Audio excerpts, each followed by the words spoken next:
What's going on, everybody? I hope everyone's having a fantastic evening, fantastic afternoon, fantastic pre-noon, no matter where you are in the world. I'm Hasan Piker, and this is the HasanAbi broadcast coming to you live from sunny California, Los Angeles, folks. We're live and alive. And I hope all the boys, I hope all the girls, and I hope all the MBs are having a fantastic one, because today is a beautiful day. Today is a wonderful day. Today's a fantastic day. It's 66 degrees here and sunny in Los Angeles, California, folks. And I'm live and alive, and I hope everyone's doing a great time. Having a great time. Is that a Karopi hoodie? I don't know what those words mean. This is Kaide's new merch. I'm wearing it right now because I need her aiming skills to be able to compete later in Valorant. You get some sun today? You're glowing? I fucking sure did. I sure got some sun today. That's right. Young says she misses the Valo arc. I was a bad man during the Valo arc, but today will be a day where I will be doing the Valo arc. Oh, no. Anyway, all right. So, but that's for later. That's for later. Keropi is one of Hello Kitty's friends. Oh, okay. But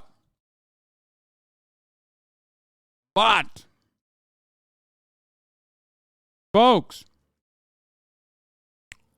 this is part of the broadcast where I tell you a little bit about my personal news, about what's going on in my life. And unfortunately, there hasn't really been any One Piece updates, son. This is part of the broadcast where I give you One Piece updates, but not for the time being. I haven't had a lot of time to consume content because I've been making content. Yesterday, I ended my short broadcast. I told you guys, I promised I was going to play a little bit of scary games, and I did. Bobby the Collector, thank you for the 5 get the subs. And I did. I played a little bit of Resident Evil, but then everybody came over, except for fucking Austin, who came way too late. It was like 30 minutes late. Hopefully the podcast will be out, and you guys will check it when it comes out. Fear End. I don't know if it's out yet. It might be. And then after that, we had a wonderful dinner at Nobu for Easter. We wanted to do an Easter dinner type thing, you know what I mean? And I love family gatherings, so we took the whole podcast, including George not found, who was our guest for the episode, to Nobu. And I treated everybody to a nice fancy meal, nice little decadent Easter experience. Now I'm gonna tell you a couple things. Number one,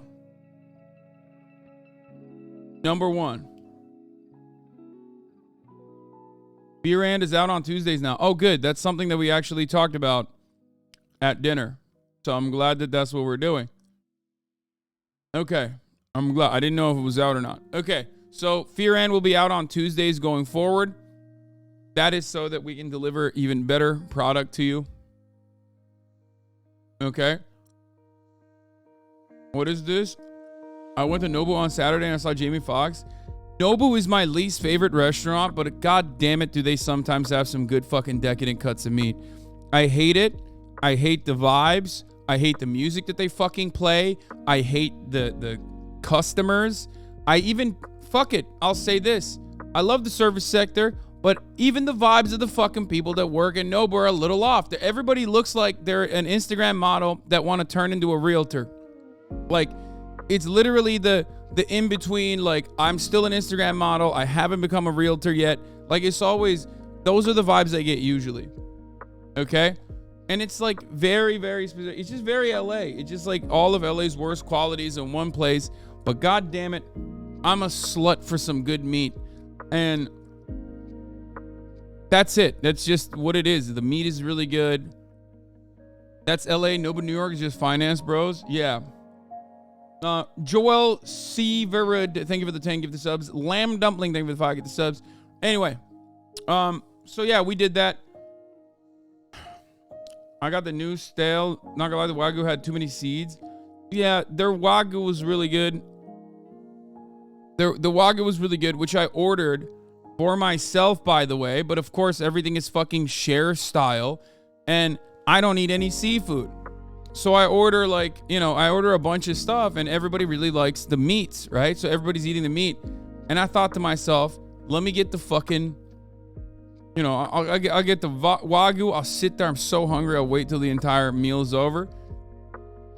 Okay. I'll sit there until finally the meat is coming out. But yeah, when the meat came out, everyone of course loved the Wagyu, and I can't fucking sit there and be like, oh, okay, listen, dog, this is kind of fucked up. I'm trying to have this, So guess what? I didn't say anything. I just sat there as everybody ate up the Wagyu. What do? I turned around to the waiter. I said, hey man, can I get 2 buckets of shishito peppers and 2 buckets of edamame? I'm still kind of hungry. And yes, that's what I did. I ate a shitload of shishito peppers and a shitload of edamame. And it was an overall wonderful, decadent dining experience.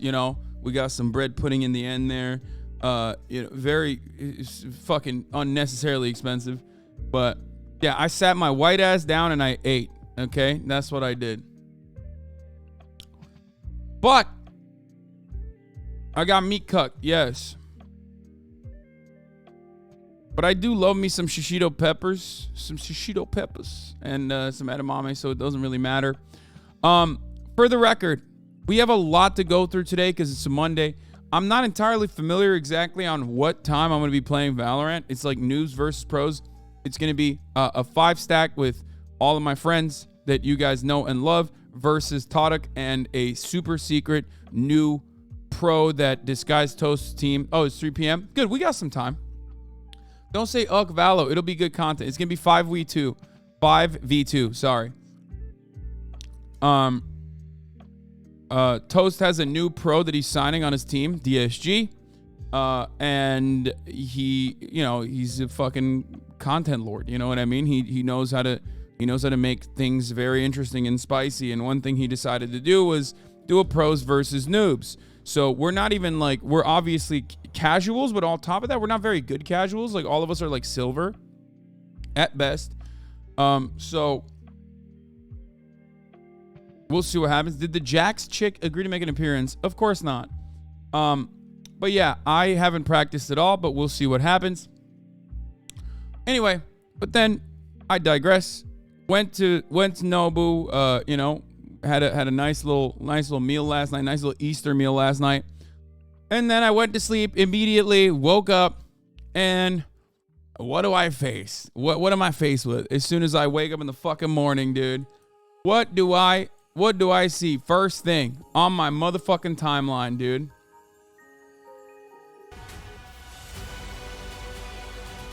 What do I see? Of course, I got not another mass shooting. What do I see on my fucking timeline? I see people chirping at me for a fucking light ass tweet from 2 years ago where I fucking said Amber Heard has got her fit on looking like Mao. And people were just like, you should be murdered. You should be killed. Because that's how... Okay, I'm sorry, but she got your ass, though? No, she didn't. But she didn't. Hasan being canceled, but she got your ass? No, she didn't. All you dumb motherfuckers are the reason why people literally get away with this shit. No, I hate this. Yes, she did. I don't even hate her. I hate you motherfuckers in my community because you don't have anything. You just immediately go, oh, dude, shit, sorry. What do you mean?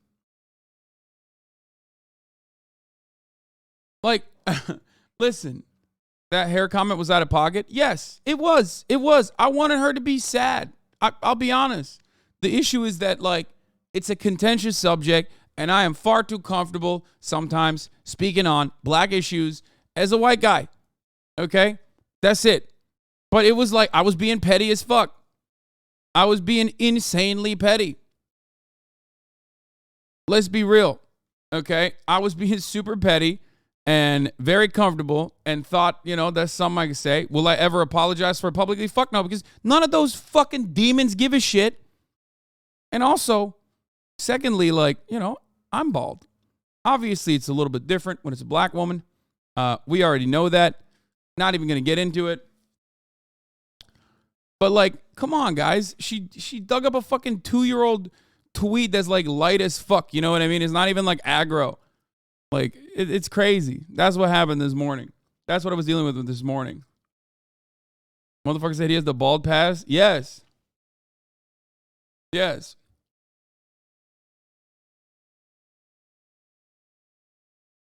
You should have said she's giving Mao energy.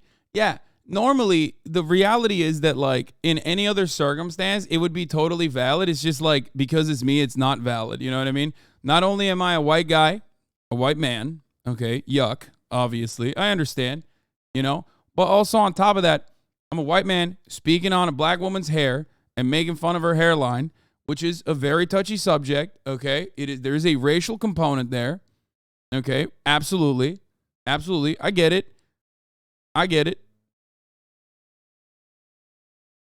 You should have ignored it. Man, you motherfuckers say this, but it's like, it's so fucking annoying because, like, anytime somebody says some shit, it gets like 20K likes. You know what I mean? It's fucking, how about you ignore it? Like, to be fair, she told you. Yeah, I said that after she told me to kill myself.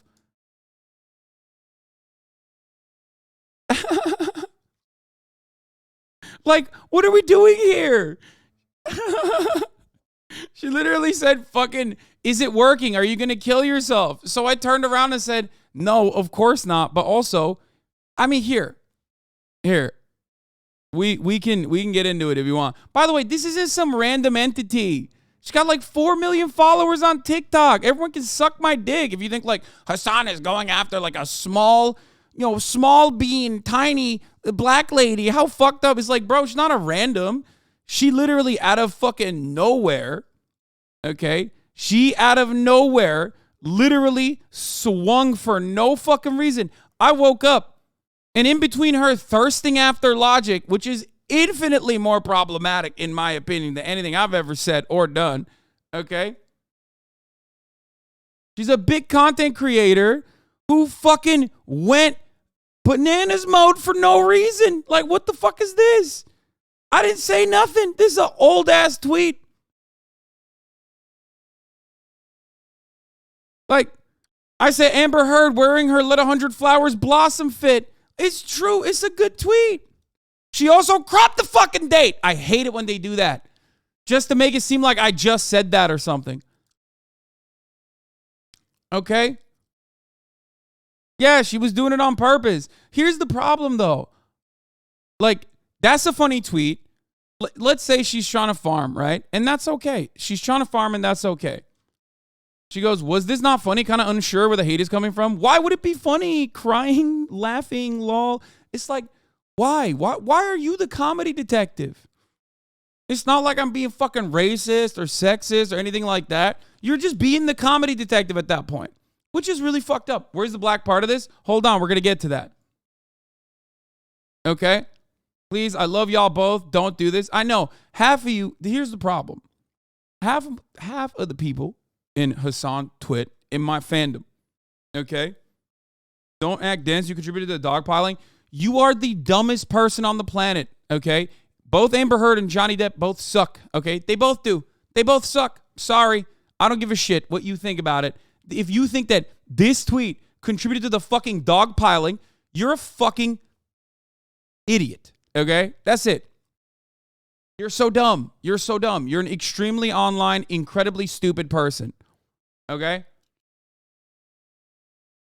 Anyway, people getting so fucking upset about this when this isn't even like shitting on her, by the way. It's not like I'm, you know, anti-Mao. You know what I mean? He had some good ideas. He had some things that he did that I, you know, don't have an issue with. You know, not a big fan of the Sino-Soviet split, but hey, listen.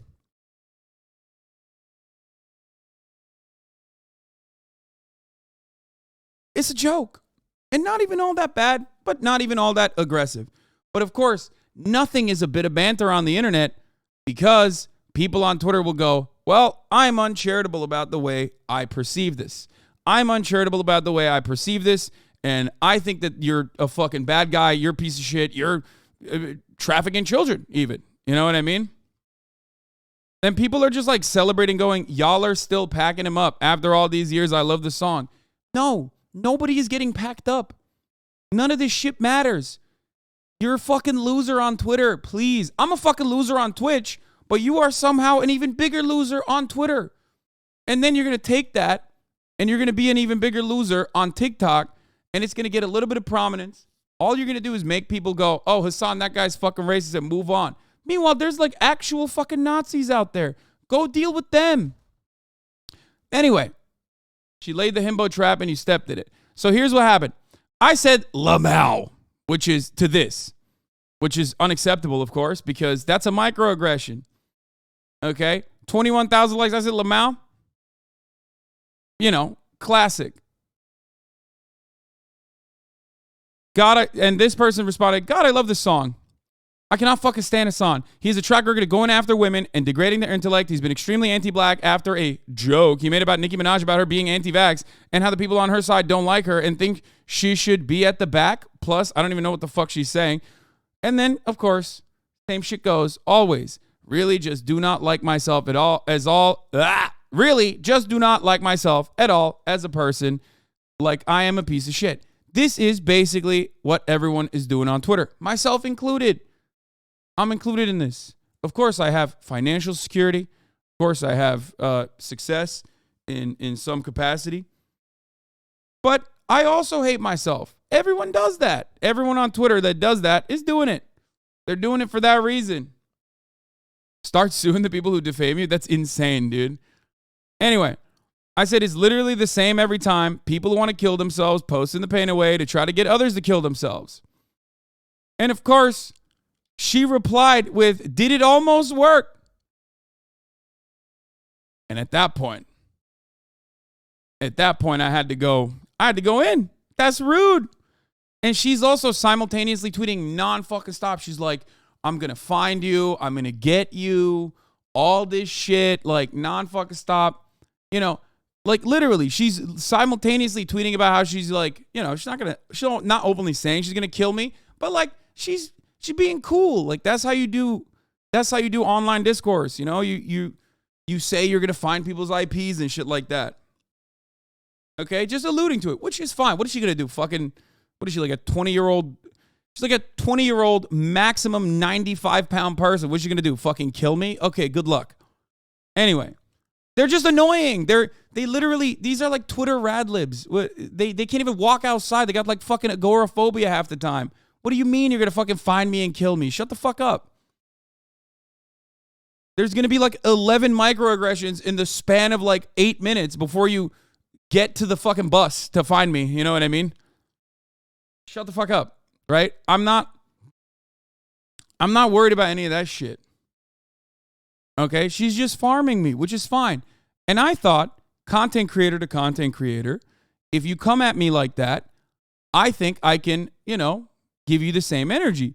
So when I saw this as her pinned tweet, okay, and by the way, she is very pretty. She's very beautiful. It's not my place to say or anything like that. But when I saw that, I was like, okay, well, I have an in. I have an avenue here, okay? So I turned around because she's not taking it seriously. She's just like fucking around, you know what I mean? Which is fine. But like her fan base is not. Her fan base is like literally going, fuck Hasan. He's a woman hater. We should kill him, blah, blah, blah, right? So I said, lol, of course not. Also, I recommend minoxidil and finasteride for your hairline. I use them every day, which I do. And it's done wonders for me. And all hell broke loose after that. Now, of course, she has a fan base. Of course she has a fan base. She got like 5 million followers on TikTok. Immediately she goes, brothel, swerve. Typical.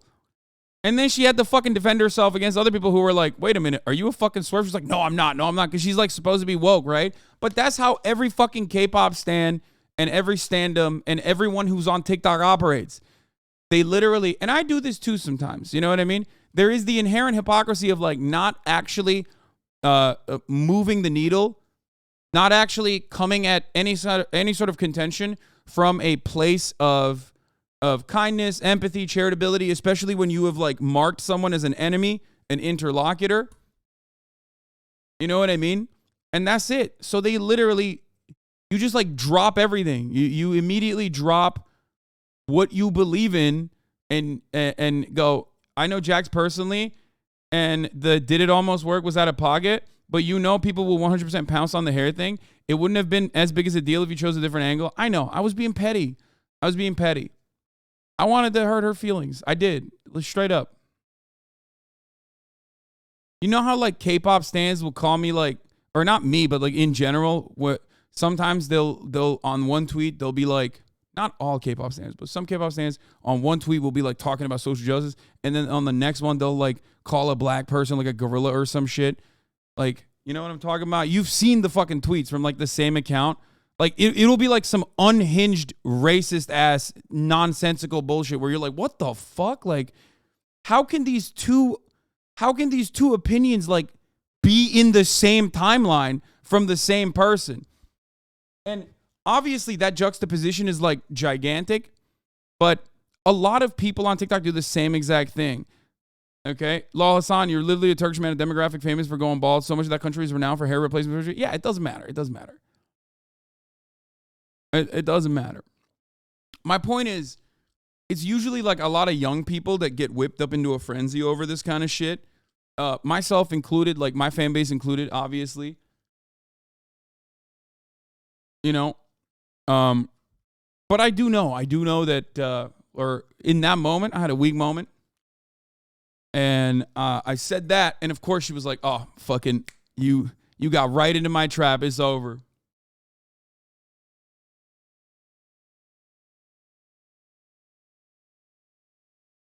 You know, and she's not even hiding it.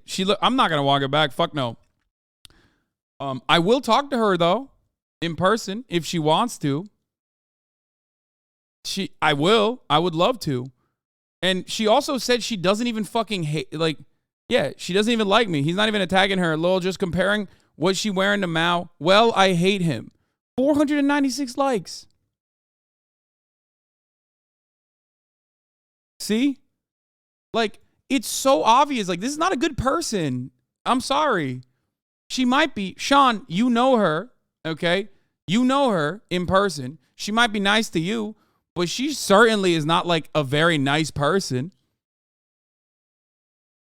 You know what I mean? It's just like, it's fucked up. I'm sorry. I'm sorry.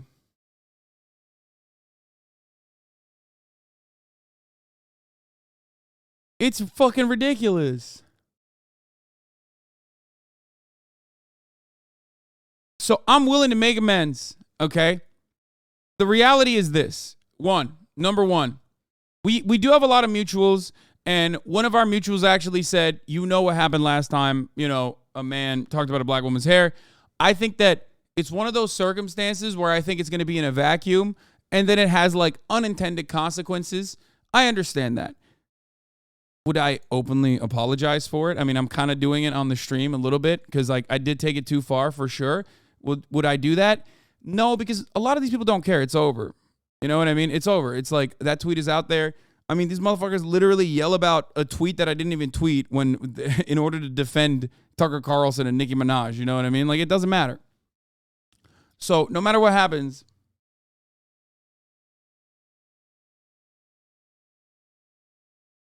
they're being malicious, but there's a bigger effects of what you say. You recognize this is more than most people. Sean is right. Yeah, no, I do.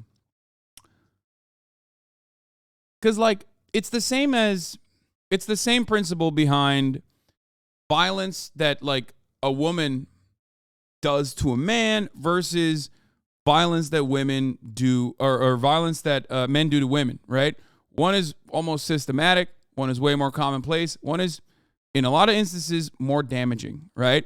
So if someone makes fun of my fucking hairline, it's fair play. I don't get hit by that in the same way that like black women do. Black women's hair is an important subject for many different reasons. So that's the reason why it basically fucking explodes into a much larger issue, because people take it personally.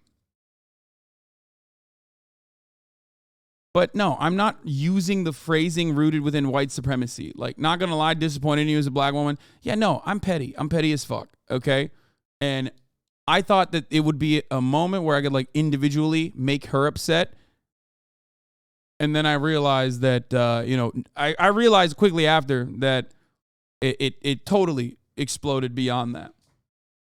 But like, yeah, I'm gonna get emotional sometimes. She said I should fucking kill myself. Why are we forgetting this part?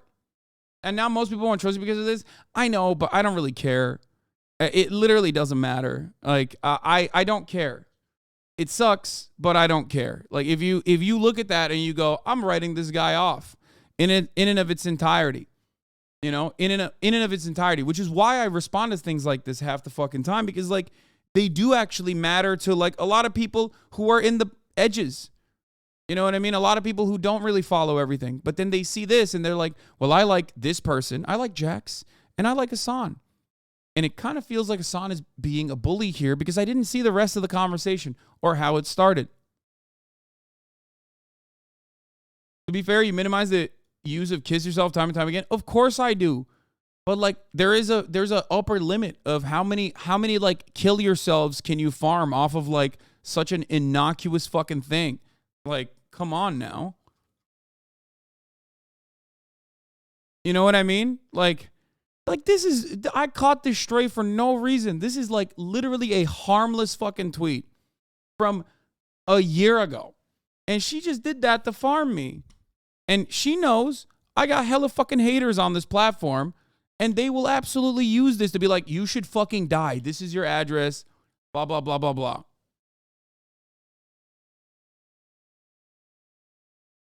Anyway. How is the hairline a racialized component? Like, I get the 4C texture discrimination, but surely receding hairline is a universal and fair game. Bro, what are you guys talking about? Of course is important. Hair is a gigantic part of especially not only black culture, but like the way that black people are attacked regularly. Interesting situation. I feel like farming off your name is a really weird thing to do. Yeah, it's just, I just have no time for people that do that, and I get really fucking petty sometimes. How did she find it going through all your tweets? I don't even fucking know. I wouldn't really apologize to her unless she does it to you. What you said was wrong, but she started it. Lesson is to let this shit slide going forward and don't engage. I think so. Yeah. It's just weird though. I fucking hate that. I hate that, like, what? I hate that, like, this turns into like a way larger point of contention where it's like, no, you're at fault here. You know what I mean? Chat, please. Black hair is a huge thing in the black community. Y'all are not doing this community any justice on that part. Yeah, exactly. This is a very white community. So of course this is like, a subject matter that's like difficult to broach for sure. But this isn't like, I would say black hair is not like AAVE. Like, you know how sometimes I will make fun of people that get like really upset about certain aspects of AAVE that people come across as like ridiculous to get mad at. You know what I mean? Like using terms like what do you call it?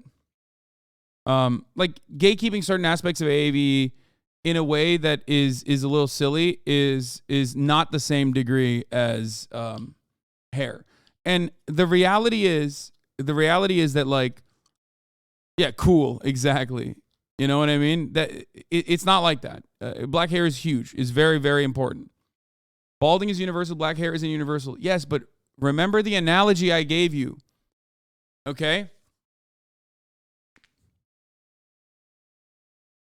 Remember the analogy I gave you.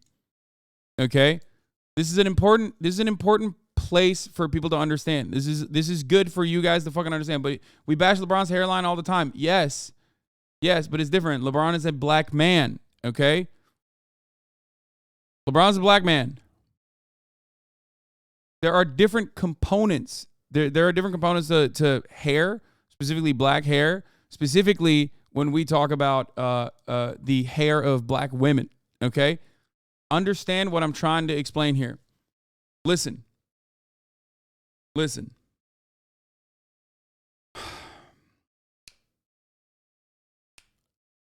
One thing that I want to get across is that it's not the same. It's never the same exact offense might be much, much larger when talking to someone else, okay? Like when talking to someone from a different background.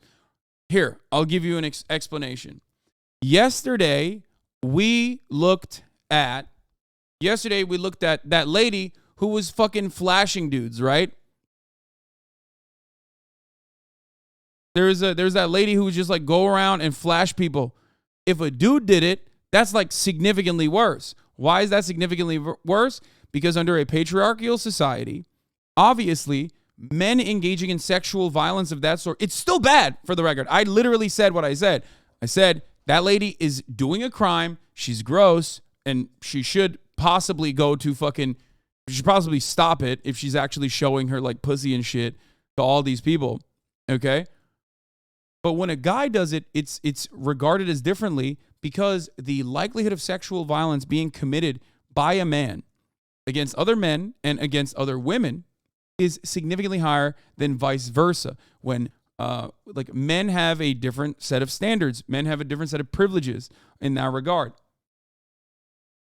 Does that make sense? And it's the same as that. I might be fucking balding, but making fun of a black woman's hairline like that is going to have additional consequences. Okay? I don't think she's like a nice person. I don't give a fuck about her. Clearly, I was very petty. I wanted her to feel sad. That's it. Does that make sense? I wanted her to feel bad. I wanted her to feel sad. That's why I said what I said. The issue, unfortunately, is that it has additional consequences on top of that. You having to explain these basic tastes is exactly the reason why she doesn't want to be on your stream, though. Don't you agree? I think that, first of all, I think you're wrong. I think she does want to be on stream. The situation got so serious, I got to get on Twitch. You're still on my account, so I'd love to talk to you, but I'm not coming into your echo chamber. I'd like to think we can both be mature enough to understand why. I mean, yeah, sure, I would talk to her. But, like, she was popping off on, like, brothel and all this other shit. Like, she was literally bringing up all these random shit. But, yeah, no, I would talk to her. She's heavy farming, though, like, to instigate and act like it's an actual issue is crazy.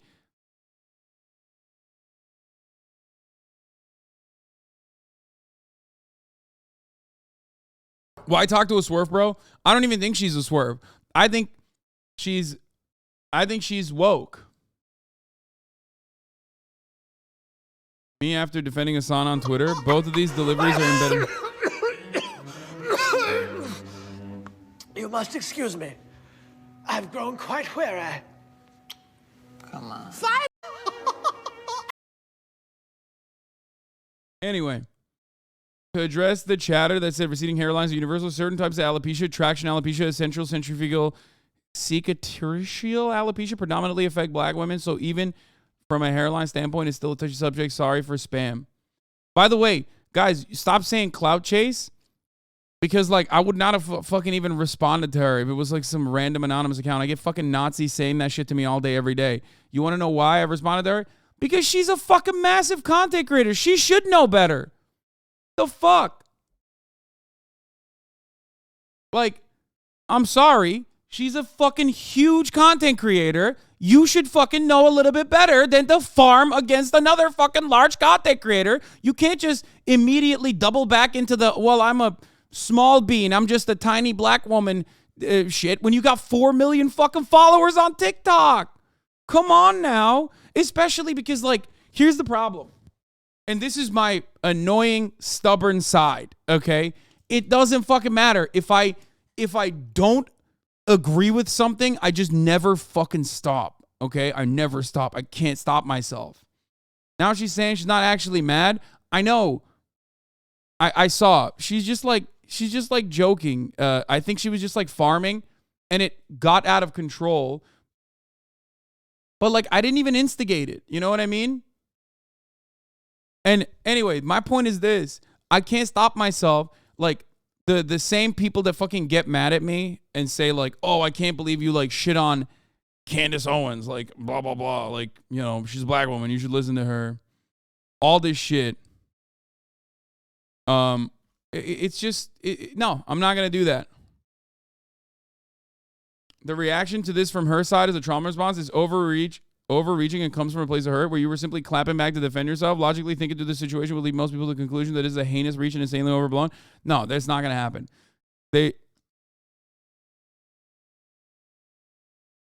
But did you do it with like the intention of knowing what black women's hair means to them? I don't personally think so. I think telling to kill yourself was worse.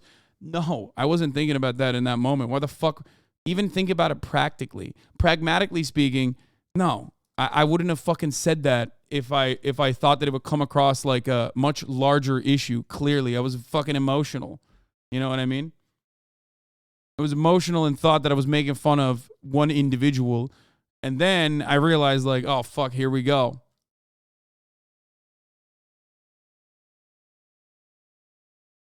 Those cultural markers. All right, now we got SeanDaBlack videos playing on the fucking stream. Okay. When he's already in the chat. Can be used as a protest against the policies of desirability, allowing black women to freely express themselves in a way that may not be deemed as professional or presentable. Beyond that, there are countless stories of young black kids having to cut their hair while existing in predominantly white spaces.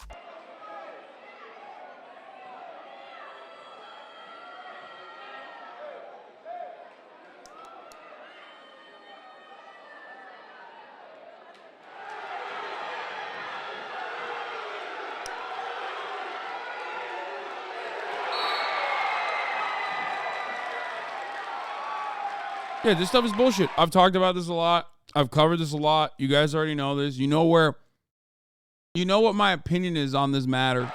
Tonight, for the first time, we're hearing from the superintendent who's taking heat for a dress code policy over a boy's long hair. He's defending the policy that requires a student cut his locks in order to walk at graduation. And the teenager at the center of the controversy also talking tonight, telling our Matt Doherty his civil rights are being violated. We have a morning exclusive. A high school softball player says she felt humiliated when she was forced to cut her braids in the middle of a game because her hair supposedly obscured the number on her jersey. Whether it's because of dress code policies or school sports policies, they all enforce a sort of set of standards over these students. Better timestamp. This is mirrored in the topic of black hair in the workplace.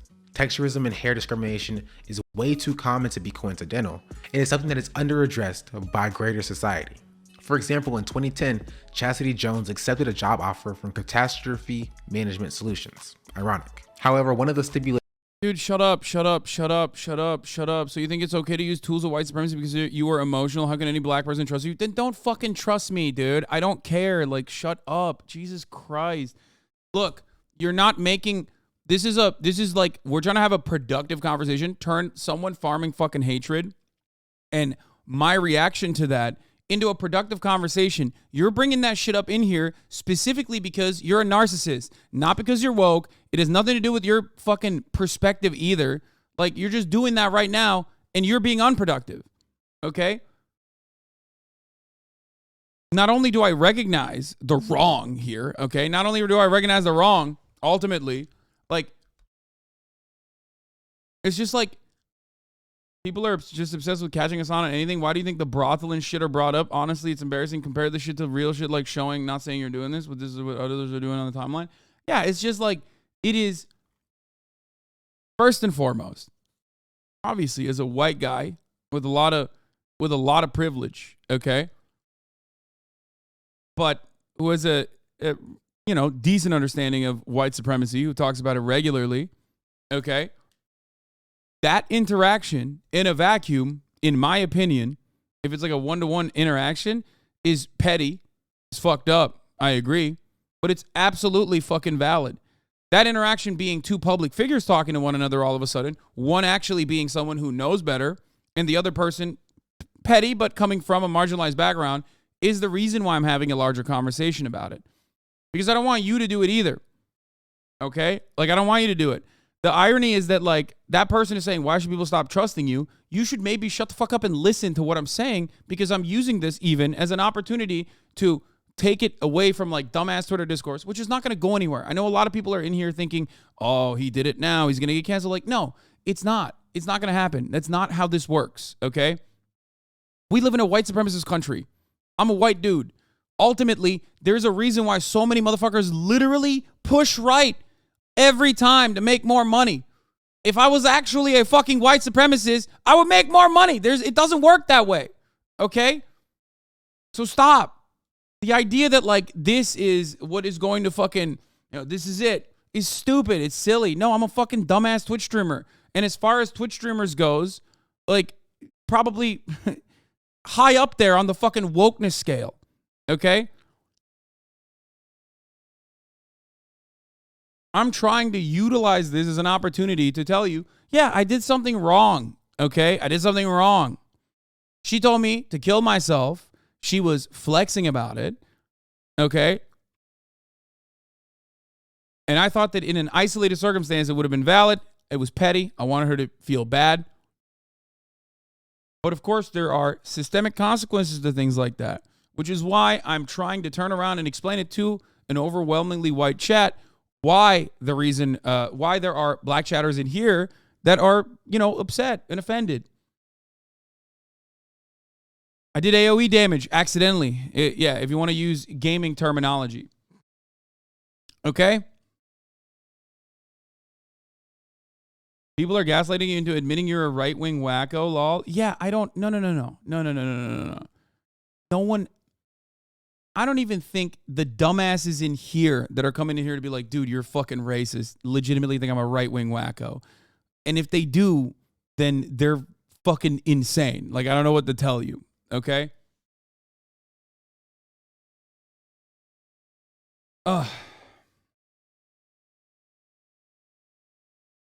Nah, fuck her. She came for you. It's fine. No, I mean, there are things that I would not have ever said in a million years. Like, you can't say some fucking unhinged white supremacist shit. You know what I mean? Like, just because someone came after you, you can't fucking pop off. Like, it has to be of the same level, okay? No matter what happens. And there are certain bars you do not cross, okay? That's crazy. Like, you can't be transphobic to a trans person because they're telling you to kill yourself. Like, that's crazy. Why the fuck would you do that? Right? It's the law of equivalent exchange. Like, even if she, for example, said, like, I'm a, dirty camel humping Turk or whatever the fuck, right? Because some of her fan base was saying that in the quote tweets, things like that.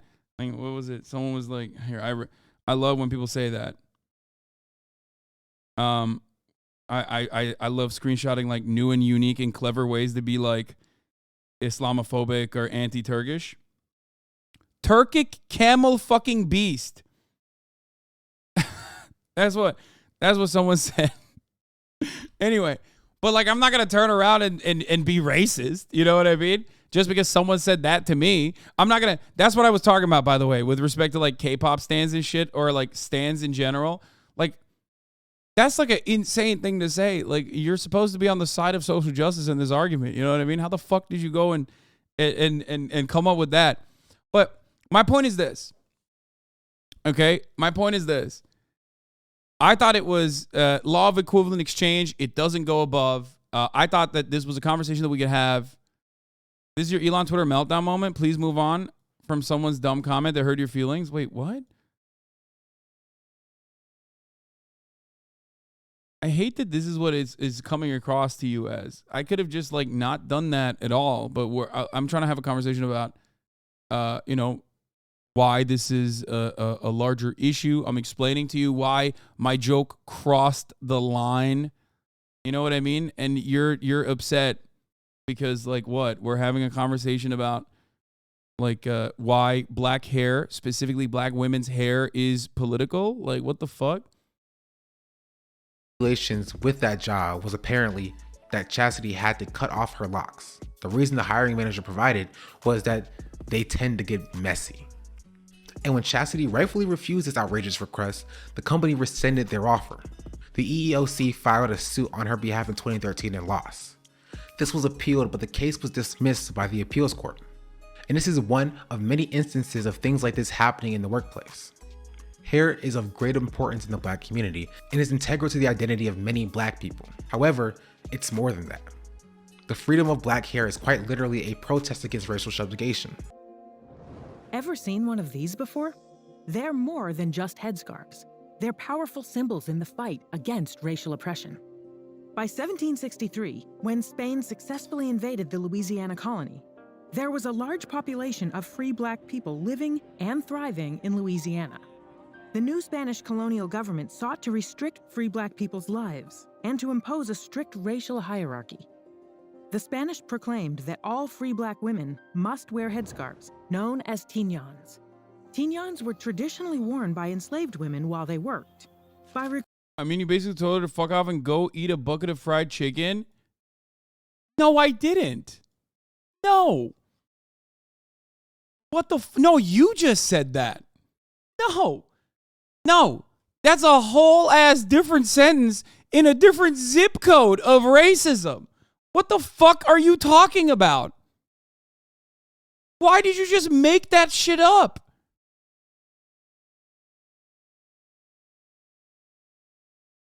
What? Bro, what? Dude, I can't do this. Guys. Stay on track.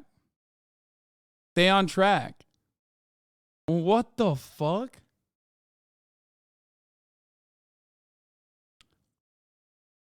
I don't understand. You just invented something. You just invented something that is objectively, very openly one of the more racist things you can say, on the tier list of things that you should never say in general, certainly not to a Black person.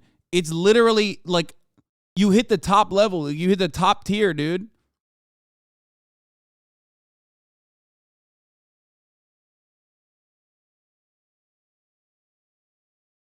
It's very wild to mention that specifically your fans' communities are the only ones harassing her. This was a public thing on Twitter. It can be for anyone from either of the communities and even more likely to be people outside. Yeah. Stop. This is ridiculous. You're being ridiculous. You're being fucking insane. Why are you in here? Why are you a follower of mine if you literally think this? That's insane. I would not follow someone who would do that. Okay? I don't understand. What the fuck? I can't tell if you guys are fucking trolling or if you're being serious. What the fuck's happening?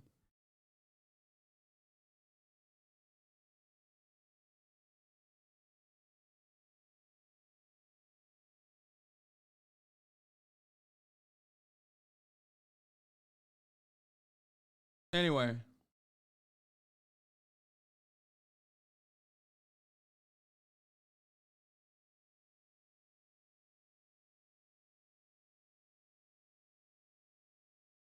It's got to be a joke. Let's get back to the video. Free Black women to wear these head wraps.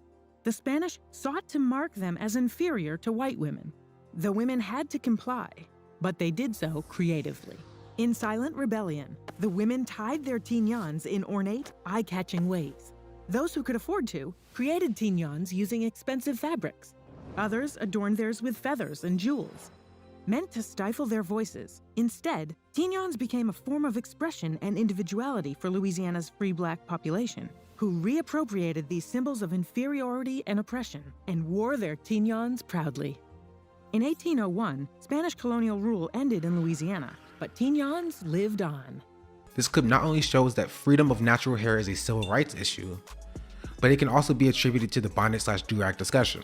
Those cultural markers can be used as a protest against the politics of desirability, allowing Black women to freely express themselves in a way that may not be deemed as professional or presentable. Beyond that, there are countless stories of young Black kids having to cut their hair while existing in predominantly white spaces. Yeah, so we saw the rest of this. Yeah, Black hair is political. It's always been political. It's a important cultural marker. It's an important part of their identity. It's understandable. That's why That's why you mentioned black hair in any capacity. You mentioned a black person's hair, even if you're individually talking to them. Other people, whether they're being uncharitable on purpose or whether they misunderstood or whether they saw just that, are going to turn around and go, that guy's being racist. That's why some people are upset at me because they fucking hate me. Some people are upset at me because they think I'm a white supremacist racist because they're barbs. And some people are legitimately in the crosshairs catching strays, not recognizing what the fuck's going on. Okay?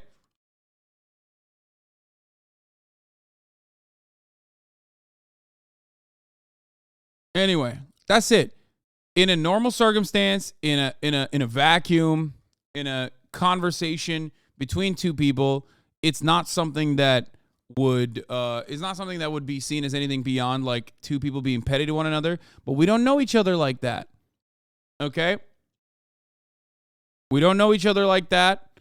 And also, she doesn't know me like that. But obviously, like, no matter what happens, obviously I'm not going to get fucking charitability. Let's be real, guys. You know that. You know what I mean? Like, that's it. That's what it is. Okay? That's what it is. I think this is just a bad look, and you got baited into focusing on it being larger than it was. I know. But also, at the same time, it's just like, it doesn't matter. It really doesn't matter. Yeah. It's a nuclear bomb. It's because it's higher on the microaggression scale than like AAVE. I did it because she told me to kill myself after like literally launching fucking femcell warfare on me for no fucking reason off of like some idiotic, innocuous 2 years ago, probably the least offensive thing that anyone has ever said about fucking Amber Heard during the trial shit. But it is what it is.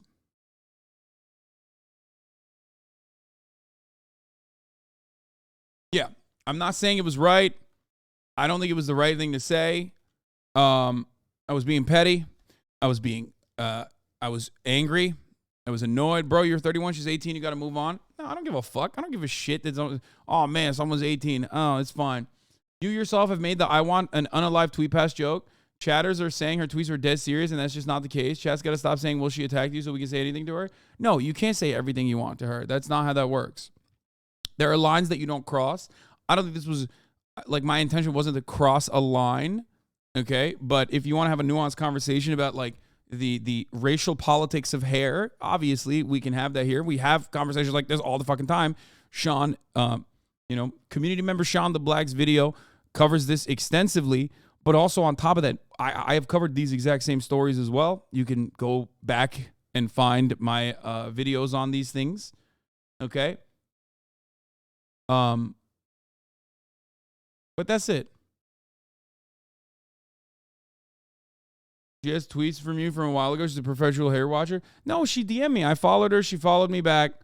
Hold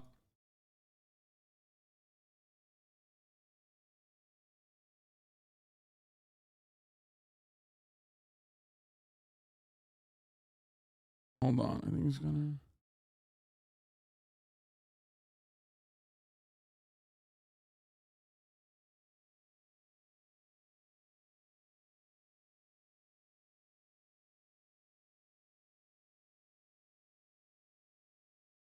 Yeah, see, she got upset with me saying she was a swerve.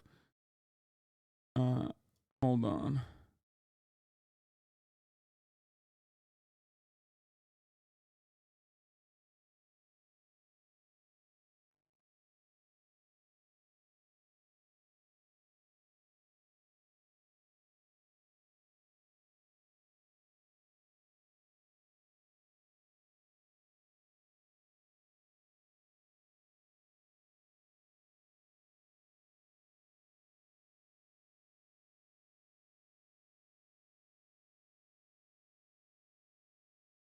Hold on. All right, I'll just keep playing this video while I.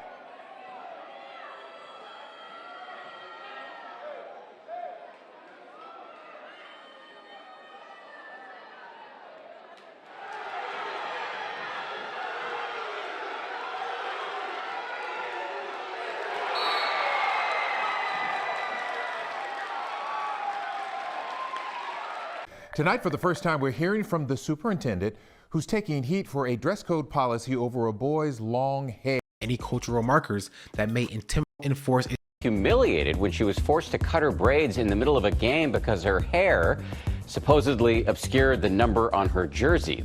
Whether it's because of dress code policies or school sports policies, they all enforce a sort of set of standards over these students. And those standards often require the removal of any cultural markers that may intimidate or otherwise make the white populace uncomfortable. This encompasses the policing of language as well. You assume they know how to speak to people correctly. See, there's an English, there's hood English, and then there's ghetto English. What up, yo? What's up, my son? What's up, fam? Well, some people don't want to be addressed like that, as opposed to saying, how are you doing today, sir? Can I help you? What's good? Nothing. Nothing at all is good. Because that's not how you address a person. The characterization of Ebonics turned African-American vernacular English as broken, unrefined, or unprofessional speech, as opposed to a dialect akin to that of Southern American English, is telling. The way we culturally speak is wrong or ghetto or unintelligent, which in turn classifies our culture as such. However, this is the goal, because professionalism is predicated on your proximity to whiteness. It doesn't only encourage, but necessitates the removal of the Black identity. And respectability supplements professionalism because what is deemed as professional must also be respectable. And even those who claim to care about our plight, allies who say they stand with us, will engage in this behavior as well. Enter the Democratic Party. Ready. So I know what you may be thinking. What does the Democratic Party have to do with respectability politics? Why single them out? The Republicans are just as bad, even worse. Why don't you talk about them? The difference is the Republicans don't claim to care about the plight of Black people. They are evil monsters for sure, but they have no qualms telling us that no matter how respectable we act, we ain't getting civil liberties. The Democrats, however, thrive off respectability politics. Respectability politics is a necessary part of the Democratic Party's strategy because it is instrumental in their operation as controlled opposition. It operates as a way for them to direct any criticisms of them or protests of the system as disrespectful or uncivil, and thus not worth engaging with. And a perfect example of this happening in contemporary society is with the Black Lives Matter protests. While the Black Lives Matter movement was not started in 2020, that year operated as a catalyst for a new wave of protests. The high-profile murders of George Floyd, Breonna Taylor, and Ahmaud Arbery provoked the citizenry into action to protest racial violence. There was also unprecedented support from liberal circles as these instances were so cut and dry murder, with the added benefit of being filmed. However, before then, during the Obama presidency, we did not see this kind of support from the Democratic Party or liberal circles. In 2015, with the murder of Freddie Gray, who, in case you don't remember, because there were so many of them, he was a 25-year-old Black man who was murdered in police custody, dying from his injuries to his cervical spinal cord from alleged unnecessary force. Side note, everybody got away scot-free for that one. Everybody got away scot-free. We're all good. No issues there. Followed by a series of protests and justifiable anger over the lack of care for a Black man's life. And when the Black president of the United States came out to make a statement, he spent 20 seconds thoughts and praying Freddie Gray before immediately heel turning to talk about respectability. First, obviously our thoughts continue to be with the family of Freddie Gray. Understandably, they want answers. And DOJ has opened an investigation. It is working with local law enforcement to find out exactly what happened, and I think there should be full transparency and accountability. Second, my thoughts are with the police officers who were injured in last night's disturbances. It underscores that that's a tough job, and we have to keep that in mind. And my hope is that they can heal and get back to work as soon as possible. Point number 3, there's no excuse for the kind of violence that we saw yesterday. It is counterproductive. When individuals get crowbars and start prying open. Dude, this is, oh God. Holy fuck. Oh my Lord. Obama was so bad, dude. Holy shit. I mean, he literally said, was it a tweet? Didn't he fucking straight up? This might be the actual speech, actually. Like, the same guy who said Trayvon Martin could have been my son also literally said the BLM protesters were like behaving like violent thugs, basically. Open doors to loot. Oh, God. They're not protesting. They're not making a statement. They're stealing. When they burn down a building, they're committing arson. Yeah, he didn't basically say it. He did say it. The Baltimore rioters. Obama calls Baltimore rioters criminals and thugs. The irony here is that this is such a Democratic Party position. Why? Because, first of all, you're black. So the people that also think the Baltimore rioters are criminals and thugs and not people fucking pushing back against police brutality, the people that also think that literally think you're that because you're black. Okay? It's fucking nuts. It's nuts that the Democratic Party does this all the time. I'll give you a different example that doesn't have a racial component to it. Okay? When the Democratic Party goes out and fucking signs off on, the fuck socialism bill or whatever, like they did the other day, right? A couple months back. What they don't realize is they're just literally saying socialism is bad. You guys are right. But the Republicans are not going to stop calling Nancy Pelosi socialist. All you have done is basically said, yeah, they're right, actually. Socialism is bad. Meanwhile, they still think you're a socialist and a bad person.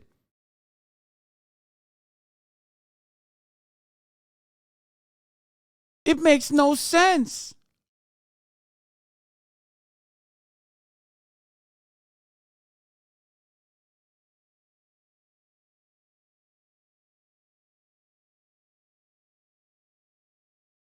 It makes no fucking sense. Anyway. I didn't even blast off today. I didn't do my blast off tweet, but I will. In a little bit. Okay.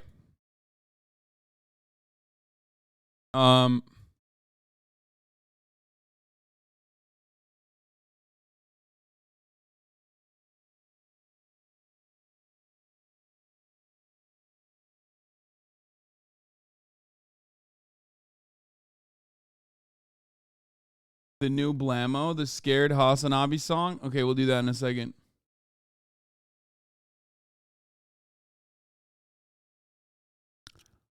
Britain is the best. All Americans are wrong. That is the worst take I've seen so far in the chat today. Anyway, look. There's a lot going on that we have to talk about, including the Dalai Lama, who apparently is being canceled. The Dalai Lama has apologized after a video emerged showing the spiritual leader kissing a child on the lips and then asking him to suck my tongue at an event. Wait, I'm sorry, what? I thought he was just asking to like hug the kid. That's how I read it originally.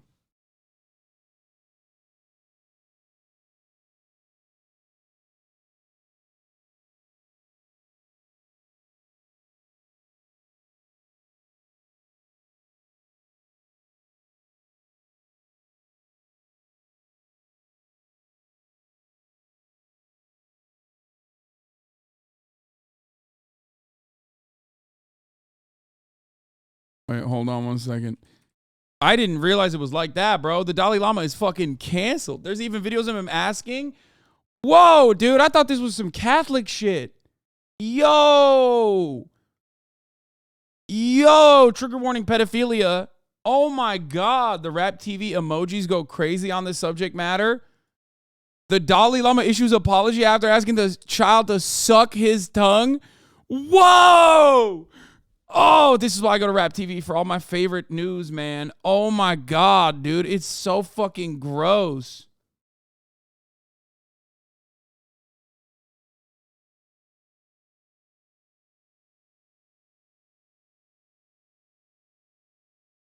Bro, wait.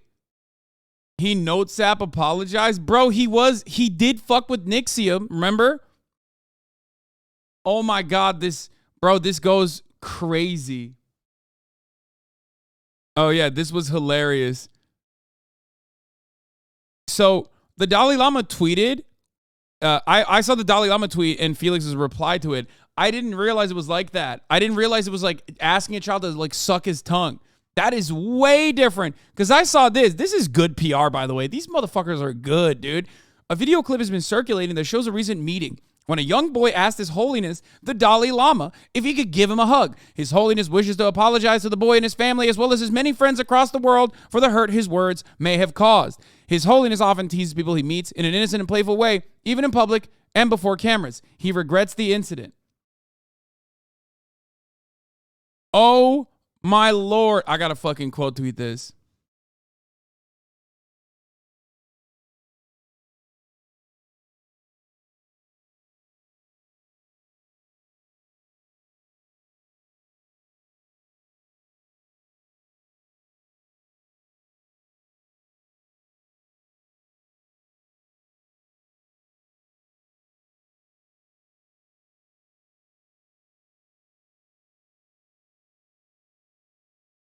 I will show you the video in a second. He's just doing the Tom Brady thing, dude. Hold on. Oh my God. What the fuck? Hold up. The Dalai Lama is canceled, bro. He is so canceled. Holy shit. 1 second. People replying unfollowed to his tweet are hilarious.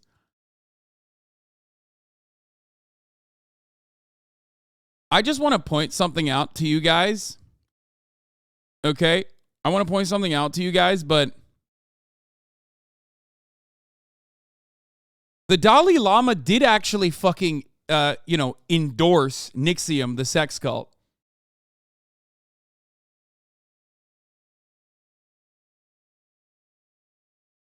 Yeah, that's right. I mean, that was many, many years before that shit happened. This shit happened. So it should maybe come as no surprise to any of you if you are familiar with the sex cult Nixium and what the Dalai Lama gets into.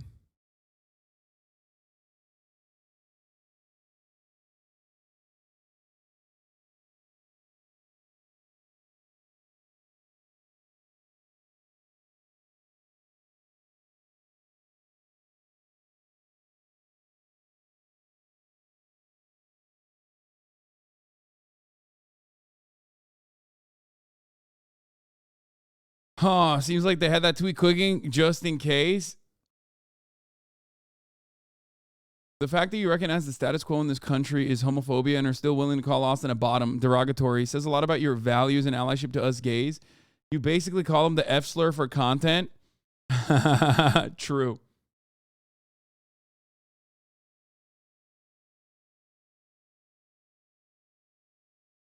Very uncharitable. Asani actually endorsed them because they cure his ADHD. Here.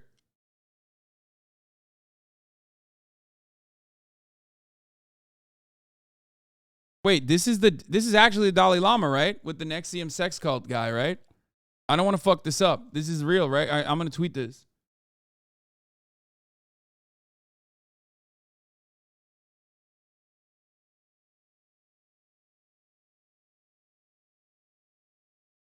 Okay.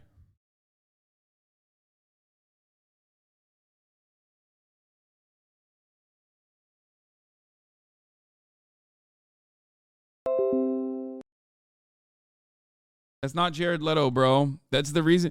Also, Loki, that's the reason why I stopped growing my hair. I'm not even kidding. I think like one of the biggest reasons why I stopped one of the biggest reasons why I cut my hair was literally because of this. I'm not even kidding.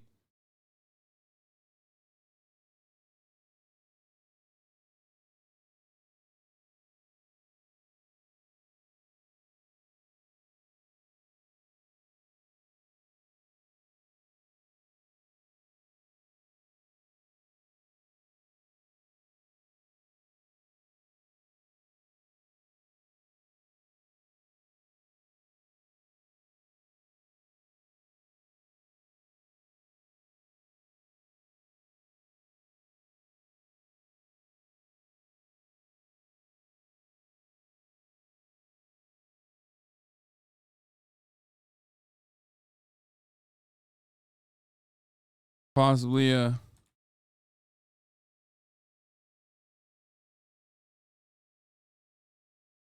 where the man is endorsing Nixium.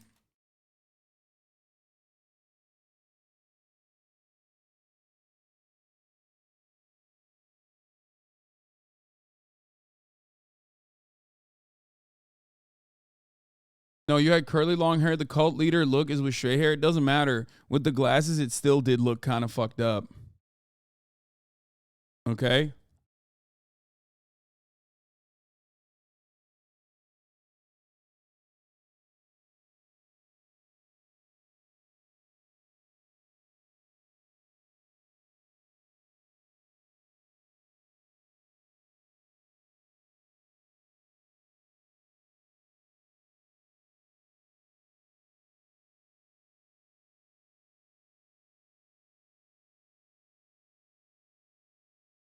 Hold on.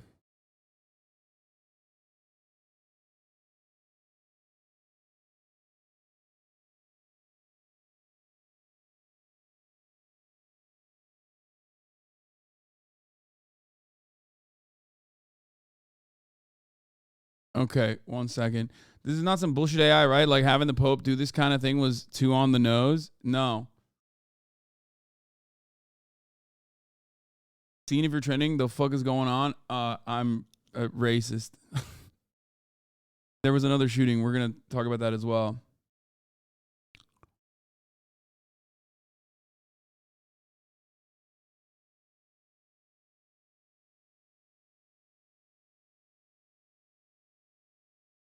Something is wrong with your camera. It keeps focusing on the background. Yeah, I know.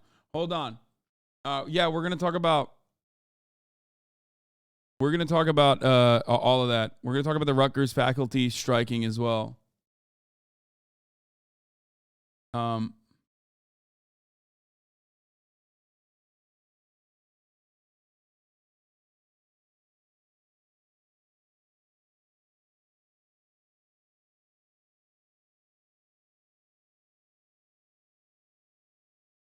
The problem with Jenna Ortega?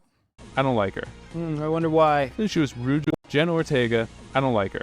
I wonder why. She was rude to the Wednesday writing staff. Don't you think that a woman of color should be ruder to the writing staff? Wait. I'm sorry. Stop. The Subway Surfer got hit. Oh my God. He really shouldn't have been doing that. He's bleeding out. Hey, what if I just drank this whole bottle of ketchup? Family Guy. Yeah, maybe I was too hard on Jenna Ortega. I think you're being way too tough on her. The Dalai Lama is also literally a CIA asset in their anti-Chinese operation focused in Tibet and putting the power back in the hands of the feudal lords and slavers who China ended up fighting to liberate the serfs/slaves. Yeah, I'm not getting into more of that.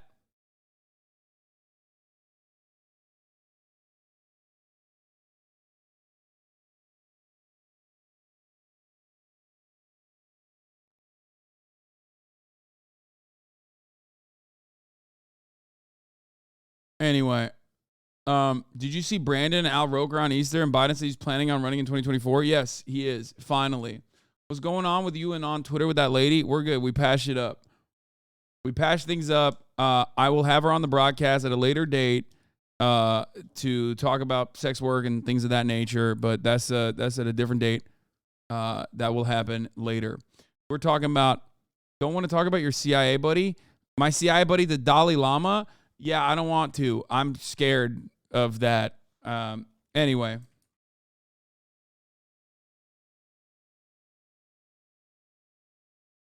Hold on. I'm going to tweet that I'm fucking live now.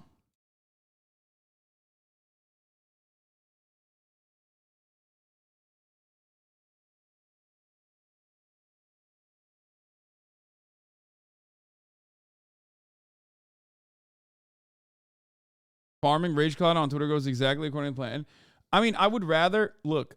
This person ultimately is not like they're trolling, but they're not for as far as I understand, they're not like entirely against my politics in general. So if there's an opportunity to patch things up with someone who is like, if there's an opportunity to patch things up with someone who is like ostensibly on the left, who I have mutuals with, including Sean in the chat, even if they're fucking farming me, I don't give a shit. Like, I would much rather not have them hate me permanently and continue coming after me permanently instead of having a, yeah. SeanDaBlack says, Jack says good politics. Yeah, there it is. I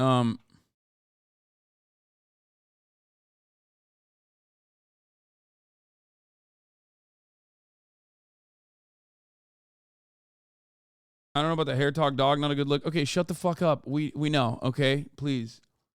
Jesus Christ. I think you two got off on the wrong foot. First of all, we didn't even get off on any foot. I did not know who this person was. I've like seen tweets of her before, but we got off on the wrong foot because, she was just like popping off on me and said she hates me, which is fine. A lot of people do. I think people are mistaken for the most part, but obviously when people like are bringing up random shit that all of my psychotic Hasan the weirdos go after, then yeah, I'm gonna pop off, especially when they're massive. Especially when they're a massive content creator, because they are. Why are you disrespecting the Dalai Lama? Because apparently he wanted to suck a child's tongue. So I feel like that's pretty good reason, I think, to do that. Anyway, the Dalai Lama is canceled. Another happened in Louisville. Does anyone have a fucking blast off tweet for me?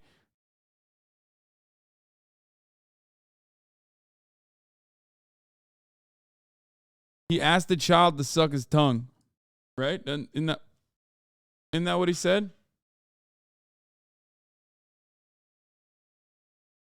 He wanted a child to suck his tongue. Yeah, that's what I said, didn't I? Didn't I say that? Am I wrong?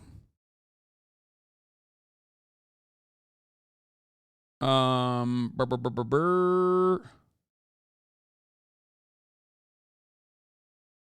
in Louisville, dude, there's so much I wanted to talk about. Now I'm fucking forgetting everything. God damn it. What the fuck was I going to say?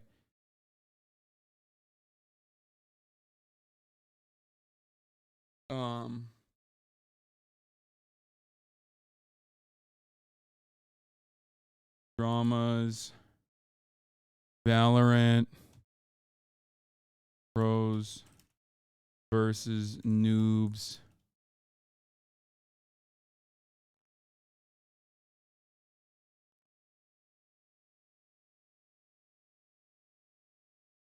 Oh, okay.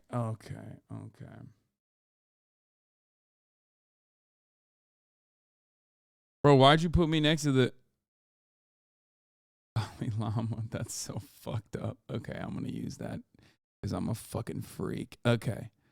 All right, let's do it. But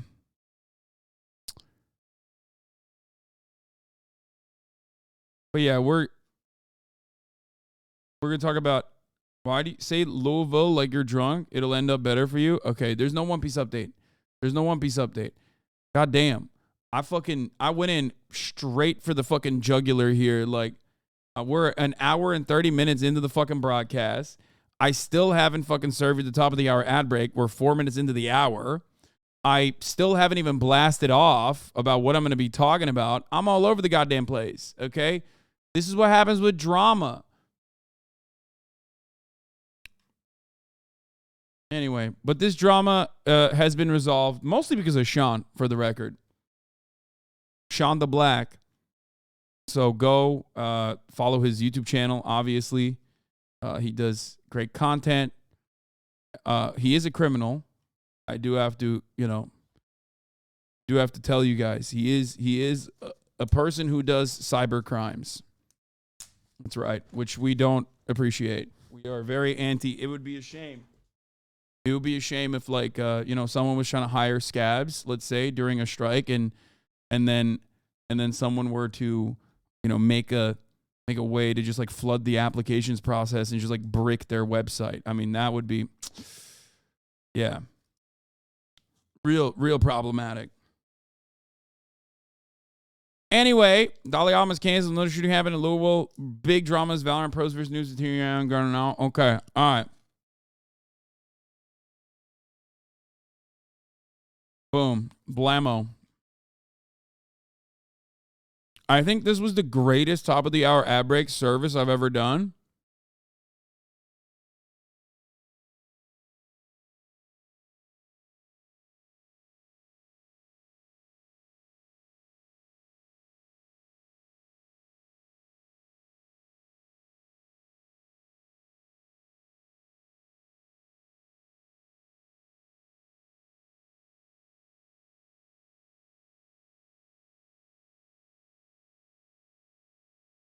Why are you talking weird? What do you mean?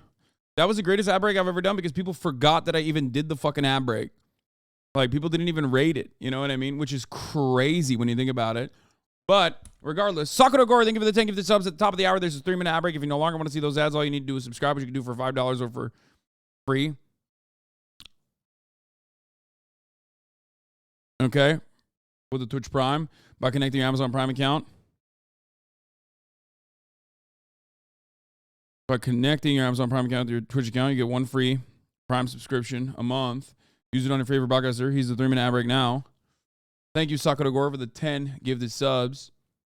HasanAbi with the busted no cap hair. This is my hair. This has been my hair for a very long time. I'm actually very excited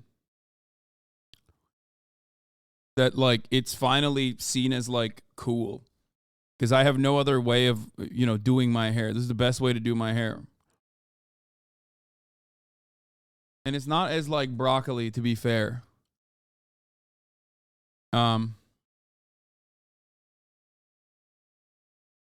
Anyway, no X name. Thank you for the 25 get the subs, allowing 25 people to no longer see the ads at the top of the hour. I'm going to tweet out that we patch things up at the DMs. I'll have Jax on the stream at a later date.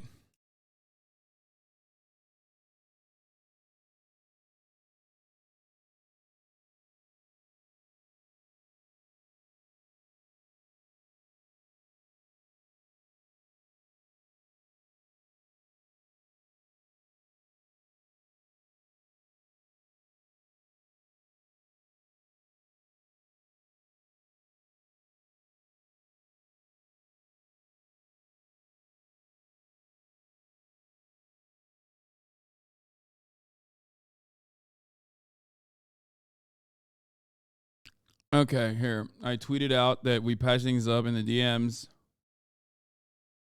I just read through Twitter. I still don't get the Jax debacle. We're not going to do that. We're not going to do that. We're not going to do that. We're not going to do that. We're done with that. We're moving on.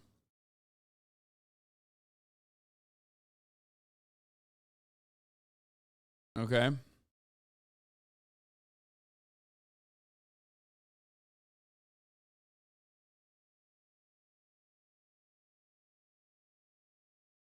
Slowly converting my boyfriend into a HasanAbi head after we rewatched your vlog yesterday. He loved your UFC takes. Oh, hell yeah.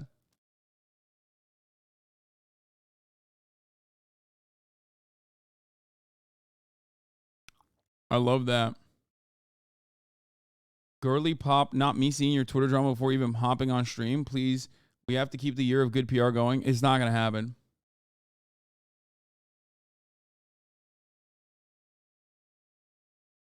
Do you think Adesanya is boring? Absolutely not. No, I think Israel Adesanya is a very fun, interesting, unique fighter. What do you mean? No, I said Pereira is kind of boring because he's not like a showman. He's clearly a very good technical fighter, but I said that he's a killer, okay? Pereira is, but I think he doesn't do enough showmanship to a fault.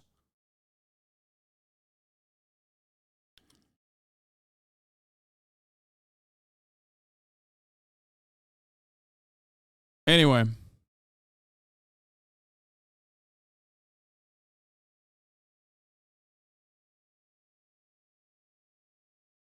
The person who sent me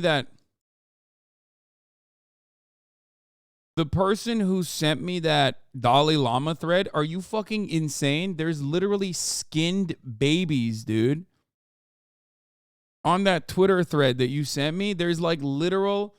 Is this Ariel Helwani or the HasanAbi broadcast? Yes, bro. I'm the Ariel Helwani of Twitch, okay? Just kidding. Okay. Trigger warning, pedophilia. We're going to be talking about the Dalai Lama. Y'all thought the Catholics were rising up because it's Easter. It turns out the Dalai Lama himself is also rising up. And what I mean by that is he's taking a book right out of the Catholic Church, okay? He's taking a page right out of the Catholic Church's book, the good book, the Holy Bible, okay? Turns out I saw this tweet earlier today and thought maybe it's not that big of a deal. I was wrong. Because the Dalai Lama's account was grossly misrepresenting exactly what went down. We'll look at the E1 podcast thing in a second. But basically, the Dalai Lama came out of the gates swinging with a PR notes app apology. He said a video clip has been circulating that shows a recent meeting when a young boy asked His Holiness, the Dalai Lama, if he could give him a hug. His Holiness wishes to apologize to the boy and his family as well as his many friends across the world for the hurt his words may have caused. His Holiness often teases people he meets in an innocent and playful way, even in public before the cameras. He regrets the incident. Now, when I saw this, I thought, what a weird thing. Like, why are people mad at him? He just hugged a kid? I don't understand it. And perhaps that was the intention. That's the reason why they grossly misrepresented the actual situation at play. Okay? It's not that the kid was asking for a young boy hug from a young Dalai Lama. He was playfully asking for way more than that. Trigger warning, pedophilia. Dalai Lama calls up a minor boy, kisses him on the lips, and asks for a tongue kiss like he's Tom Brady. Also, notice where he takes the boy's hand. This is disgusting and appears to be a case of child molestation. Turns out, it's more than even Tom Brady.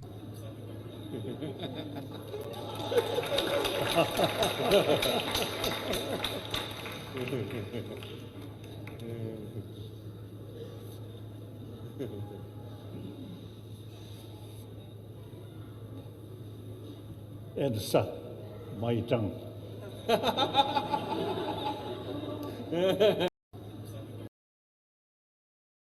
Okay, that's wild. I mean, is this a mistranslation? What the fuck's going on? The 14th Dalai Lama owned 8,000 kilograms of gold, 500 million USD, 6,000 serfs, and slave boys. It seems like this Dalai Lama needs to get his fucking money up, not his funny up. You know what I'm saying? Oh, yeah? The previous Dalai Lama had 6,000 serfs? That's only going to make me grind harder. Okay?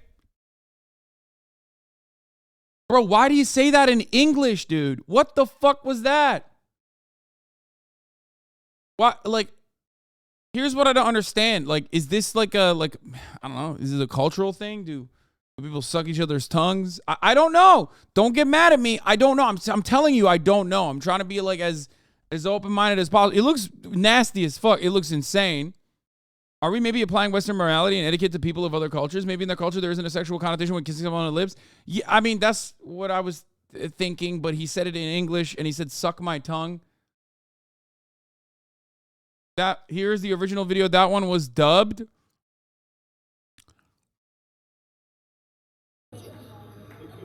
It's a question.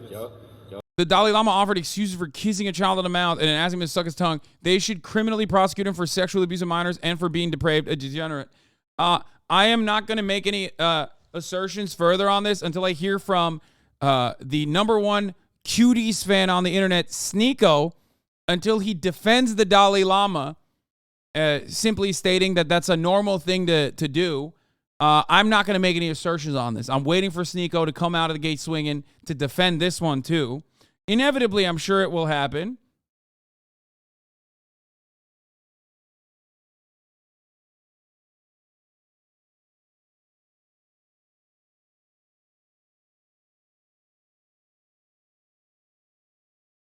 Okay? I love how Sneeko is the groundhog for pedophilia. It's Groundhog Day, baby. And Sneeko's back. The 14th is the current Dalai Lama. Apparently, they did own 6K slaves and serves until democratic... Wait! This is the Dalai Lama that had 6,000 slaves? Now he can't even go about sucking a child's tongue without getting canceled, dude. You know, capitalism, not so great, huh? Western capitalists, not so great. Well, actually, if they had their way, Dalai Lama would still have slaves, I suspect. This is all the CCP, Communist Chinese parties doing, stopping him from, you know, doing what he wants to do. Cancel culture, it's probably a Chinese communist propaganda to cancel the Dalai Lama like this. That's right. I found the angle, boys. I found the angle.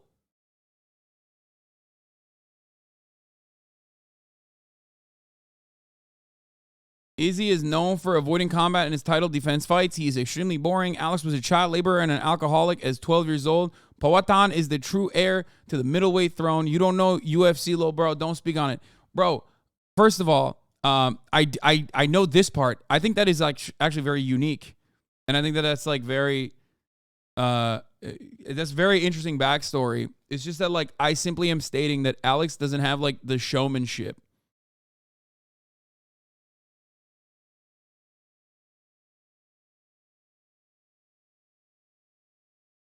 That's all I'm saying.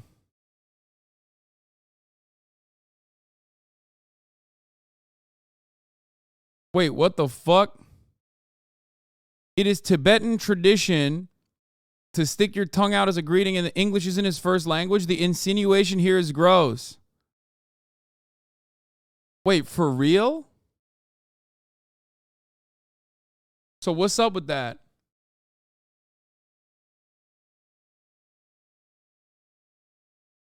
So like what? Are they sucking tongues left and right? Like I'm confused. Why is this guy defending asking a child?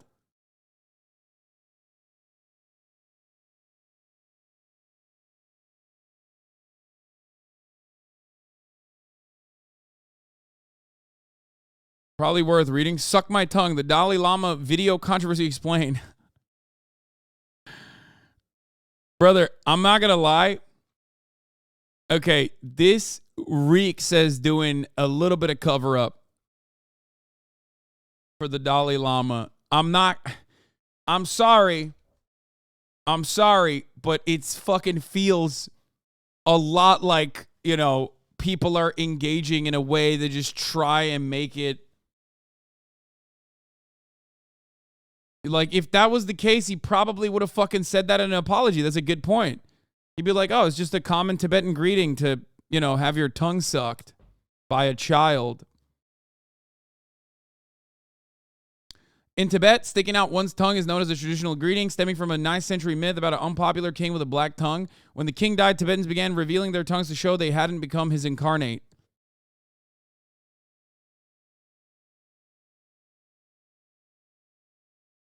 Yeah. I think like you know, you can stick your tongue out to be like, you know, I'm chill. It's a little different when you're like, hey, can you suck my tongue, please? That's wild. That's like Elon Musk saying calling someone a pedophile is not defamation.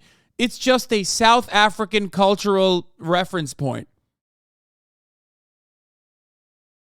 How many times is he?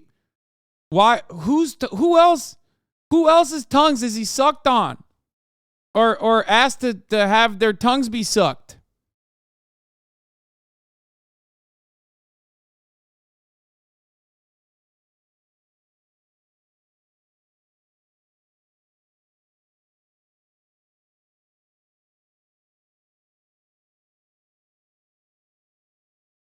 Yeah, the tongue thing is a greeting. Nothing to do with sucking tongues. LA Times from 1997 about the greeting thing.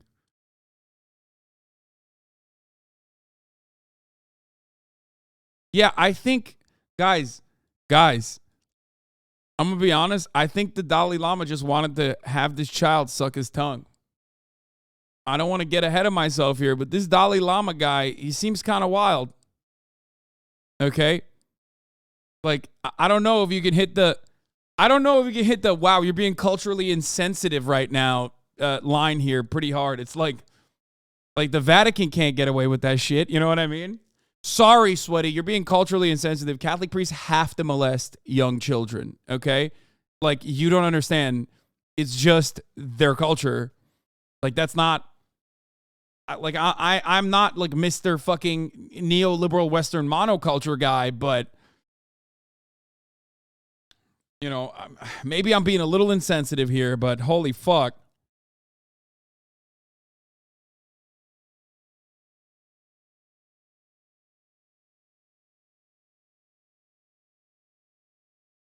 Also, let's be real. We have no right to judge the Baltimore Archdiocese for following the deep-rooted traditions of being Italian. Your chat making excuses for this guy's disgusting. They would absolutely not have the same energy when it comes to Arab culture or any culture from the bad guys. Wait, first of all, I don't even think there's any people in the chat that are legitimately making excuses for the Dalai Lama. I think we're just like, one, trying to comprehend it a little bit. And two, like we're trying to exhaust what the counter propaganda could be. Do you see what I'm saying? Like we're looking at like what the counter to this is to better understand it and form an opinion on the issue.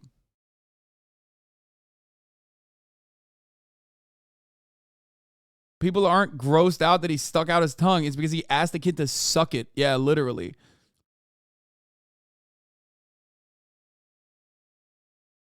I'm Tibetan. He's right. In fact, Agent Smith Jr. I'm Tibetan. He's right. In fact, we do a greeting where someone puts out his tongue, usually an older person, and asks the other person to suck it, but it's not really sucking, more like a peck. This trend started in 1998 when The Undertaker threw mankind. You're such a piece of shit. Why am I reading this? You're a fucking asshole, dude. Okay? Fucking... Only the cousins, brother. This trend started in Tibet only for the cousins, if you know what I'm saying. You know, cousin sucking. It's just, that's what we call it. Tibet.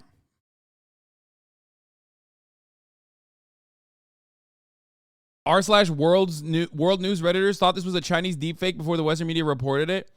Yeah, I mean, anyway, let's see.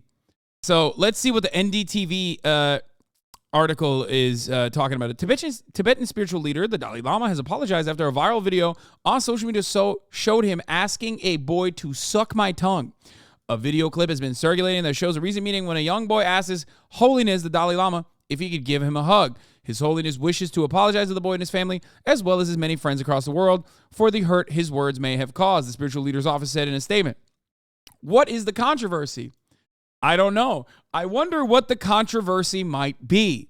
Perhaps it has something to do with this like 700-year-old religious figure asking a literal child, in his words, to suck his tongue. I think that's the controversy. It's pretty open and shut. The incident took place during an interaction on February 28th at the event Mikliad Ganj, a suburb of Dharamshala. According to The Guardian, around 100 school students were present at the event, which was organized at a temple. One of the students present there asked the Dalai Lama on microphone if he can hug him. The 87-year-old asked the boy to come up to the platform where he was seated. The monk then planted a kiss on the boy's lips as he leaned in to pay his respects. He then stuck his tongue out while placing his forehead against the boy's and asked the child to suck it. The boy moved away while the Dalai Lama laughed and pulled the boy in for another hug, said the outlet. The reactions. The video was recorded by one of the attendees and amassed more than 1 million views. Twitter users slammed the footage, calling it disgusting and absolutely sick. Utterly shocked to see this display by the hashtag Dalai Lama. In the past, too, he's had to apologize for his sexist comments by saying, "Now suck my tongue to a small boy is disgusting," tweeted one of the users. What did I just see? What that child must be feeling? Disgusting, said another. Tibetan culture and tongue greetings. According to a 2014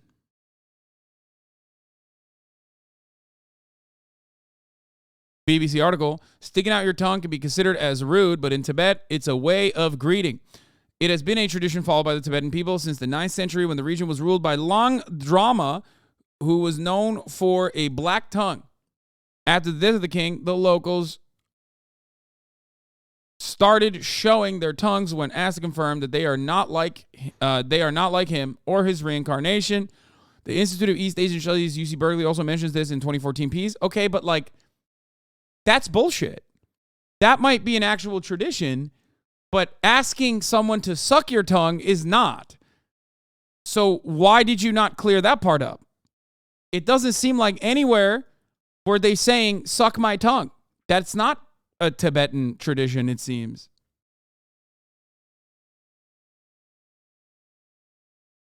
What the fuck is going on?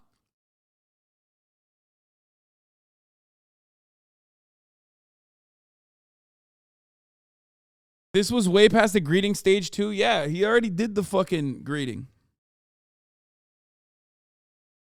That's a wild way to try and fucking defend this dude. I mean, that's actually. Other controversies involving the Dalai Lama. In 2019, the Dalai Lama apologized for saying that if his successor were to be a woman, she would have to be attractive. The comments were criticized around the world, were made in an interview with the BBC. In the same year, he also triggered a controversy after saying Europe belongs to the Europeans on the issue of immigrants. Bro, stay in your own lane. Like, what do you mean? Where the fuck are you getting involved in like white nativist sentiment about European migration patterns? Like, what the fuck is going on? Bro, if I lost 6,000 slaves, I'd be working to recover them, okay? That's what I'd be doing. Worry about that, motherfucker. What are you doing? $500 million, dude? That's crazy. He's out here fucking talking about this. Stay in your lane, dog. Oh, clip it is a joke. Please be careful when reporting on this stuff. You don't want libertarians to see this and think they can tongue kiss kids in Tibet. Yeah, all the sex tourists are gonna fucking be like, oh shit, we gotta go to Tibet, dog. That's crazy.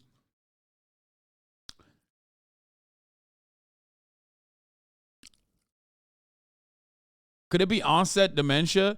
I do think that it probably is. It's more like, you know, it could be like dementia in the sense that, you know, he doesn't realize that that's going to not look good for him. You know what I mean?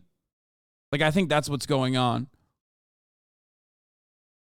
Like, it's probably something he does, but now it's just like he's not supposed to. He has no control factor that would stop him from doing it publicly. Anyway.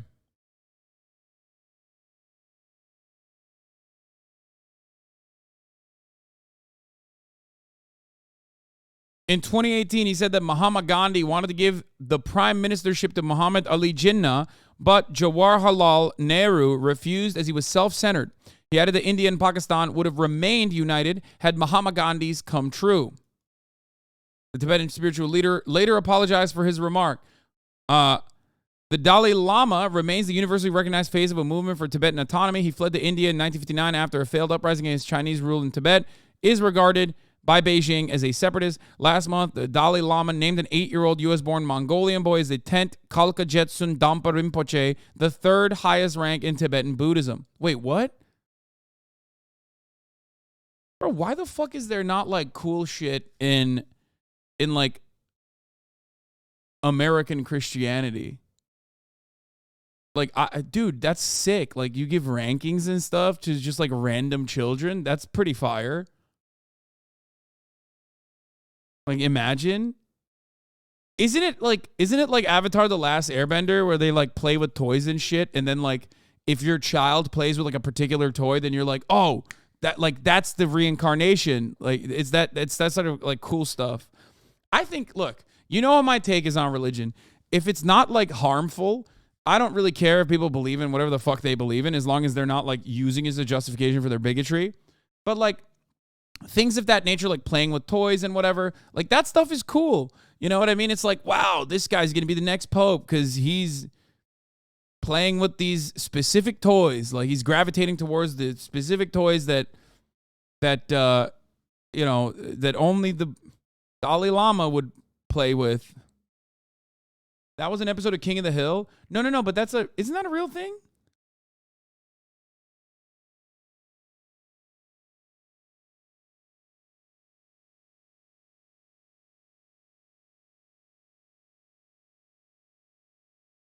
So back in the 90s, we used to go to my grandma's with the Sunday night dinners, and she used to say words that us kids would ask our parents about on the way home. We were told never to talk about them and that they were awful, hurtful words, but grandma was a person out of time. He's ancient and honestly irrelevant in the grand scheme. I don't think he's, what?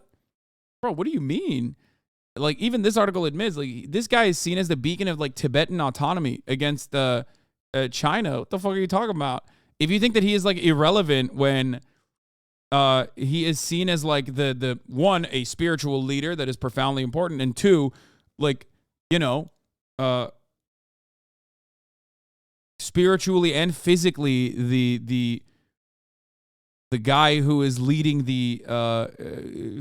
Tibetan autonomy, you know, it's not irrelevant. It's like saying Joe Brandon smelled.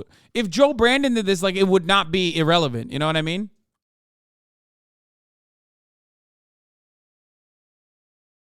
His horniness is a genuine politician, and that makes this 10x shittier. Yeah, he seemed like a prophet. Yes, that's how the aviator was chosen. These chatters are just uncultured and are missing out. You mean the avatar? Wait, hold on. I think the Dalai Lama shit is real too.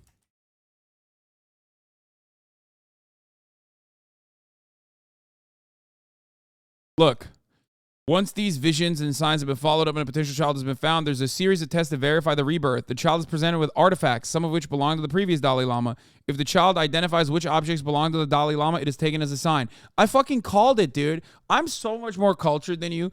All you motherfuckers are like, it's Avatar the Last Airbender. No, guess what? That's how you find the Avatar, but they stole that from the Dalai Lama. It was also an episode in my favorite slice of life anime, King of the Hill.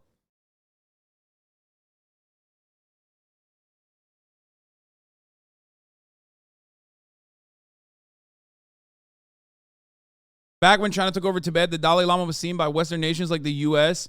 as their best bet to jumpstart a nationalist movement against the communists. So we'll back him up 100%. In fact, he tried to retake Tibet in 1998 when Undertaker threw mankind off of a cage at Hell in a Cell. Dude, that's so crazy how linked that powerful moment from WWF was with respect to, like, the Free Tibet movement. It's wild to consider, but it's real, definitely. You should rewatch this Dalai Lama segment from a couple of years ago. We want to talk about. Here's one thing I will say, though. Honestly, first of all, let's watch the full clip, I guess, to maybe get a better understanding. And then after that, we'll do the John Oliver.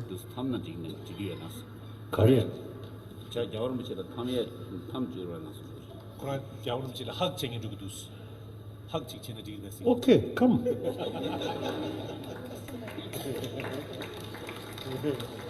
First here.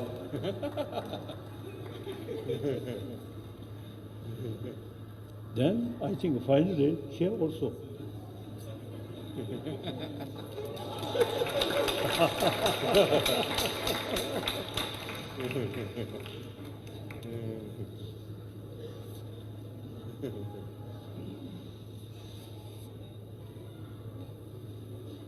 And suck my tongue.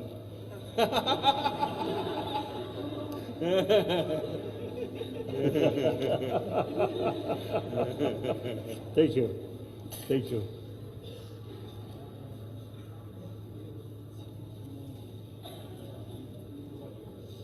We are same human brothers, sisters.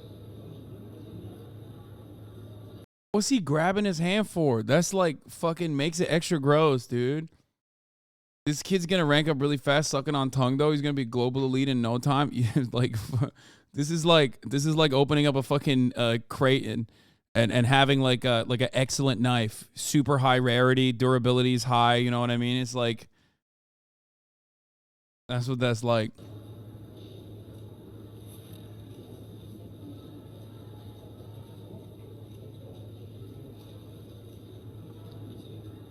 Thank you.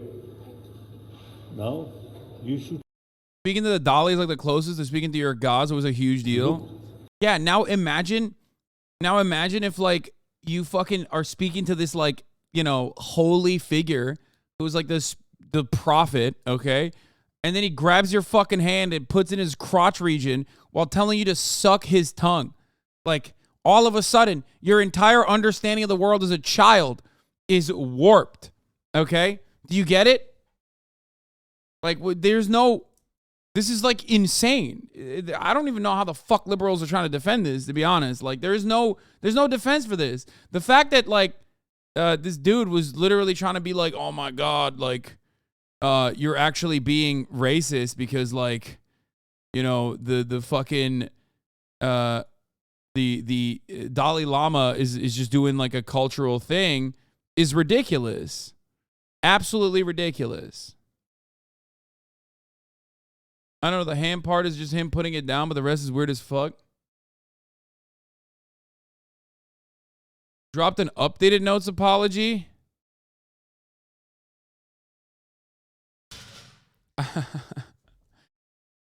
Okay, shut the fuck up. Liberals are warmongers, that's why they love to... What? Okay. HasanAbi, it's just weird. I don't care about cultural differences when it comes to kids. Yeah, dude, what the fuck? I met the Dalai Lama when I was 6, and he was not this weird, lol. I think old age rotted his brain. I think when you get older, okay, when you get older... you know, some of the control mechanisms that would stop you from doing shit in public, okay, goes away. And then you start doing them in public. And then when you do it in public, people are like, what the fuck are you doing, dog? Chatter's like, Mongol Shepik says, I met the Dalai Lama. I did not suck his tongue. Okay.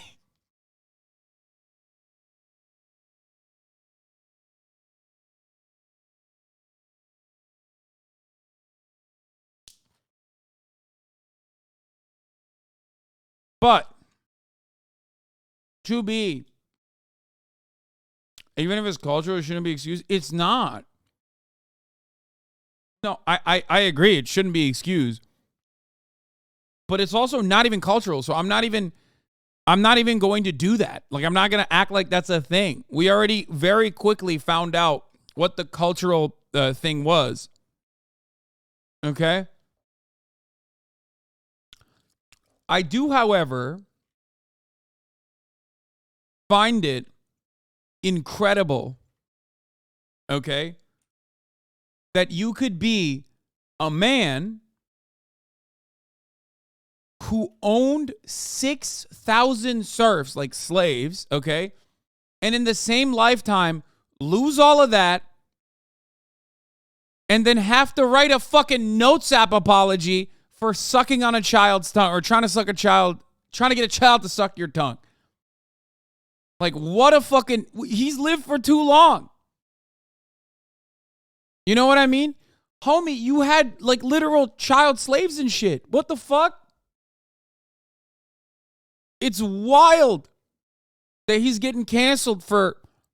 It's wild that he's getting canceled for, like, you know, saying that the next Dalai Lama should be sexy, okay, or that, or doing a little bit of fucking pedophilia, when the man literally, what the fuck?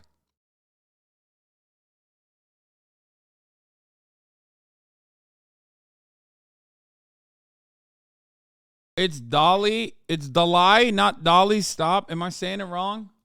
Isn't that how you say it in English?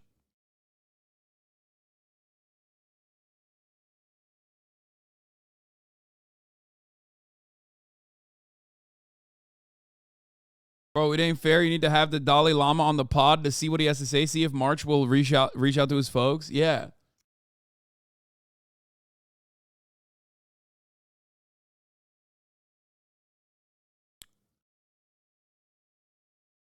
I think it's delay. Wait, really? Dalai? Dalai? Is that how you say it?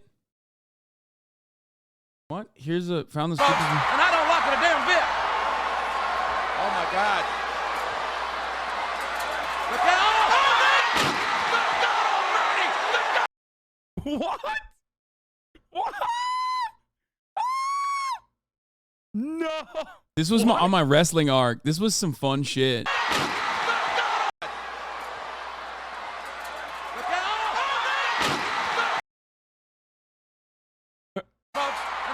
Yeah, clip titled Dalai Lama did what?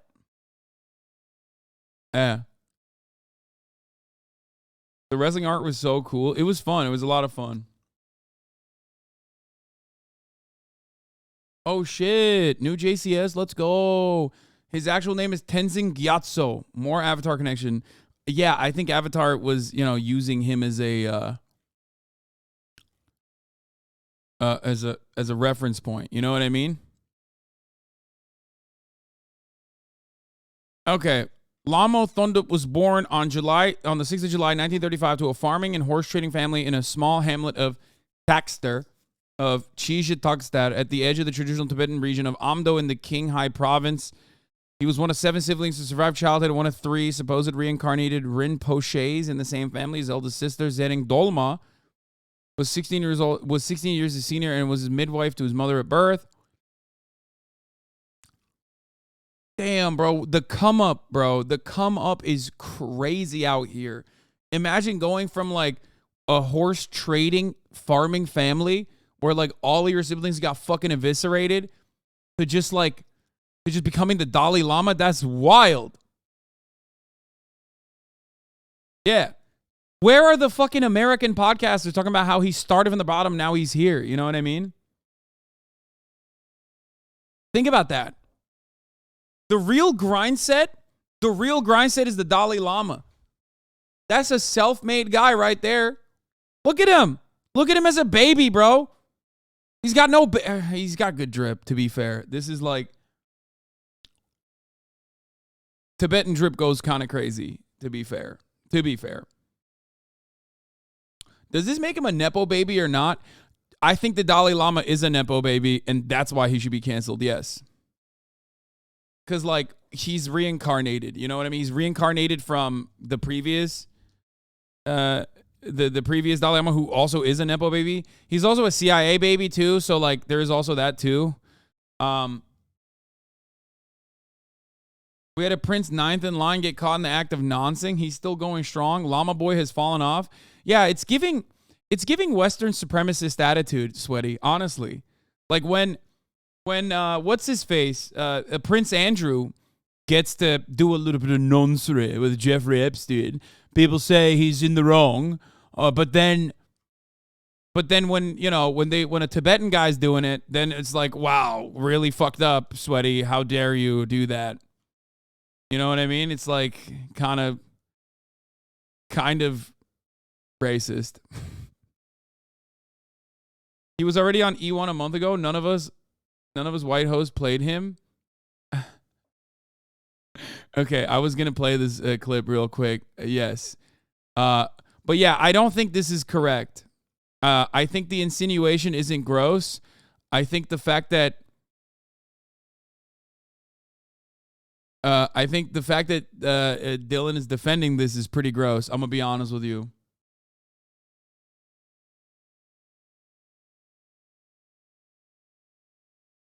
So now all Dalai Lama future reincarnations are now potential pedos. How does that work? Oh, that's a good question. I think the way it works is like, dude, oh my God. The way you get out of this is by saying, oh, it's the previous reincarnation that was a pedophile. So like, the previous reincarnation was a pedophile. So that's why like, he did it. You know what I mean? You can't cancel him from the past life, right? You know they got women running for office these days, right? Like I be in the ballot box and some of these bitches sound fine as hell. They got the sexy porn star names like Loie Lightfoot or some shit. Like, damn, can I vote for your ass to meet me at the Radisson by the airport? This is Dalai Lama raunchy stand-up set caught on tape in new 2023 1080p HD. This is E1, the E1 podcast, a comedy podcast, portraying for those who don't understand jokes or humor or whatever, a month prior to this, talking about how this is what Dalai Lama stand-up set would be like. Instead of the damn governor's mansion, you ever have some ugly bald motherfucker grab your girl's ass? That's me. So I'm watching this porno the other day, and you know what I realized? The pandemic changed porno. The guys know what I mean. Yeah, don't act like you don't know. Like, girls be wearing masks and shit, like Sub-Zero from Mortal Kombat is sucking and fucking in these pornos nowadays. I watched so much damn porno during the pandemic. We all did. Right, fellas? The guys know what I'm talking about. My posse was like, your hand will be the only thing hairy on your body. Cause you know how jacking off make your palm hairy? Like it was on some royal family shit. King Harry, Harry Royal, whatever his name is. Yeah, okay, what else? So the royal family's in the news again? Yeah? The queen died last year. What? Did someone fuck her too much? Cause she's too old to be just giving that pussy away. You ever be fucking some old pussy and think like, yo, I'm gonna kill this bitch. Like, no way her doctor said her heart healthy enough for sex. Anyway, that's how the queen died. From giving away the pussy too damn old. Okay, I should have never played this on this broadcast. What the fuck have you done to me on this? I know. Listen. It's supposed to be the Dalai Lama bombing a stand-up set. Now I'm going to have to do this thing where I have to describe what this bit is supposed to be. Oh my God. Ay, ay, ay. Okay. Just don't worry about it. Okay? Don't worry about it. Episode 1 is a comedy podcast. How do I describe episode 1 to my chat? Like how? How do I describe E1? I can't, okay? A better way to fully understand it is that Lola Bunny, now that's a woman, okay? That's all I'm going to say. Wasn't Felix in episode 1 before? Yes. Just say it's like Come Town and move on? No, I don't think it's like Come Town. I think that it's... What? No, it's not like it. It is way... I think it's way more preparation. Yeah, it's infinitely more creative than Come Town. M. Hud, it's my brother's podcast and it's way more creative than Come Town, you stupid bitch. Yeah, it's not like Come Town at all. I'm not even shitting on Come Town. I'm just saying that like this is very different. Anyway.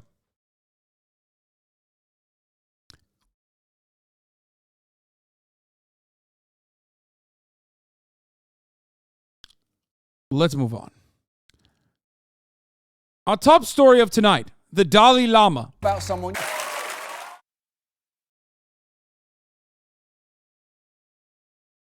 Dalai Lama had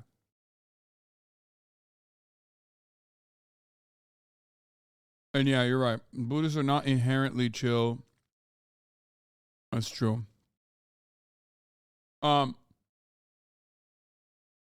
Yeah, I mean, there's they didn't really get into a lot of stuff, but throughout time, the Dalai Lama has said a lot of stuff. The tongue sucking thing, not not being the thing that I'm talking about, but instead, he's oftentimes aligned with, like, weirdly enough, aligned with U.S. values, whether it be having like an inconsistent statement about like the Iraq War, things like that. Yeah, I mean, or the Afghanistan invasion.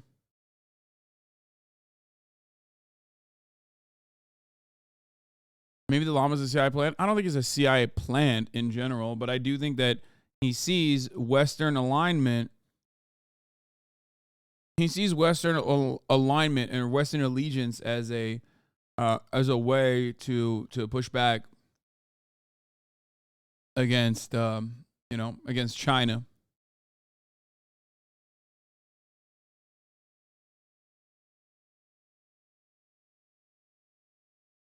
Teach both sides of the controversy, man. The literal Nazis said there were no mutilations. What? Judicial mutilation, principally the gouging out the eyes and cutting out the hands or feet, were formalized under the Sakya school. It was used as legal punishment until being declared illegal.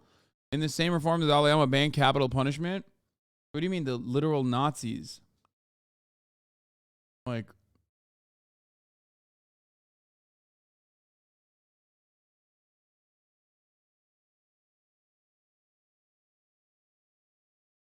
he was literally paid by the CIA. I just think it's odd that the Dalai Lama has none to offer but vapid kindergarten pop spirituality. Then I learned that he was a well-paid a CIA agent for many years. This is from what book? CIA's canceled war in Tibet. Many friends of the Nazis who went to Tibet. Oh, yeah, no, the Dalai Lama does have what is it? Doesn't he have like a homie that was a Nazi? That is true. That part is true. He's talking about Heinrich Harrer, the former SS member who was cleared by Nazi hunters for culpability in the Holocaust. He thinks you're getting all this info from China, even though you're reading declassified CIA files. Oh yeah, I have yet to read one single fucking. I've yet to read one single thing that isn't American resources.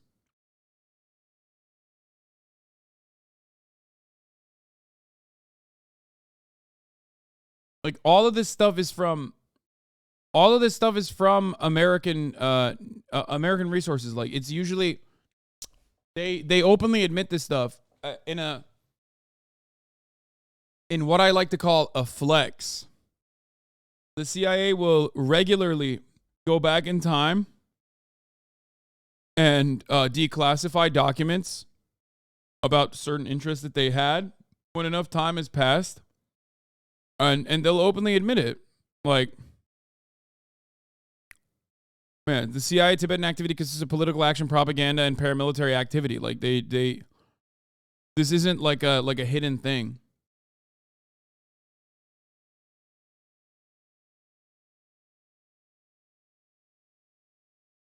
Haven't people always been criticized for who their friends are? What? Doesn't matter picking his poison. Being pro-emancipation unfortunately means it aligns with the U.S. State Department and CIA goals. I don't think it means the desires of emancipation is invalid. I get that. That's I understand that for sure.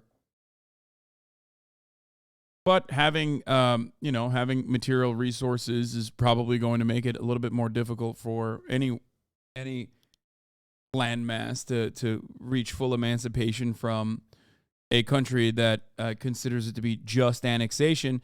Especially when they can point to like historic precedent as well. To be like, oh well, we fucking did this. Like we back and forth control. It's a similar argument to Xinjiang.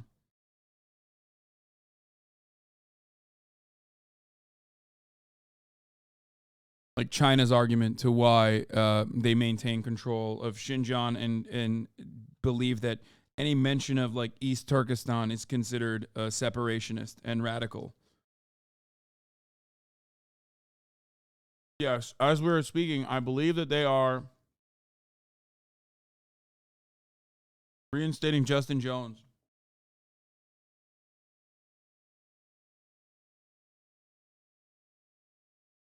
But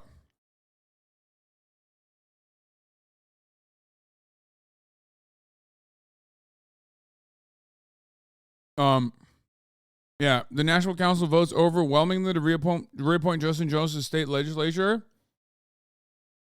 But we haven't. But I can't speak on it more right now because I'm going to eat really quickly. Every time I turn into the shit you're eating, I eat at the same time every day, my friend. Literally every time. It's like coming here at the top of the hour and thinking like you're not gonna get a fucking 3-minute ad break. You know what I mean? You're gonna get a 3-minute ad break at the top of the hour. That's it. The truth. Now, of course, if you're subscribed, you might think, maybe I won't get a 3-minute ad break. Well, you'd be correct. Because at the top of the hour, the way to avoid the 3-minute ad break is by subscribing for $5 or for free with a Twitch Prime. Okay? Or by getting gifted a sub if you're lucky.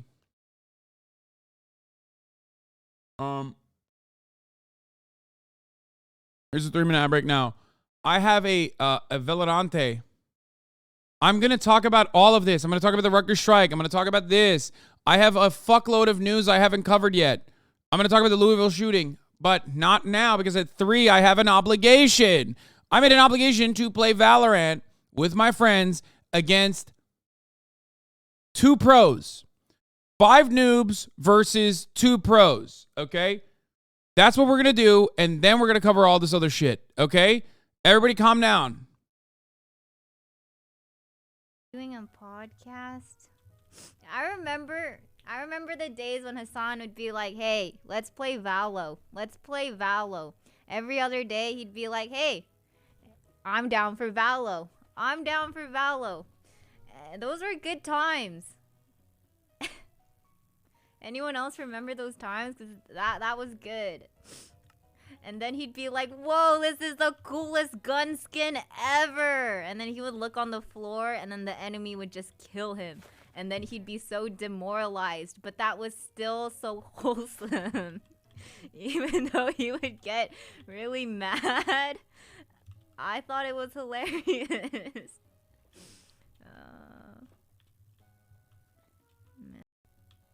He's doing a podcast. I remember the days when Hasan would be like, hey, let's play Valo. Let's play Valo. Every other day he'd be like, hey, I'm down for Valo. Well, the return to Valorant is here. Oh, what the fuck? This is... Oh, shit. I'm still logged on Todic's Discord. Oh, fuck. I was like, why has nobody fucking hit me up?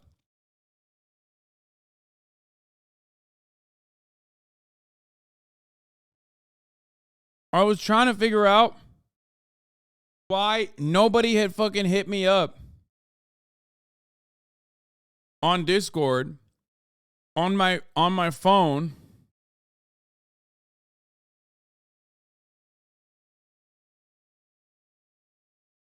And I realized my Discord on my shit. Okay, hold up.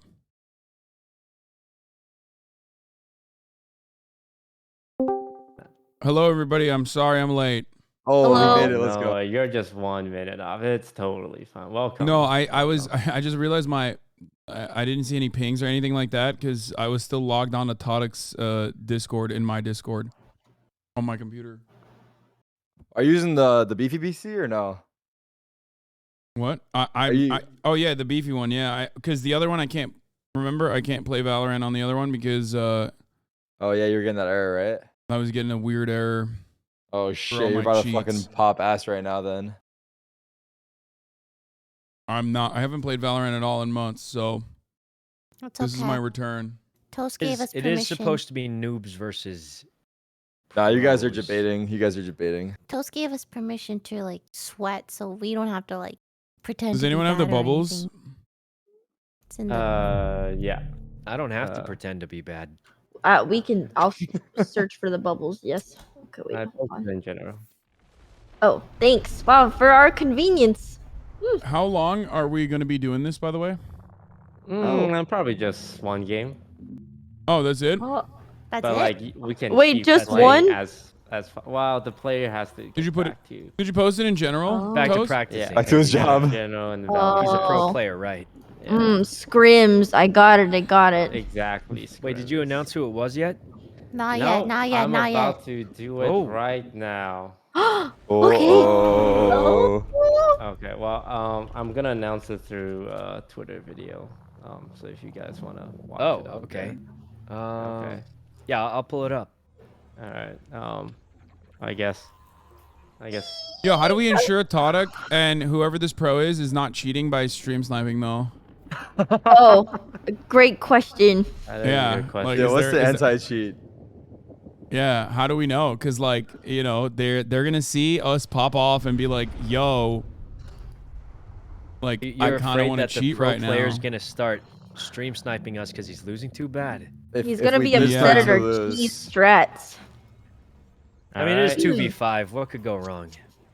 All right, ladies What and could go gentlemen, wrong? we are gathered here today for pros versus noobs. We have me, Saikuno, Lily, Hasan, and Tina on the noob team. And against the pros, we have Mr. Tarek and the newest player for DSG. We're gonna post it on the disguised Twitter account. Oh, not your main one. That person is okay. I'm gonna play this video on my stream. So if I go, I'll pull it up too. Is the video? Is there a link to the video so I can pull it up? It's not on your main one, it's gonna be right? on Twitter. It's not on your main one. It's gonna be on the disguised Twitter. And Okay. 3, 2, 1. Did he post it on the I don't disguised see it. Twitter? He I don't think he debated us. I don't see it. I don't see it. I don't see it. I don't see it anywhere. Oh no. Postword? Chat, did you find it? Are we getting there. debated? Whoa. Wait, there's a video. Founder of DSG here with an update to our Valorant roster. Coming into this season, we had a lot of high expectations, especially for playoffs, but unfortunately those expectations were not met. So we were thinking of making a move to our roster to try and fix our issues. And we've been trialing a lot of players. We've been talking to other teams for potential trades, talking to all the free agents, looking at suggestions from Reddit. I even went to a bunch of solo queue games and started begging people to try out for DSG. And we got nothing. It's me. So I think I'm gonna have to call in a favor on this one. Hey Tarek? Yeah. You wanna play for DSG? Sure, Toast.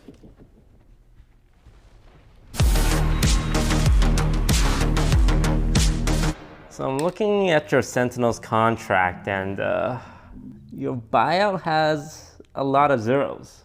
Am I worth it? I think I'm gonna have to go with a free agent on this one.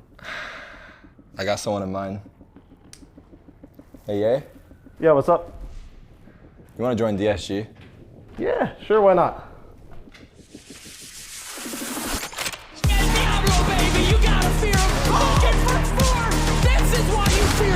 They can push A right now, but It's gonna be really sad when I fucking destroy this man today, okay? So embarrassing. Can't believe Toast foolishly decided to bring 5 noobs, as he calls it, including himself. He's gonna have to throw for us to fucking make his new player actually look not so bad. Do you understand? The entire team secures the ace. What's Jay? Delivering again and again. What's this? What is this absolutely absurd stuff from Ye? Attack is great now for it. Ye though. Whoa! Ye! Gets cleaned up by Ye. And Ye gets the second one as well. Dancing around the corner. He gets 3 and Diablo, baby. You gotta fear him. Rocket for 4. This is why he's so highly touted. This is why you fear this man. Just dragging them down to the depths. One more. What is this from Ye's there. Save us, Ye. There we go. Ye's got it. Yeah, that's really sad that he did this, because it's gonna be a sad day when I cook him. About to be a 1v5 out here, because Wait, this is so wait, I'm confused. I thought I was the pro. That's what you told me when you said pros versus noobs. What's going on? Yeah, we're on different pages, I think. Yeah. Might have been some That was a miscommunication. really funny video. I was wondering why there was a couch there. Oh yeah, we filmed that in the OTV house. I thought it was just you put a couch there for people waiting for their Ubers. It is right in front of the door. Yeah, we It's still right haven't in moved front that of. couch. Yeah, it's still there, so I've been sitting there waiting for my Uber. yeah. Let's well. get started. Hello, Ye, welcome. Oh, can you hear me? Oh shit, it's actually him. I thought we were fucking around. Oh, fuck, the madman did it. Dude, it's gonna be really crazy when Sykkuno is 1v2ing you guys. You know, he's gonna be clearing. He's gonna be getting double kills every round. 2v5 seems kind of unfair. I think so too. To Will they be us. okay? I feel like you're putting a lot of pressure on him. You know, what if he doesn't live up to that? So I just want Sykkuno to not knife me because apparently Sykkuno. He's gonna try and knife you. I'm definitely gonna try and knife you. Don't read my title. That's what he's here for. I haven't played in a very long time. So I'm just gonna point that out. I might like not remember what the buttons are and stuff, but I think it should be fine. Oh Jesus Christ! I love it. I love it. I love it. Hey Toast. Yeah, what's up? How did you pick the noobs team? I just picked the people I like the most. Aww. That's such a lie. He would have not picked me if that was the case. No, he loves us, Hasan. He loves us. He loves us, and he thinks we're decent. No, I So think he cute. picked us because we're not like out of everyone he knows, we're just No, like you're wrong. He loves us. He We're loves good at us. the game. I'm so back. I immediately went to night market and started buying skins. I haven't played this fucking game in months. Oh, stop swiping. Stop. No They more. lure us in so fast. Does anyone have Hasan or Tina? What account are you guys on? If you guys want I'm to on message me, I or, have both of them. I have both. okay. Of them. I'm on my main. I'm on my ahead. Smurf. You're on your Smurf. Yeah, that's Sorry. why the last time I played on my Smurf, that's why it's only silver We're not high one. enough ranks to have Smurfs, guys. Oh. That's you.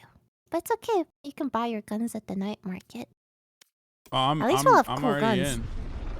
My night market's terrible. Yeah, it's Garbage. Hey, Tarek, you have Ye on your friends list, right? Yeah. Yeah, I can go ahead and grab him. Are you online?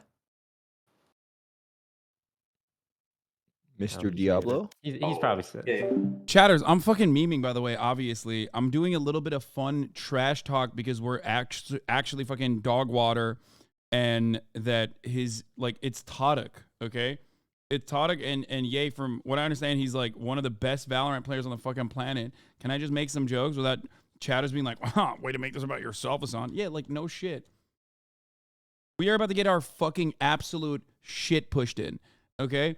We are about to get absolutely eviscerated, ritualistically humiliated. Let me make some fucking jokes before we get to the goddamn destruction, okay?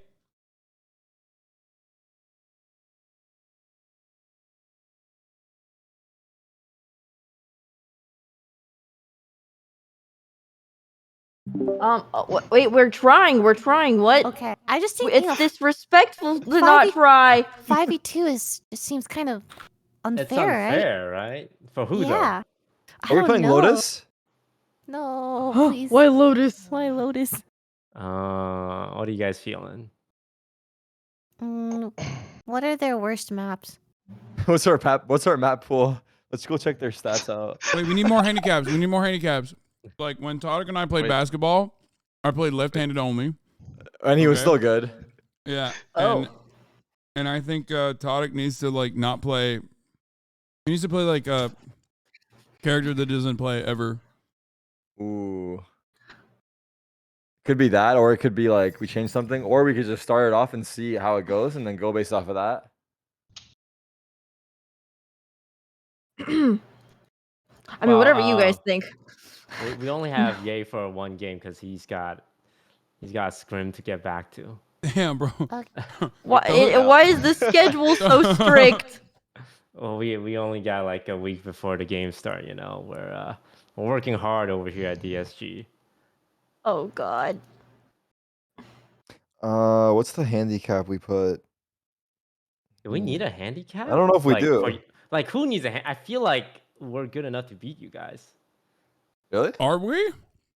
Yo, Sykkuno is kind of cracked when he's not trying to knife people. Huh. But he is trying to knife people, I feel like there's right? a lot of pressure on me now. I haven't played in ages. Listen, I don't follow pro Valorant, But my chat is telling me Ye is like the faker of Valorant. Is that true? Yeah, that's what I've been told that's too. what they've been telling That's me too. what everyone's telling me. That's insane, isn't it? Isn't that like insane? No, don't. He's hyping it up so when he stabs him in the back with a knife, he's gonna put that as the title. There's no way. There's He's no. hyping it up too much right.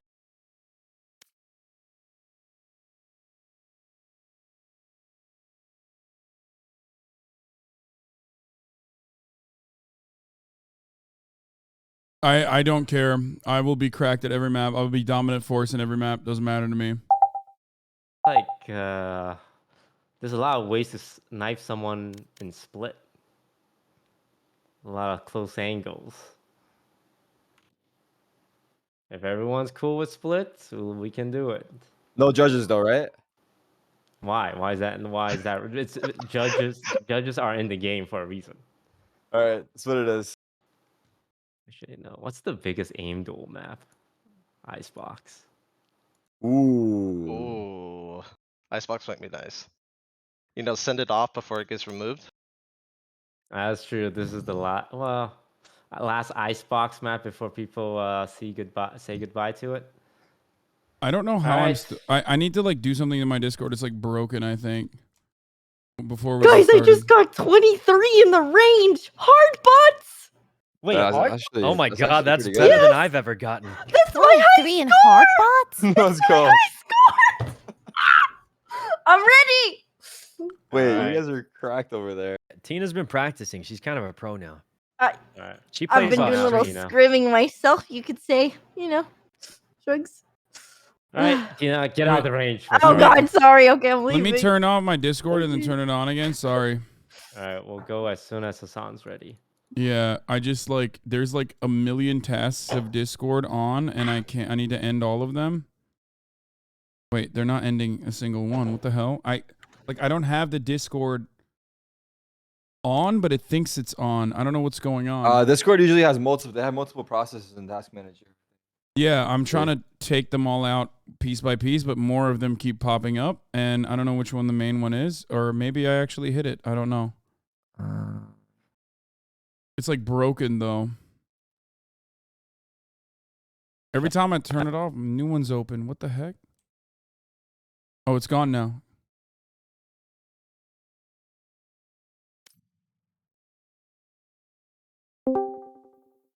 Hello? Yeah, we hear you. Hi. Okay, what's up? I'm back. All right, I think I fixed it. I don't know what it was. Maybe it was like in the midst of an update or something. Oh. All right, looks like we're all ready. Yep. Oh, I'm All right, yeah. gentlemen. Good luck, everyone. Have a good time. so ready. And I will be gifting the winner 100 subs divided by the players. Okay. All right. Thanks. I'm excited. It's free money. Oh, what the fuck? We're playing Icebox? I am you. Hasan, you I'm love kidding. Icebox. I'm kidding. I'm All right, locking in guys. KO. It's over. What's our strategy here? Let's talk. Wait, are they still in the chat? Oh, they're not. They left. No, they moved. Okay, good. I'll thing. be Sage. I'm switching it up. Okay, well, I noticed someone already logged in before any kind of discussion. Oh, I just don't know how to play any other character, so that's why I That is thought true. this would be That's the best. fair. Would be my most helpful. Yeah, that is true. He only plays one character. And not well, mind you, Toast. Oh. I'm gonna go raise. Okay, we got one guy. Well, he also logged in. Well, before yeah, any listen, kind of we're discussion. bronze for a reason. Am I right, Hasan? Am I right? Saikuno is cracked at Raze, though. I mean, he Saikuno's is so not good. bronze. I'm silver. Sorry, I forgot I ranked up on Yeah, accident. you're the Anyway. Silver Surfer. All right, well, I'm gonna pick God. Yoru, so at least I have a few people I can rely on. What is that Maybe character my- that you're that's hovering not on? Yoru. I thought Lily was a Oh wait, Yoru that's player. Gecko. Sorry. I'm gonna pick Gecko, Wait, so I can count on 3 more people. Guys, we don't even know what characters we're playing anymore. Do we need another duelist? Cause if you need me We to. need another duelist. I think we could use More one duelists. more More duelist. duelists. Oh, but you guys don't like Lily. More You want to be duelists. duelist? Tina, Tina, you can Come be on, duelist. Tina, we I need can more be No, duelists. wait, More I think duelists. Lily as a duelist would No, be no, no, we need fantastic. More duelists. Oh, more. And which Okay. one? Which? Oh my Okay, We need God. oh, more. We need more. Like, go, go. Who let her go? Hey guys, Guys, everybody knows that Jet has great stuff on wait, Icebox. Tina's insane on Jet. Damn, She they're is. playing She 2 is. duelists. Dude, Yeah, of course I they are. tear up those iron players. Let me Hey, tell Toast, you. I have a question. How did you convince this guy to join your team? Well, fun fact, Ye actually DM'd me first. Oh, wait, Sure, what? Oh! Wait, what? I have proof. Oh my god. Okay, because everyone's everybody. reaction is like, how is this guy on DSG right now? Because they're That's so freaking funny. out. What did I just do came for to an this? agreement. What? Like Psychono, what would I buy for this? Sorry to. That was actually really Okay, good. let's create some strategy. I'm gonna double satchel in. Okay, I'm gonna that's just play safe and set up my shit. Okay, guys. Aim true. Aim for the eyes. Okay, All Lily. All right. Oh, I had a Aim for knife the here. eyes. Where do I go? I'm gonna knife. Oh wait, I'm gonna knife Are B, we but looking? we have so much people, so many people. Oh, they're both going mid? Go, go, go. They can't hold flanks. Why would they do that? Hello? Okay, now we hit him with the long flank and thing. Whatever you do not engage. I've shot him a bunch. But none of them hit. I think. One enemy remaining. Nice, Toast. Nice. Where? I got mid. One was mid. You can push. They're weak. They're weak. You can push. One tap anywhere will kill them. Okay. What, You do got it, think I Hasan. You A got or it. B? Have your gun out, baby. Last player shit. standing. 130. Oh my god, you did it, Hasan. You're the best. You killed Ye. You did it. This is why they call him the... Are you teabagging him? Are you feeling good? What? Hasan? Wait, Hasan, hit him with the Hasan special. Oh god. Hit him with the Hasan Oh special. my god. I haven't seen it in Oh my god, he actually did it. The I haven't freelo. seen this in ages. Guys, I haven't played this game in so long. I don't even know what I'm doing. What do we buy here? Like a stinger? What's the meta? The stinger looks more Okay, expensive. now you're just bragging. Stop. I can't believe this. No, I'm not. I just bought a haven't even stinger. played in so He long. deserves it. He deserves it. I'm Good job, so Hasan. They're on A. They're on A. It's back up. Mayday, mayday. Everybody, A side quickly. Alright. Oh my god. Okay, I have an alarm bot at the right. Okay, I'm gonna. Oh my Alright, god! let's I all put take 23 it. on Todic. He's 23. backside. That's a big number. Eyeball, go. Spike planted. One enemy remaining. All right, come on. It's just one, guys. Oh. Ooh, we did it. Nice, nice. Big We money. did it. Where's the spike? Here's the spike. Where's the spike? Oh. Wait, it's down. You see? This is why I'm bronze. We did great. No, We did no. good job. Good job. We won. We won. Wait, I thought they would be like absolutely destroying us. The fact They that are we've even destroying. Hard to be fair. Like no, no, No, 2v5. tell I him, thought it would Hasan. be Hit like him with the truth. no 2v5. I thought it would be like not even a question. Like they're still absolutely eviscerating us. I'm kind of shocked at our performance so far. Yeah, the pro players are still humans at the end of the day. yeah, No, yeah, yeah. I've seen how Todic plays. I don't know, man. Okay. It's down. Guns up. Get dead. The range. Oh, they have guns now though. Oh god. Yeah, they have the hero buy. It means nothing. One enemy remaining. What the fuck? Don't worry, I have the flank. He's on B. God damn it. Oh, you You lied. You lied. What? I mean, he can move. God, I just full, Oh, I man. just full ran while shooting. Man. I think we need Dina, to that's make fine. sure that Oh, our wait, he's tactics. dead. I think we need to make sure that we just like run and gun, right? Like that. Wouldn't that be overpowering them, overwhelming them, and running Ooh, and you want to gunning? run out with a Spectre and spray at them? Yeah, let's just do that. No, I mean I'm not gonna do that because I I have like a gun that. right now. But I think that's what like probably would be the best idea. I mean we're winning right now. We can change tactics if we start losing. Can I have a gun? That should Yeah, I mean, should be this good is to really have that in a working. back pocket. Yes. I'm thinking we just all run mid and kill him. Yeah, let's what are just they go. gonna Yeah, do? just Outrun- let's just Yeah, run let's mid just and go shoot run him. mid. Run mid and shoot. What are him. they Okay. gonna do? Outrun 5 of us. Oh, Push them, guys. Push them. Where are Ah. they? Oh, they're nowhere to be found. Are they A? I think we just Are they? push and outgun him. Oh, one's One there. enemy Wait, he's at remaining. our Wait, what? spawn. Oh wow, Whoa. Louis didn't even flinch. That's Oh, he has unbelievable. A, but it's 1v5. Oh god, I didn't Everyone, even get make to sure we're react. rushing them at the same time. All right, rush at the same time. Oh, let's go against Go in, Rose. Toast. Go in. He's on the right. Guys, he's on guys, the we can't let him get all of us quickly. Hello? Where are? Oh. Nice, Tina. Toast, he doesn't know you're there. He's hit for 40. Oh, you got him. What the fuck is that? Oh my god. Oh my god, he's abusing his new employee. What the fuck? How'd you get your ult so fast? Wait, why didn't you get the bomb? Are we defusing? Oh, wait, Toast? Toast? He got, bro, he got so excited. There's no way he just. He got there's so no way he just excited. did that and then walked away. Why didn't anyone fight. say anything? Why didn't anyone say He anything? got so excited. I thought you knew what you were doing. I also got too excited. I got really excited about knifing Ye. Wait, yeah, no, I don't blame you. I don't blame you. No, it happens to me all the time. I always forget if I'm diffusing or planting, so you know what. Sykkuno, spare funds. Bro, Toast, yeah. Toast. What do you Thank say you. to the what do you say to the allegations that you're throwing right now to make your team not look as bad? Let's get this done.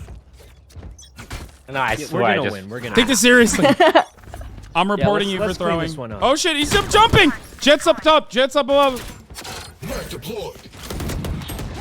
What? Suppressed. Oh, you can't jump over that? Oh, he's above the tunnel thing. Fuck.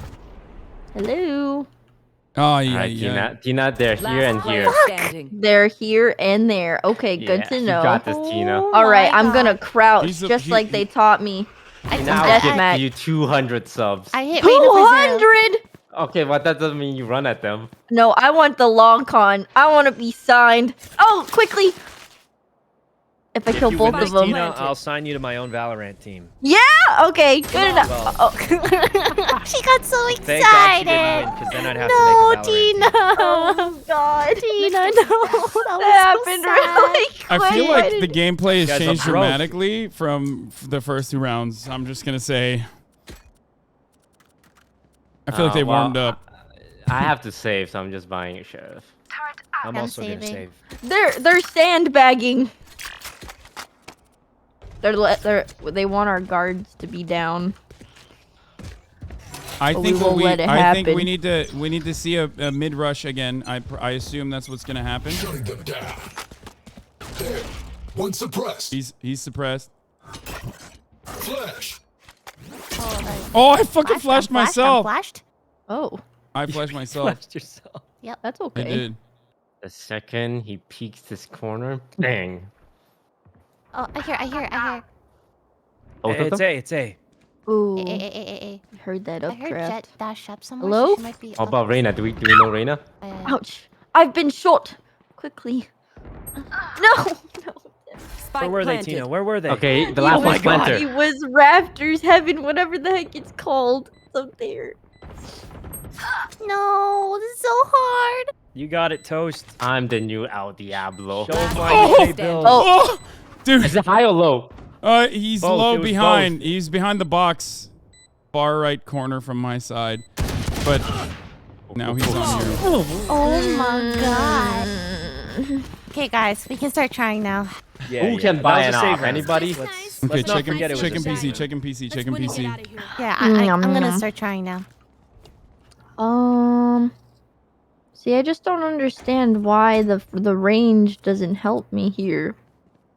Alright, we need to get They're Tina on. even For the chatter that's faster. asking, I did use Oh my God, flash. I didn't think it was that I bad. just Oh, I did God. use my Alright, flash and Tina, flash myself. where do you want to go? I don't know. I'll run ahead of you, and you shoot them while they're shooting me. Okay, I want to push out A site. A side, I going. feel like they always go A or mid. They never go Get B. down, Mrs. President. I'm gonna flash for you. Mrs. President. Okay, I'm gonna send my little boy for you. Alright, Tina, we're gonna swing, and you're gonna get this kill on the trade, yeah? Hey, what? Hey, where is I everyone? was so close where on did that Tina one. go? It was Mid, almost a good trade. Yeah, Todic where'd went you up go? mid. What happened? Todic went up mid and cooked both me and Sykkuno. Why does the game feel so different? I've never been executed so quickly. Bomb grenade out. Tina, where did I lose you? You ran too fast. You ran too fast, and he was behind.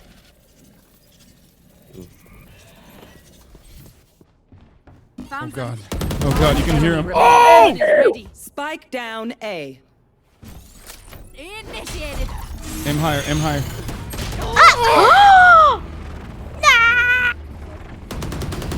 You know, There's no way you're bronze.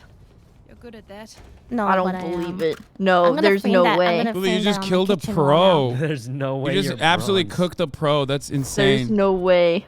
Wow. It's so funny. They're so good. If you kill them one time, it's like an Wouldn't it be accomplishment. better? Wouldn't it be better? This is a So suggestion. funny. This is a suggestion. I don't know anything. Wouldn't it be better if we, I don't know, All like run at played them? retake? I think they're gonna go A. They never go B. I think B is too difficult for them to take with 2 players. So they're probably never gonna go B. Yeah, it would be silly if they went B. All right, they will not be coming mid. Oh, He has it that's- on lock. That's very threatening. Wait, they must be B long then. All right, we have turrets. I have stuff set up. Oh, yeah, one second. Okay, all right. We on the count of 3, we all swing. All right. Are they on B? 1. Oh, I hit him in the head. 3. Everyone swing. Oh. Oh You guys god. swing? Did Yeah, everyone but swing? Did everyone swing? Did we all Oh. swing? Guys, I everyone's hit swinging, for right? 60. We're I swinging. take those. Oh, Guys, did you guys swing? No, I was coming swung from a mid. little. One enemy remaining. Jesus. Oh, Ooh. You can Okay, do this. I'm It's just only gonna carry. ult blindly. Blow Ulting him out. blindly. Blow, yo ho. He's on the right. Oh, on the up.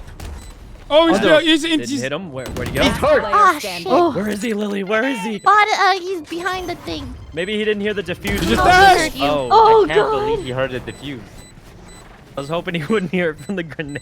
Oh my god. Guys, you're so new plan. good. I'm IJL. I am IJL. I'm IJL. Okay, what do we do, Okay, IGL? What do we do? What do we do? All right, we 5-man. What does walk out of IGL mid. mean? In-game He's leader. in-game leader. Okay. I think we hit him with the jail. We surround and then kind of take a selfie with him. What? No, I was kidding. I don't want that. Your ultimate. Your ultimate. You hit him with the ultimate. We surround your new player and take a selfie for the memory. Okay. This is your first time Well, playing. I this, still right? need 2 more orbs. All right, let's all walk out of mid. That's 5. Wait, you That's need 5. 2 more orbs? Together. They can't shoot all of us. Oh, I ran. Instructions were unclear. Let's all group up. Let's group up. Okay, put your knife away. This is a gunfight. This is a war. All right.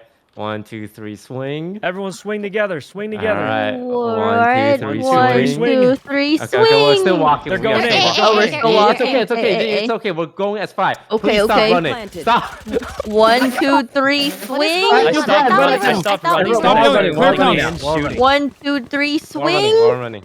Get him, guys. Get him. All Run right. in. Get him, One, get him, two, get him. three. They can't take all of us. swing. Hey, everyone go up the rope. Everyone? Everyone? Yeah. Okay. Oh, what's can't- top Aye, aye, gen? Top gen. Captain. Top screens. Go. Everyone in, Rope everyone rope in. Trade it. Okay, Oh! everyone, They think I'm defusing. Oh my god. On the right.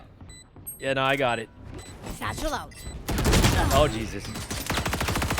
Oh, that was God. actually, that was great movement regardless, dude. Good energy. Yes. It looked Like cool. next time, I when actually there's 4 headshot other him if people I didn't have alive a on your special. team. I thought you said we were walking and sneaking up.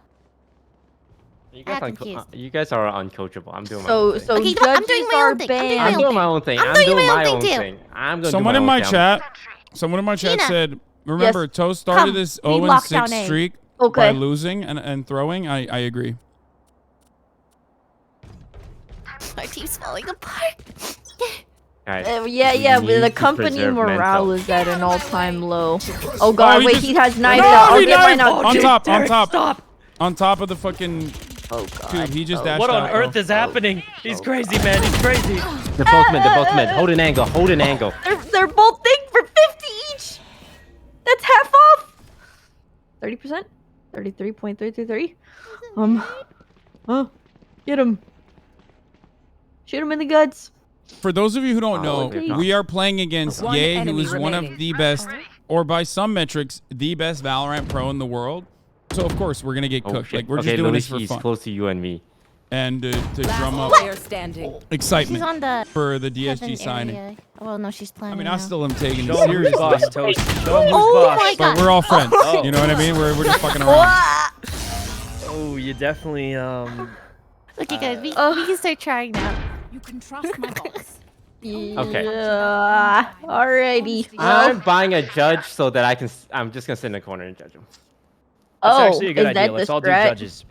Guys, Okay. they've everyone gone buys A a judge. Everyone vast buys a majority judge. of the time. Let's all judge on A and just cheese strat it. Okay. What if we all just travel together? Because, like, numbers beats them. That's true, We too. tried that 2 rounds ago and somebody started running. Yeah, but okay, but this time we don't run, right? Guys, All right, 99% instructions unclear. of the time they've gone A. I think we cringe on Instructions A. unclear. You said run, right? They're going I A. said They're buy a going judge and A. hide in the corner. Everyone cringe They're on up. A. Cringe on A. They're up pretty high. I'm gonna fire some judge shots. Nice. Oh! I fired at him. He's on me. He's Did you hit watching him? me. Yeah, I think so, but from that. Charge him, boys. Charge him. Charge him. He's baiting my Charge him. They're body. weakening. We need to save Hasan. No Save friend me! left behind. Bro, none Maybe of we shouldn't us. push anymore. I Maybe put we him should for. I stop put down pushing. 14 on him with the judge from that distance. Guys, maybe we stop pushing. Maybe Okay, we now- Why okay, are now- we now- running to them? Maybe we stop pushing. Now we them. hold. Now we hold. I feel like Tarek's gonna flank though. Those come. Oh. Yo, he wants you to go there. Do you have double satchel, Sykkuno? Yeah, yeah. Last player standing. Oh, yeah. What'd you want me to do with it? Guys, he doesn't know I'm up here. He does not know. Okay, at No the one very would least. cringe bait 4 of their teammates. This is making Yay look really good, though, you know? There's just no way he expects me to be up. What? How did he expect me up? How did they know? Wait, did he just see us the whole time? Last round. You know what they didn't realize is we were throwing, so there would be a 9-3 curse. He's Oh, yeah. This is Yeah. it's over. Also, I have a bulldog now. It's over. over. It's game over. This is the gun I remember playing with. The bulldog. Okay, we should actually work together though. Yeah, you think? Yeah, we should actually. How's it work 3 to together. 8? I thought we were. I thought we were winning. Yeah, we've just been trolling for content. Let's just win now. Okay, Yeah. we'll play Let's through. no more like, trolls. we just This didn't guy wanna gets a look little- bad Start losing to trying. Let's bronze just start and trying. stuff. Let's just start Now- trying. Now we just start trying, yeah. Wow, wait, is that a lineup? Oh! Oh. I got zero. Last player standing. One more right there. One enemy remaining. Spike down. He headshot me my twice God. through the wall. Okay. 33 Switching and sides. 6. Guys, we got this. Guys, We got Okay, this. I'm Hard glad rush me, we hard started rush me. throwing so the game was closer, but this has gone too far. Yeah. I think it's time B we is win it. I think it's time objectively we win harder it. to hold with only 2 players. I Okay, think we we're just keep attack. rushing Yes, B. yes, I like that cycle. That's big brain. We overwhelmed them B. No one ever plays B. Okay, I'm gonna hit a knife on A to debate them, Oh. God. and also to check if this. they're Okay. even at least on A. Who's Okay. the best jet in this room? Who's the best jet? You are. Oh God, it's me. I'm the best jet in this game. Nice. Activate the Also Korean blood. mental game. Oh yeah, the Korean blood. Yeah. They don't make those PC bongs for nothing. We That was said my 5 boot rush camp. B and. One Wait, surprise. okay, Ye's there. We fight Tarek. We fight Tarek instead. The scratching Over here, his over here. nose. Over here. Guys, he's B. You guys got the long flank, right? Yeah, I'm going. Yeah. He's still here. Sykkuno, you son of a bitch. I got a strat. I'm watching mid. I'm watching mid. It's covered. Where is he? Okay, he's between us. Just slow walk it in. Slow walk it I in. am. Well, where'd he go? One enemy remaining. Whoa. Okay, Sykkuno, you get him on the Guys, rotate. If he goes through, yeah, if he rotates through mid, I'll get him. Otherwise, he's snowman. If I don't get him, he's snowman. I think he's snowman. He shot my wingman. He's here already. Sykkuno, he is not mid. I'm going for a flankus. A flankus. Okay, we have 40 seconds. Hasan, do you have a flash? Yeah. All I don't know how right. to throw it though. I'm gonna throw it right here. Yeah. Sykkuno's literally running a mile right now. Oh, he's back. It's a He's yellow. fucking He's yellow. crate. He's Yellow. Okay, Sykkuno, thank God you've been working your way up the flank for the last Yeah, the 10 flank is ready. fucking hours. Wait, we didn't plant it? I thought He's yellow, Wingman he's planted yellow. it. He's yellow. Oh, he's just Grenade attack. Grenade Rush him, attack? Ghost. Rush him.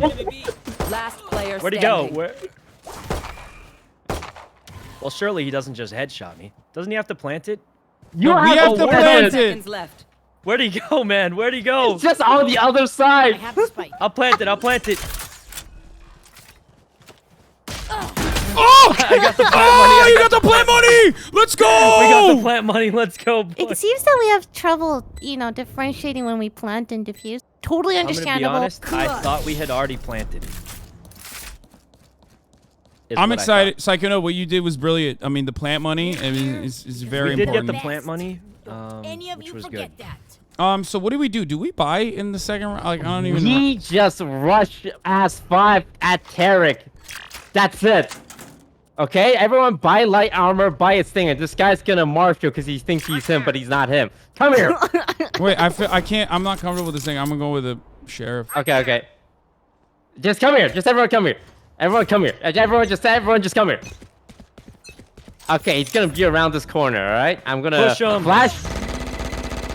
I'm gonna send the boy. I just shot to intimidate. Rush. Take him. F1. Flash the backside. Hasan, Go, flash go, it. everyone, go. Flash it. No one's here. Okay, we're gonna go for the plant here. Nice. Fall Sykkuno up. He's brave. Hold. Everyone, guns out. Hold it. Oh, knife destroyed on the backside. Snowman. I got a spot. He's coming from mid. Tarek's coming from mid. Get your goddamn gun out. 94 on him! 94 on the cringe Toast, I think Marshall! he saw us in here. I believe he saw us. Todic is lit. One enemy remaining. Over here. Nice. We got He's got a vandal. Last player standing. Oh. Let's plan. I got a lineup. So close. It's a fake. I know this guy. It's a fake. Pros don't fake. Clutch. Pros don't fake! Okay, I'll be No, honest, you I are don't know this guy. This throwing is my first game. time hearing You are about him. throwing. Everyone note down your observations, then let's run I it killed him though. That's something. That was pretty cool. That Actually, that was pretty cool. Yeah, at least They you got the killed them. kill. Yeah, That's yeah. good. Yeah. It was That's pretty awesome. cool, huh? Yeah, I liked it. Oh, Okay, God. Sykkuno. Okay, you can go up kitchen and lurk. The 4 of us will run B. How about that?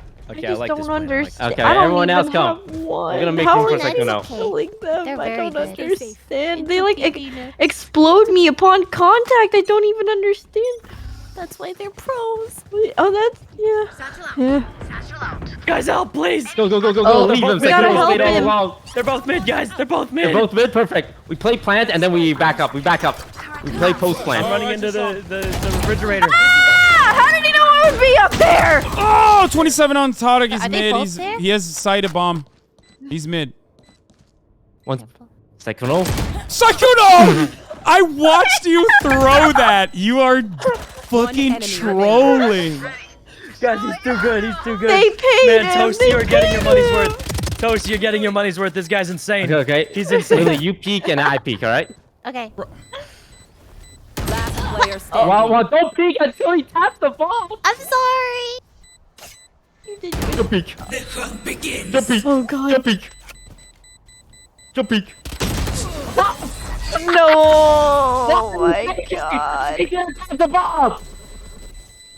Clutch. Holy Oh, shit! whoa, he hey, clutched Hasan. it. I'm like almost. Me and Toast are getting so many kills. Like, look at our. Match point. No one beats me. I saw what you did. Got this. Guys, this guy's This is insane. so he's, good. he's insane. He's so Toast is getting such good value on this player. Yeah, I mean, you he's got just- such a good pickup, Toast. Congratulations. DSG's gonna be so good, right? Don't yell at us. Oh God. Guys, this is the last round. Just please. All right. Okay. Can we I just- know you said Okay, let's one fuck game, it. Wait. but none of us thought it would end this fast, right? So maybe we can do. Yeah, exactly. Yeah, not that it's maybe over. one Like it's not more. over. Like I don't- also like, I'm not do saying think that it's he's over. getting like really good practice out. Oh shit. Midnight. Ah! So close, but not at all. I got 0 hits on Come him. back. Down A. Look at him baiting. Oh, Get him, Tina. Get him. you gotta reload. Wait, stop! I'm reloading. Wait, hold on one enemy second. remaining. Jesus Christ. I got one. I got one, guys. Hello?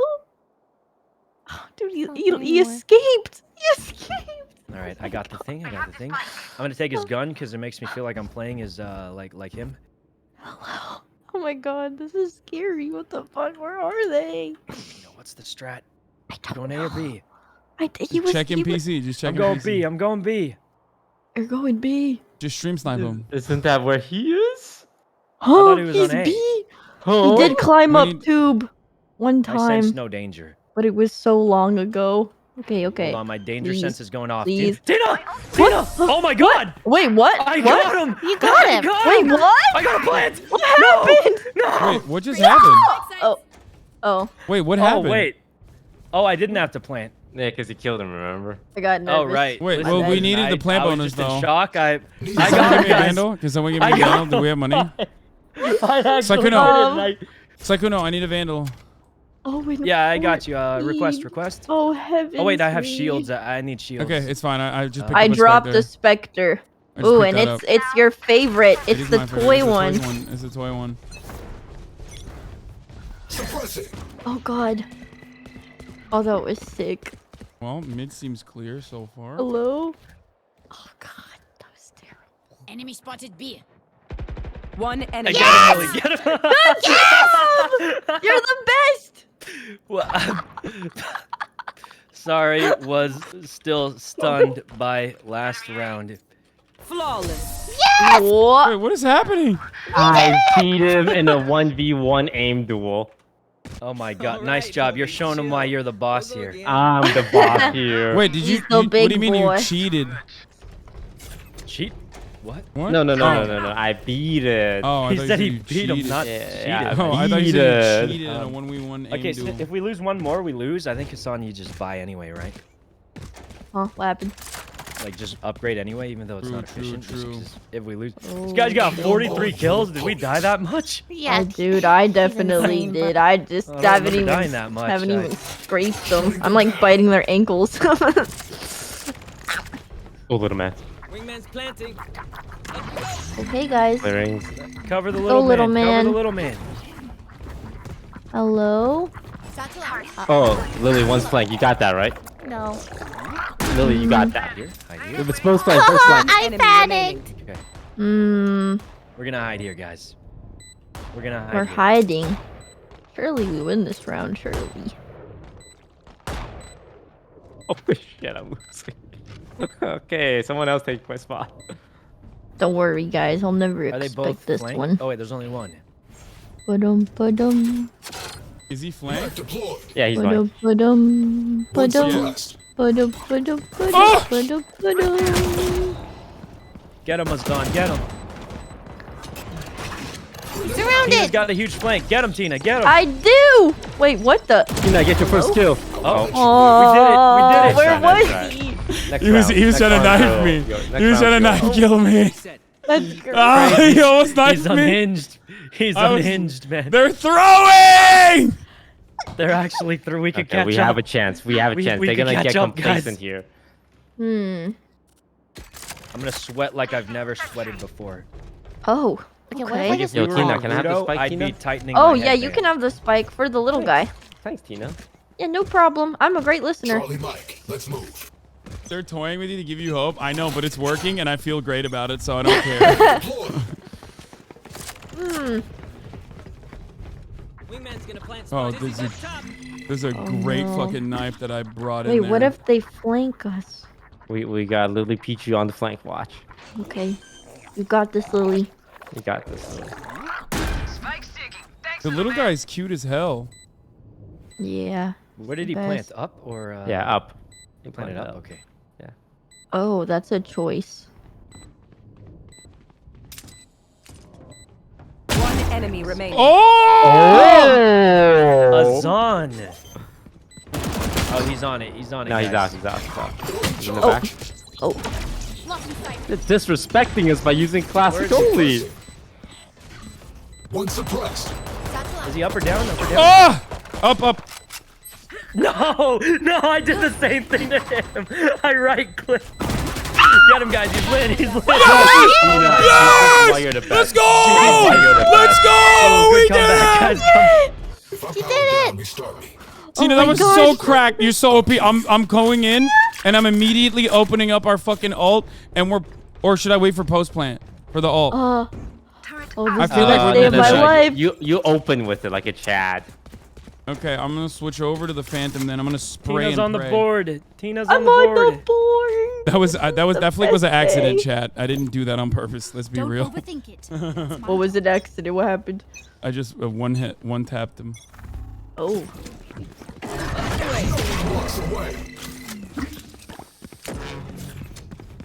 There's a guy there with a. Don't let him kill little man. Don't let him kill little man. He's top left, top left. Oh! Wait. I put a bunch on him. I put a bunch on him. Oh, but they're shooting at me. No, the sheriff. They're looking at me. They're aiming at me. They're aiming at me. One enemy remaining. Nice. Only one left. Ah! I just keep only killing Todd. Off. Okay, there's three. Off. It's fake. On. Bro's on fake. Oh my god, you just mowed it down. Are they just using pistols? They think they can beat us with pistols only. The disrespect. It is so disrespectful. I think I've only killed Todd. Oh wait, no, never mind. I killed the A a couple times. You gotta frame that on a wall, man. I'll put it on my refrigerator door. This is Turk on Turk violence. You hate to see it, but hey, listen, it's for DSG. We're doing it. Oh, DSG. Smiley. Okay, Lily. I believe in you. Okay, there's no. Yo, hit him with a knife. Shutting them down. Hello? Mid? One suppressed. Oh, he's there. Okay, let's work B. Let's work B. What? He's in here. He's in here, man. I'm in the cafeteria. One enemy remaining. What? Oh my god. Wait, where is he? Oh, 148. 148 on Todd. 148? Oh, that's so much. He's up there somewhere, I think. Oh, yes! Nice. Okay. Oh. Look, they keep fucking around and we're gonna win. Coming back. And we get those gift subs. Super easy to pick off. I will log that. The game won't log that as a kill, but I will log that as a kill in my head. I think that's fair.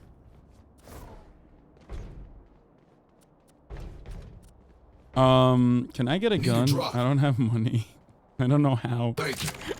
You guys have like 8,000. The dopamine rush you get from just killing one person is crazy. Yeah, in a 2v5. In a 2v5. Oh god. Get out of my way. Oh, he's got knives. Everyone hold. He's gonna try. He's gonna jump through mid. I know He's Terry gonna try to do always something. jumps through mid and tries to float knife. I squirted him. Oh, he's close to mid. He's close to mid. Alright, Lily, hold that. Yeah. We're gonna make noise, and he's gonna be like, ooh. Enemy remaining. I fucking destroyed our boy. Oh, Jesus! I just broke my leg. Oh, jeez. Oh. Jeez. Yeah.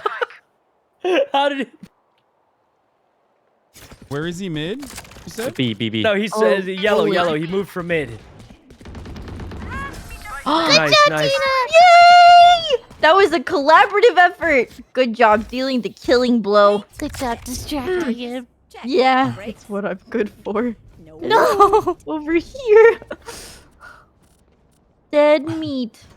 Oh my god, guys, we might actually win this. We're gonna do it. They're gonna get complacent, and that's where we strike. Yeah. I have radiant aim 10% of the time, and then fucking would aim 90% of the time. I don't know what happens. Something comes to me, and then I flick well. Rounds, guys. 3 more rounds. I've got a strat. What's your strat? They almost never like to hold B. I'm just gonna hard rush in and double satchel to the. Oh, he's off clutching. He's using the op, guys. Oh no. My god. He's a. Well, thank God we have smokes, so we can Raina's smoke A. off the op. No! Oh my god! That was Toast is crazy. one of the best that was offers crazy. I know. He's actually insane. Hassan's got a You're not flank. him, You little just gotta bro. live. You're not him. Hassan's got a crazy flank. He's flanking right now. Where is he? He's in tunnel. You got knife. I'm in the Down. tunnel. Attacker spawn. Wait, how am No, I in the? that's kitchen. That's kitchen. That's called tube. Oh, he's right Okay, here. Hassan, you got this. They have no idea where you are. Oh, he doesn't even see you. Nice! Wait, wasn't he How here? did you do that? Wasn't he here? Where'd he go? Okay. That was him. He's Watch probably out. watching He's Spike. gonna try and He's got knife it. you. Spike retrieved. Don't let him knife you, man. Please. Look, he's behind you. Yeah, Stop just check your back. spooking him. Keep checking your back, man. Keep checking your back. They're gonna try. He's gonna try and knife you. I know it. So paranoid. Use the knife. Use the knife. 30 seconds Still left. got plenty of time. Just This is like a horror game. Like okay. Make sure you actual plan a horror little game. early because he might be waiting for the noise to try and knife. Wait, how do I plant? I'm pressing 4. Are you on site? Move closer. You gotta. Oh my god. Oh my god. That was pretty fun. Oh! No! That would have been insane. It would have been. It was close. It was close, honestly. Wow. That was very challenging. No, I've never felt Great the pick like up, that though. before. Honestly, Congratulations we almost on came back when they started using pistols. Jesus Christ, that was so hard. I'll just say it like this. That was really hard, yeah. Toast, after this performance, if you want to sign me on to DSG as well, like I'm available. Tina and I are available for DSG Academy. I am a free agent. I already got an offer from DSG conditional. Conditional? I don't How many think I've DSG ever branches seen are a there? combat score of Conditional. 17 before. What the? Well, the offer was actually $0, but that's besides the point. Can we join DSG Academy? Can you make a bronze DSG team? We should do that. Yeah. Participate in. The bronze cups, obviously. It will me one tapping A will be in my flick compilations. Wow. I'm turning up there for a second. Todek, did you get scared there? Were you like, what the fuck's going on? Checking PC? I mean, we were avoiding KO. The strat was to avoid KO. Oh. I can't believe I knifed you because you ran at me, and then you knifed me because I ran at you. It's actually true. Man. Dude, your knife came out so fast when you were fucking planting the bomb. Oh yeah, I was. It was like a natural instinct for you. He's gonna jump through mid. That was a good game. That was so scary. Yeah, That was was so spicy. We were scared of you guys too. Wait, really? Why? Because we don't know what to. We don't know what to expect. We're just no, it was unexpected. Terrifying. Like the round that it was like a 3v1, I broke the little bro, and then it was just complete silence for like 30 seconds. Like me and Tarek were terrified actually. Yeah, the silence does cause some sort of confusion for us. That was fun. Wow. Yes, GG's guys, it was good. Good. Good. everybody. Welcome to DSG, yay. Yeah, welcome to to DSG. Congratulations. A cool 47 kill. Holy shit. Oh god, like slaughter to the lambs. Wow. My eyes. Yeah. All right, well, I guess people are scrimming and stuff, right? So I'm gonna go back to covering the news. I have a combat score of 17. Games, guys. Sounds good. Thanks for joining, Yay. Bye, everybody. Goodbye. Thanks, guys. Right. Now, a lot of you might think that I am a pro Valorant player after that performance, but of course that's not the case. I'm not. I am simply a humble political frog, a political farmer. You know, a lot of people probably looked at that and went, Hasan, like, why aren't you signed to DSG or even Sentinels? Like, Hasan, you know, like, what's that about? Like, why are you so good at this game? You never play it. Like, Hasan, they're saying you're the Turkish Todek. And to them, I say, at the top of the hour, there's a 3-minute ad break. If you no longer want to see those ads, all you need to do is subscribe, which you can do for $5 or for free with Twitch Prime. We're going to move on. After looking at this one insane moment that I had, out of sheer luck, of course. Stop meat riding yourself. Dude, are you kidding me? I'm fucking joking. I'm trash. What is wrong with you? Why can't I just say some fucking nice things about myself? It was the hoodie. It was the hoodie. Let's be real. The actual reason as to why I was able to get the one tap on was the hoodie. I was wearing the Kaide hoodie. We're gonna move back to the news now. But that was quick. That was fun. I enjoyed it. I hope you guys enjoyed it. I thought it was great. You know, anyway, here's the 3-minute ad break now, by the way. Ye was the best player of 2022, so that's hype. It was very fun, and I hate Valo. I was trying to talk shit, even though, like, it's a professional setting, kind of, for, like, I forget that, like, you know, everybody knows each other, everyone's friendly with each other, but, like, you know, it's still, like, he is, you know, he's on his team now, so. He's gonna jump through mid. I know Tarek always jumps through mid and tries to float knife. I squirted him. Oh, he's close mid. He's close mid. All right, Lily, hold that. Yeah. We're gonna make noise, and he's gonna be like, ooh. I was fucking mid. destroyed our boy. Oh, I Jesus! just broke my leg. Oh, jeez! Oh. He's gonna jump through mid. It was a fun event, and I love that you hit them with a freelo. Yeah, of course, I had to. Look at his POV. Was he streaming?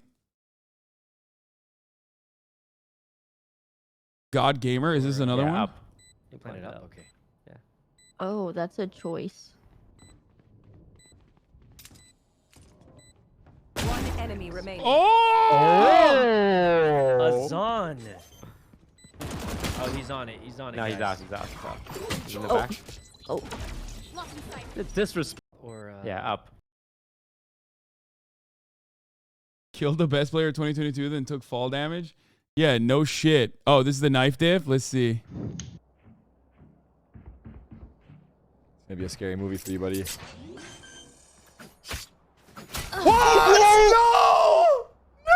That was insane. That was what the fuck? How did he do that? Wait, how did he actually one-tap him like that? That's not me. This is Saikuno. You are now at least 80% better than all of chat put together. Psych diff? I know. It was fucking wild, dude. Wait, why do you ult? And then he ulted too, like the disrespect. I don't even understand how he did the fucking Roranoa Zoro shit, dude. Just sliced them, dude.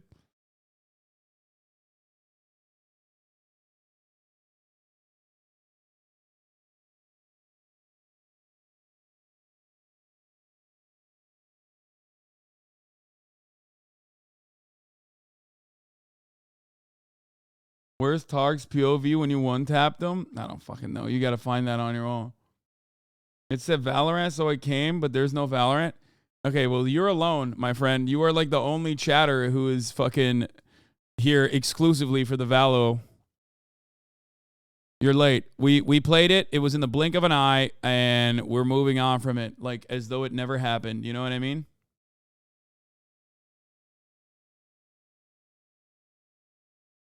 Here, I'm going to reopen all the tabs I had real quick. I'm going to reopen my Chatterino.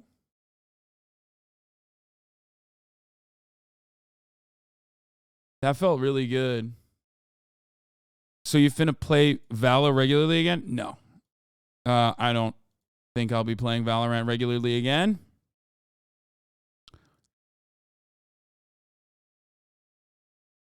Okay, we finished the Dalai Lama subject.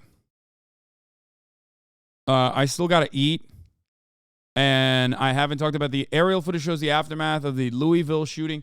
We're going to start off, after that fun stuff, we are going to get back to not so fun. So does this mean no VCT Japan trip? No. I mean, I might still keep playing, but what is this? Stop defending this? It's wild and sad to me that we live any of it for obvious reason. It's always wild and sad to me that we live in a time where no matter how vile the actions that you witness are, there will be people that will fight to defend them tooth and nail as if their life depends on it. And these aren't actions that have any justifiable explanation, just truly evil things that are 100% confirmed real with video evidence backing it up as well as confessions, and yet still, there are people, brain rot little worms, jumping through these hoops, performing the most outrageous mental gymnastics. Who's defending him? Dylan Burns, I think. In order to somehow but I haven't seen anyone else. Thing, and that everyone else is wrong for criticizing it.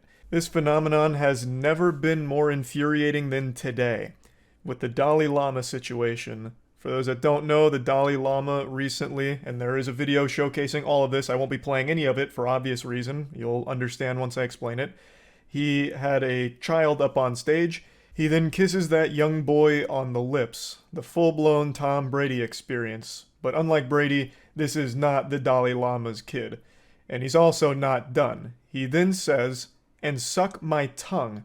And he sticks his tongue out and then puts his tongue right in the face of that young boy and holds it there for a moment Like he was waiting to see if the kid would suck on it like he's trying to get to the center of a Tootsie Pop. And then when the kid doesn't, he then leans back and he starts giving a big hearty belly laugh like fucking Santa Claus on, you know, on his sleigh. Like, ah, ha, ha, ha, ha, ha. Trying to play it off like he was just kidding. It was just a prank bro energy. And it's fucking disgusting. The Louisville guy killed bankers? Are you fucking psychotic? This has got to be an op, right? We got feds in here. There's no fucking shot. This has to be a 4chan poll. Yeah, that's fed posting, dude. Get the fuck out of here, dumbass. Typical. For those of you who are unfamiliar, there are a lot of people that like to go into like leftist circles and will say dumb shit. Presenting themselves as leftists, right? They do this so they can clip it, so then they can go, look at Hasan's community, look at what he said. Usually we will ban quietly. But the reason why I mention that in this circumstance is because I need you to understand this phenomenon. It's called fed posting. It doesn't have to be like the CIA or anything like that. But oftentimes it's just like right-wingers who will come in with a alt account specifically to like say some dumb shit that they expect the left to say. Okay. And then maybe even some well-intentioned leftists who don't know what the fuck they're talking about might even actually join in or go, hey, that guy has some ideas. They're dumb as fuck. Don't be caught up in that at all. Disgusting. Obviously, I'm not going to show the video, but there is a video showing all of this. And somehow people are actually defending his actions. Now, I'm sure most of you know who the Dalai Lama is. You may even know him as His Holiness, though after this I imagine a lot of people will call him His Horniness, because this shit is fucking foul.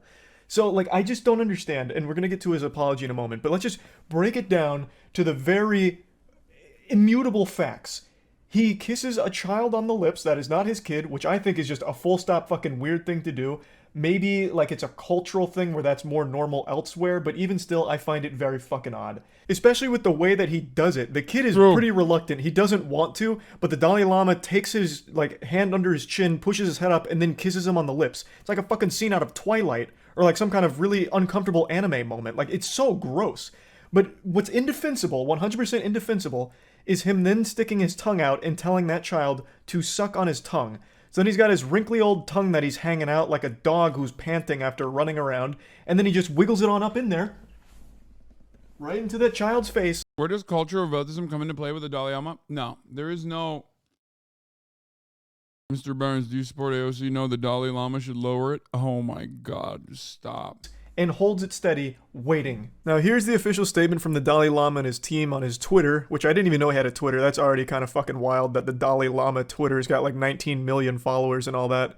But anyway, it says, a video clip has been circulating that shows a recent meeting when a young boy asked His Holiness the Dalai Lama if he could give him a hug. His Holiness wishes to apologize to the boy and his family, as well as his many friends across the world, for the hurt his words may have caused. His Holiness often teases people he meets in an innocent and playful way, even in public and before cameras. He regrets the incident. So that kid wanted a hug, and he gambled and lost. He got a lot more than a hug out of this interaction. He got fucking trauma from it, no doubt. So let's break that down. They are unironically using the, it was just a joke. He was just kidding. Like, what's the fucking joke? He was only pretending to be a pedophile and a predator? Like, I don't understand what the joke is. If that kid sucked his tongue, if he actually did suck his tongue, then what? Like, would the Dalai Lama be like, haha, dude, you sucked my tongue, haha, oh, you little rascal, you idiot, you fell for my joke, pranked, fucking pranked, welcome to TikTok. Like, this makes no sense. This isn't a joke at all. Kissing a boy on the lips and then telling him to suck your tongue? What? That's like the worst true combo joke ever told, ever. If you wanted to make a joke in an innocent and playful way, why not stick to the classics like pull my finger and then you shit your pants when they pull your finger? Like, this is stupid. This is the worst defense I've ever seen. Actually trying it was just a prank, bro. But what makes it even stupider is the fact... It's like wild. Yeah. Charlie says this, but clearly he has no sense of humor because it's the same joke that the Catholic priests play. You know what I mean? Like the Archdiocese of Baltimore. I don't get it. It's not a joke? What?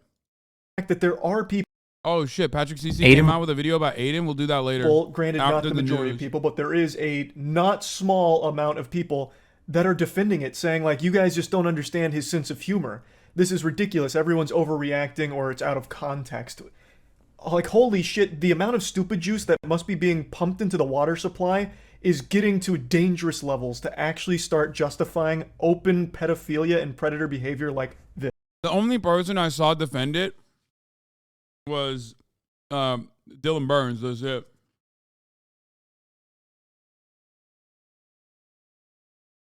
I haven't seen anybody else defend it, to be fair.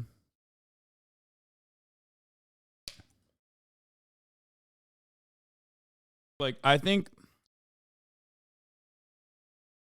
like, the thing that he's saying, yeah, he just, we looked at his Twitter earlier.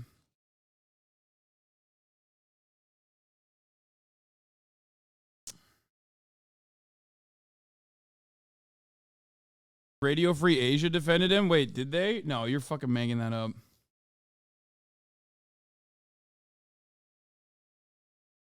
Real question, who other than the libs who are working for the State Department is defending it? I don't know.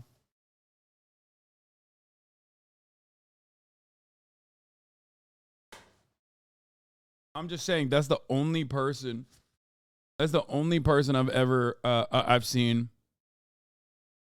Dylan is a contrarian. He loves being the well actually guy so much he ends up covering for a pedo. Yeah.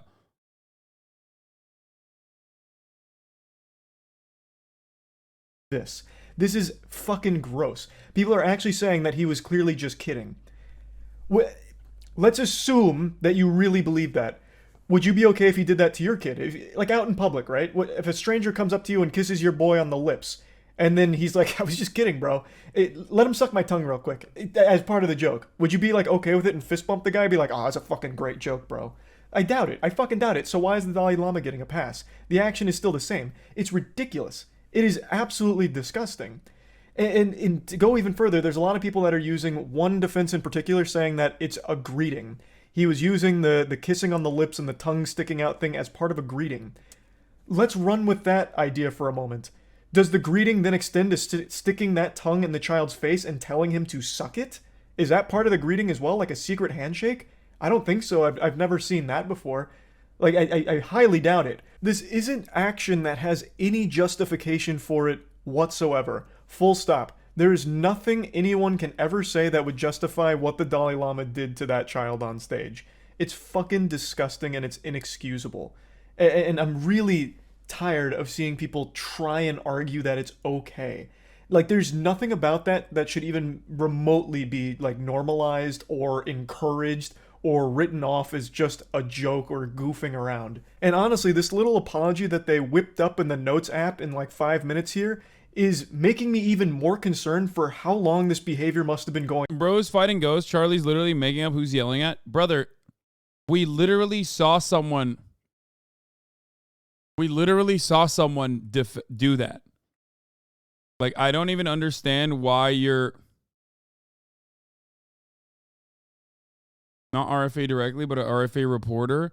His Holiness Dalai Lama often teaches people he meets in an innocent, playful way, even in public and before cameras.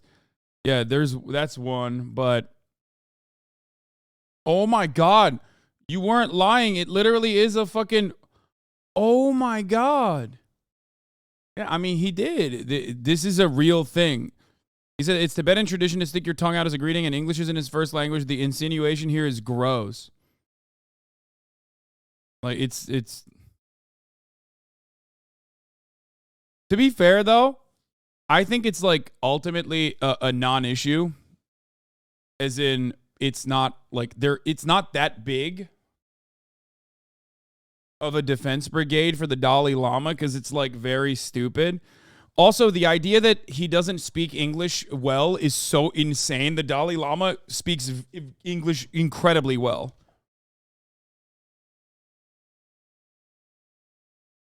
But yeah, I don't really, I'm not perverted. I'm just Italian defense. Yeah. Jeffrey Epstein was doing a classic New York greeting. Yeah. It sounds like you said the tongue sucking wasn't a big deal. No, the tongue sucking is a big deal. It's gross. It's weird. I'm saying that the people that are like going out of their way to defend the tongue sucking are like, you know, they're a non-entity. You know what I mean?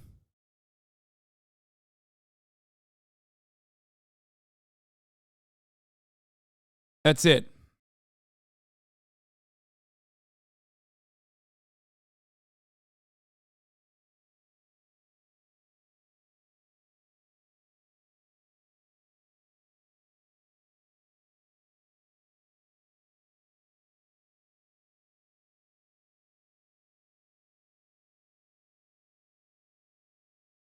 The Dalai Lama has been speaking English longer than you've been alive. Yeah, so these guys can't use that as an excuse.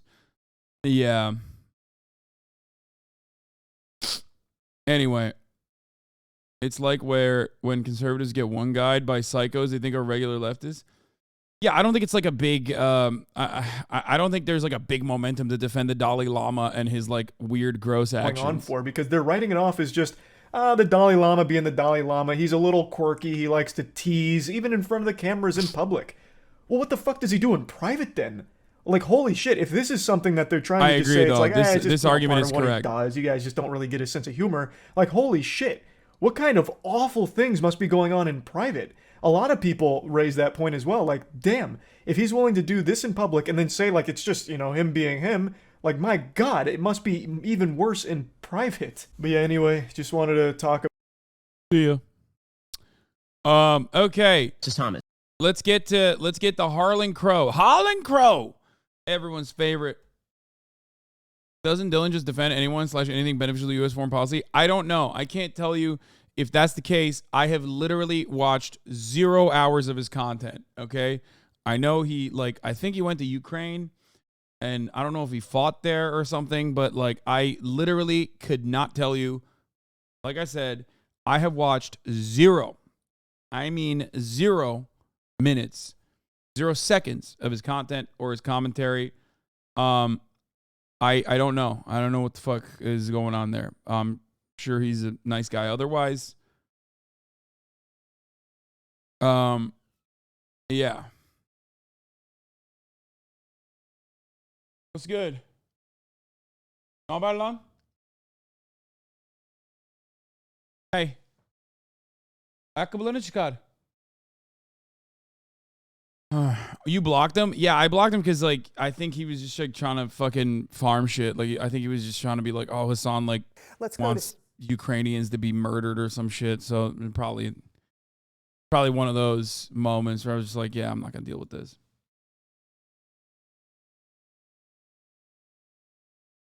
Oh, wasn't it the cigarette thing? Oh, yeah.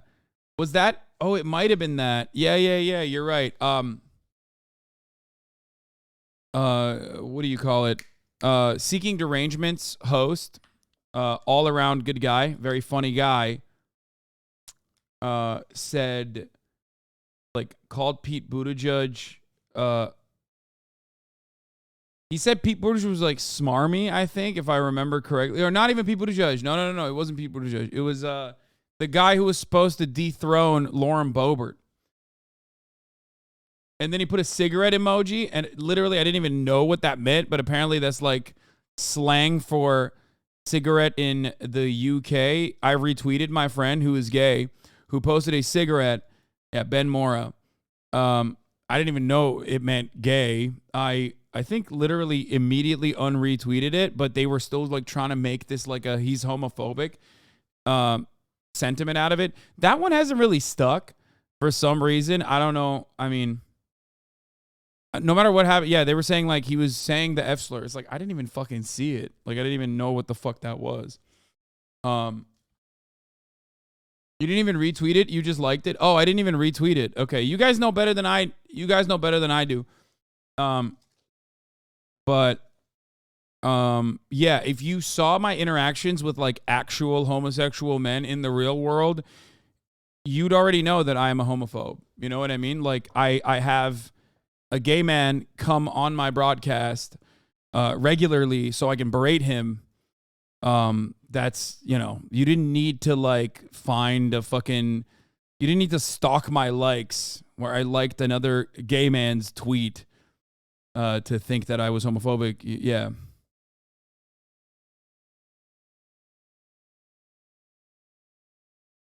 It's funny how you're only judged on your Twitter interactions and not any other content or things you've made and or advocated for. Yeah.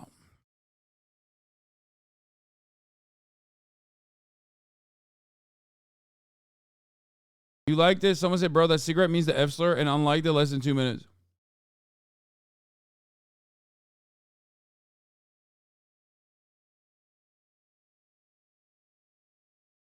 Definitely clipping this and putting it together in a way to demonize you. Yeah.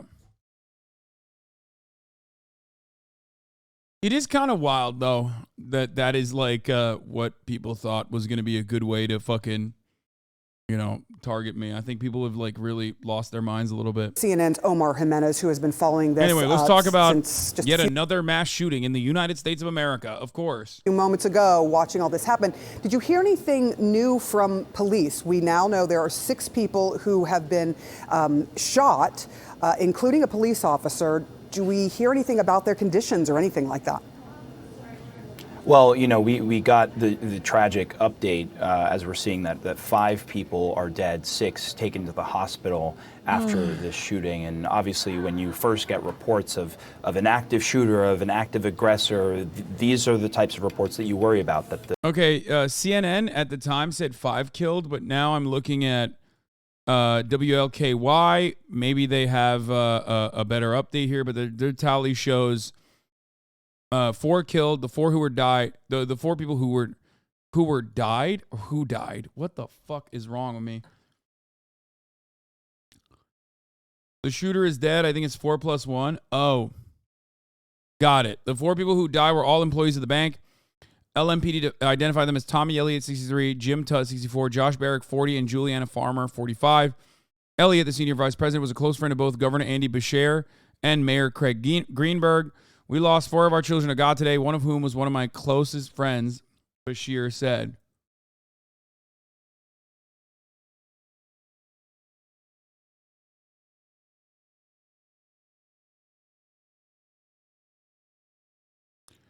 Nine people were hospitalized in all, including at least 3 officers. One LMPD officer, Nicholas Wilt, was shot in the head and is receiving brain surgery. Holy fuck.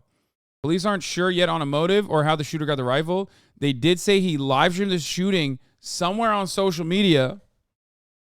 SWAT swarmed his home in South Louisville. We're also told by a former employee that there's a typical sales meeting on Monday around 8:30, which is when the shooting happened.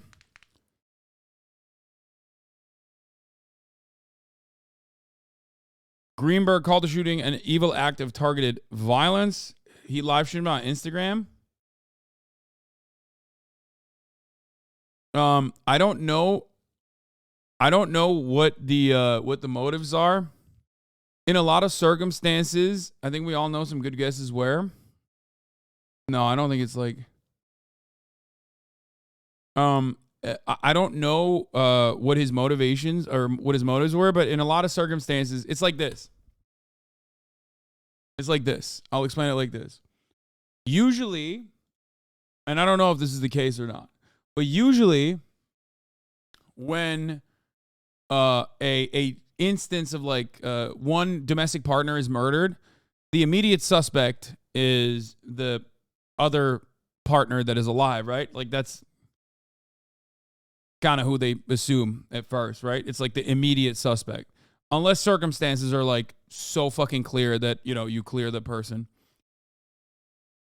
In a similar capacity, in a workplace shooting like this, the bank makes it possibly ideologically motivated. It would be very unlikely given statistics on how these things work. But maybe. I suspect it's my immediate suspicion in situations like this is always a workplace dispute. You go back to your place of work and you go and you fight back. You go and you fucking bring a gun and you go postal. That's the concept. It's a very American thing, unfortunately.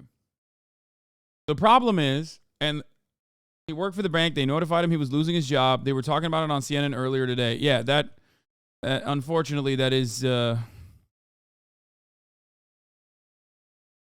I mean, it's typical.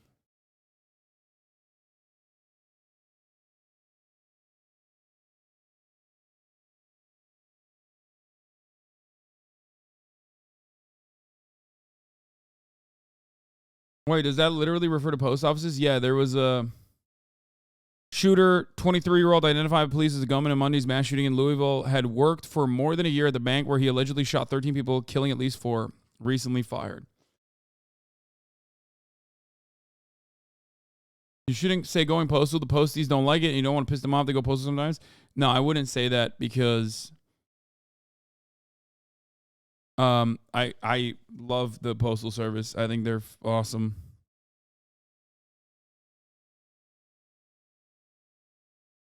Anyway, so the city has set up a family assistance center. The mayor said victims and family members should go to that location. In a video provided by the WLKY viewer, multiple loud pops that sound like gunshots could be heard, followed by someone screaming active shooter at the bank. Yeah, I thought it was like originally maybe like a bank robber or something, but it does seem to be a disgruntled former employee, which is usually how these things work. Unfortunately, that's like the extremely common meta. Why is it extremely common? Why don't they do this kind of thing in the UK, for example? Like, people get fired there.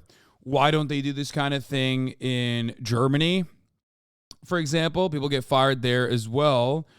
Why don't they do this in Canada? Canada is very close to the United States of America. People also get fired there.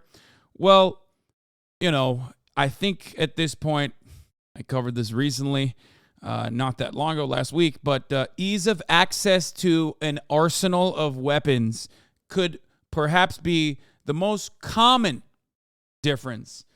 So yeah, it's, you know, you can say any other country pretty much. When you don't have social safety nets, when you don't have mental health treatment, when you don't have any kind of future prospects for yourself, when you're just constantly going in, day out, working for the man, and you have a gun, and then you get fired, a severely life-changing thing happens and you snap, no matter what happens, you know, it's still going to end up with a situation like this.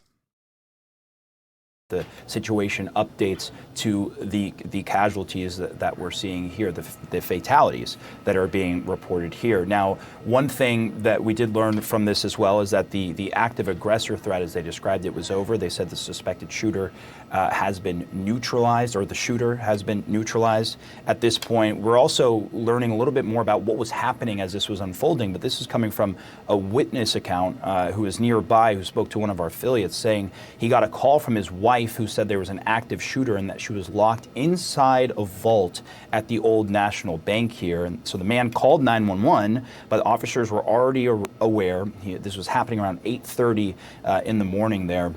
He described it as a traumatic phone call, with his wife essentially calling him from inside the bank vault where she was sheltering at the time. He's since talked to her and that she's okay, but obviously this was a situation that the shooter was actively firing at folks, and we know at least one person, potentially even others, were sheltering inside a bank vault just to be safe, just to protect themselves. And so obviously we've gotten the update from police that some of these casualties have confirmed now into fatalities, and that others have been taken to the hospital. Their conditions are still unknown. We know the governor is headed out to the scene right now. We know there's law enforcement at multiple jurisdictions that have said they are responding at the local level, Louisville Police, but also ATF, FBI. And so I think at this point, we're now waiting to see what develops from here, including the potential identity of the shooter here. And we watch to see if these numbers unfortunately grow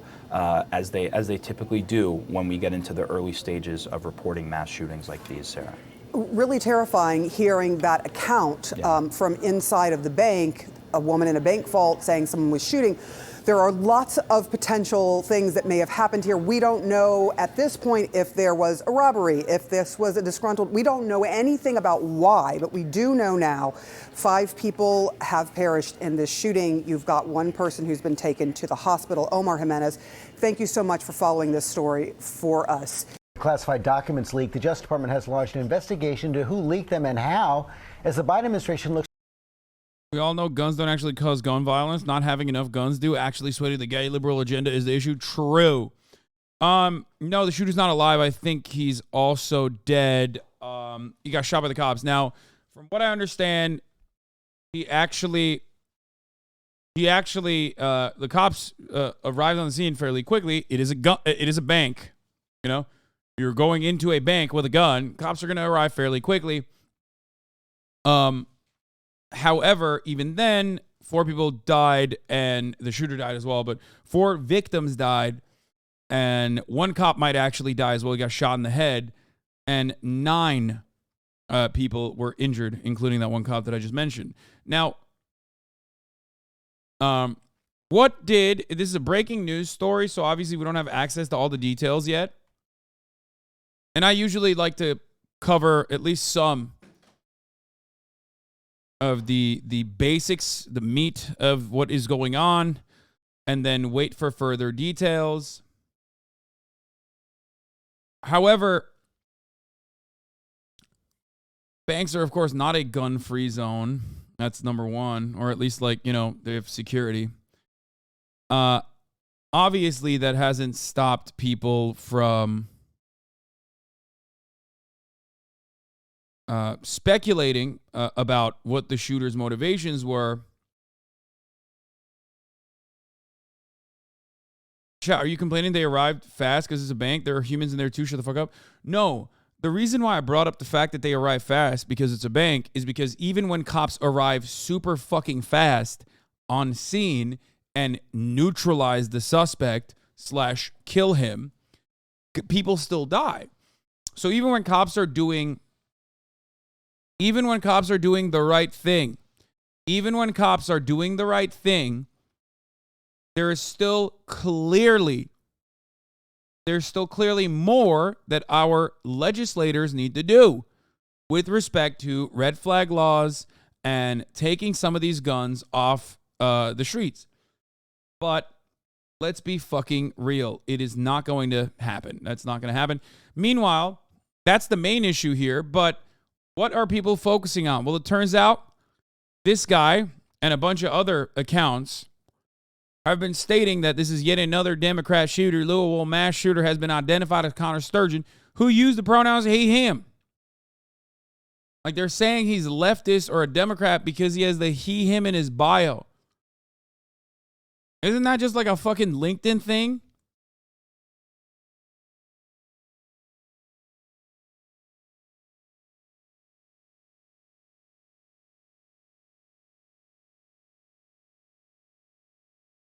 Like, when you just say what your fucking pronouns are, like these dumbasses think when you fucking click on, like, I don't get it. Like, Justin, I said it again, these guys are extremists or whatever. He says, Justin, Louisville mass shooter identified as Connor Sturgeon, who identified as he, him. I've said it again. It's not the guns. It's the pronoun extremist. I mean, technically, he's not wrong. Everyone that has killed someone in a mass shooting has had pronouns.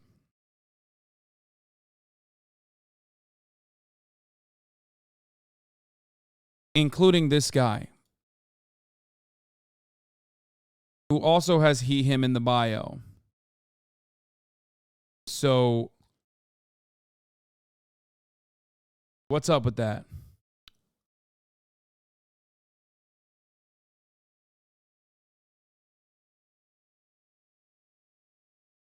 Everyone has a gender pronoun. What is going on in the world? I am sometimes a little alarmed with what we have done with the No Child Left Behind policies. I am sometimes a little alarmed with how much the funds have been taken away from public institutions of learning. The other day, I saw a TikTok that went viral. There was a viral trend on TikTok that revolved around how light reflects off of mirrors and allows you to see. I'm not even kidding. This was like literally, I think they teach that in like 3rd grade. That was one thing where I was like, okay, well, science is not everyone's cup of tea, right? Like they put an egg behind a piece of paper and they go, how does the mirror see the egg? Like, it's got to be magic.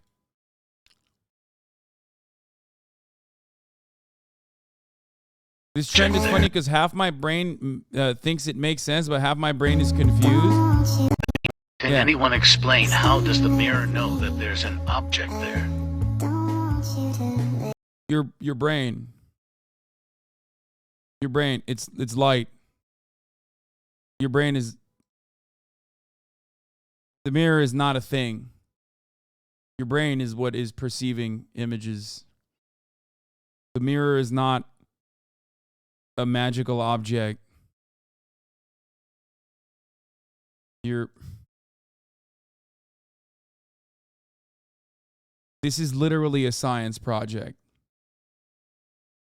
There are parts of this that the mirror can't see, if you notice. Can anyone? It's like very odd that like see? The mirror doesn't see everything because there are parts that the light cannot reflect. Do you get that? That's the reason. That should give you a clue. You know what I mean?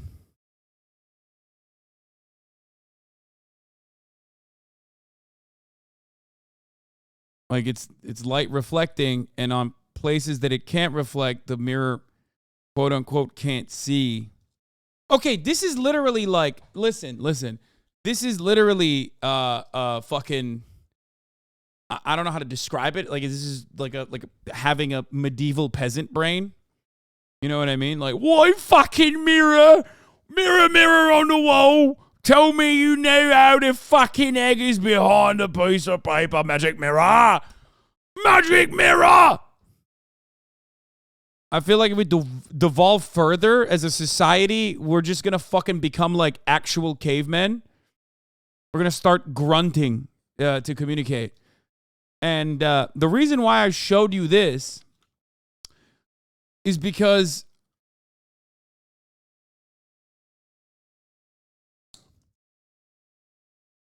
the reason why I showed you, did you read a physics textbook over the weekend? No, I just like, there's certain aspects of what I have learned, I guess, in school that just stuck with me. This is one of those things. But this is the other component, like,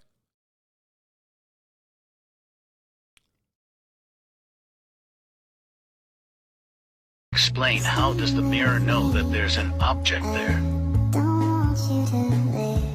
Anyone thing. Look at this. Oh my god. How does the mirror know that that's there? I mean, how does the mirror know that your friend is there? Like, that's a good question. Like, think about that. That's creepy. Like, that's not, I don't know. This is what happens when you literally this is what happens when you take away education from the youth, okay? Straight up. Now, we're going back to being terrified by science like it's magic, true medieval brain. It doesn't know. It's just a viewing angle. There's no reality inside the mirror. Yeah.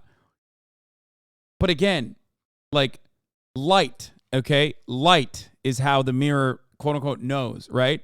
Just look at some parts of the egg that the mirror doesn't know. Like I'm using like a caveman way of like trying to explain it. Like if you didn't know anything, okay, here is how you would start. Here's what your starting point would be, okay? You would look at the egg behind the piece of paper Then you would look at the mirror side with your camera and you'd go, hold on a minute. There are certain parts of this egg that the mirror is not seeing. I wonder what that is about. Okay? Like, this is how you deconstruct what is going on. Like, the way you deconstruct this is by going, what, like, there's got to be some other way that I am visualizing what I am seeing. And the answer, of course, is God. That's right. I was lying this entire time. It's not fucking light reflecting or bouncing. What are you, stupid? It's God. Jesus Christ is our Lord and Savior. And Jesus Christ... Wait, hold on. Actually, hold on. I'm going to do this. I'm going to do this the right way.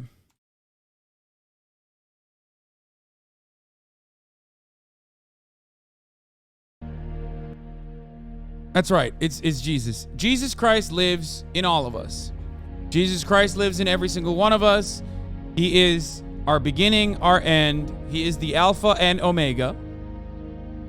And Jesus Christ has basically died for our sins and then rose back up 3 days later. That's right. And what ended up happening in that process is what is known as Easter. Okay? And when he died, a piece of him stayed in the mirror.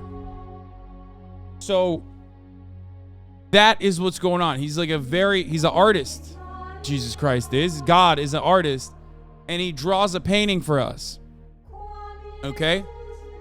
And basically the painting can't see everything. It sees most of it, but not all of it. That's why you only see some parts of the egg, but not all of it. And that's why mirrors are magic.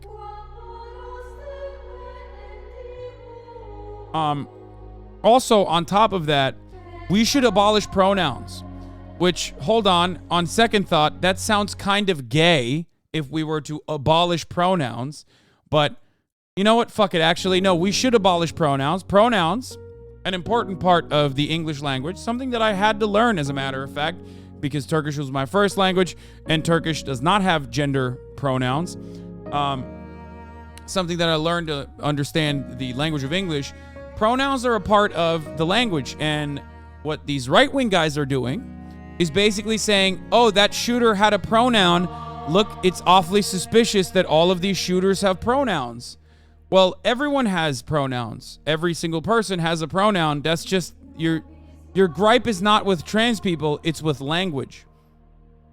Which, to that I say, if you want to abolish pronouns, then you're kind of doing what, like, people who want to do gender abolition want to do. So, I guess, no more pronouns. You're going to jail if you have a pronoun. Yeah. This was the Evangelical Christianity Hour, brought to you by Hank Jebediah Pecker. That's right. I just wanted to cover the right-wing argument on this subject. They say the shooter had a pronoun, which is every shooter has one, because they're speaking English, a language with pronouns, gender pronouns.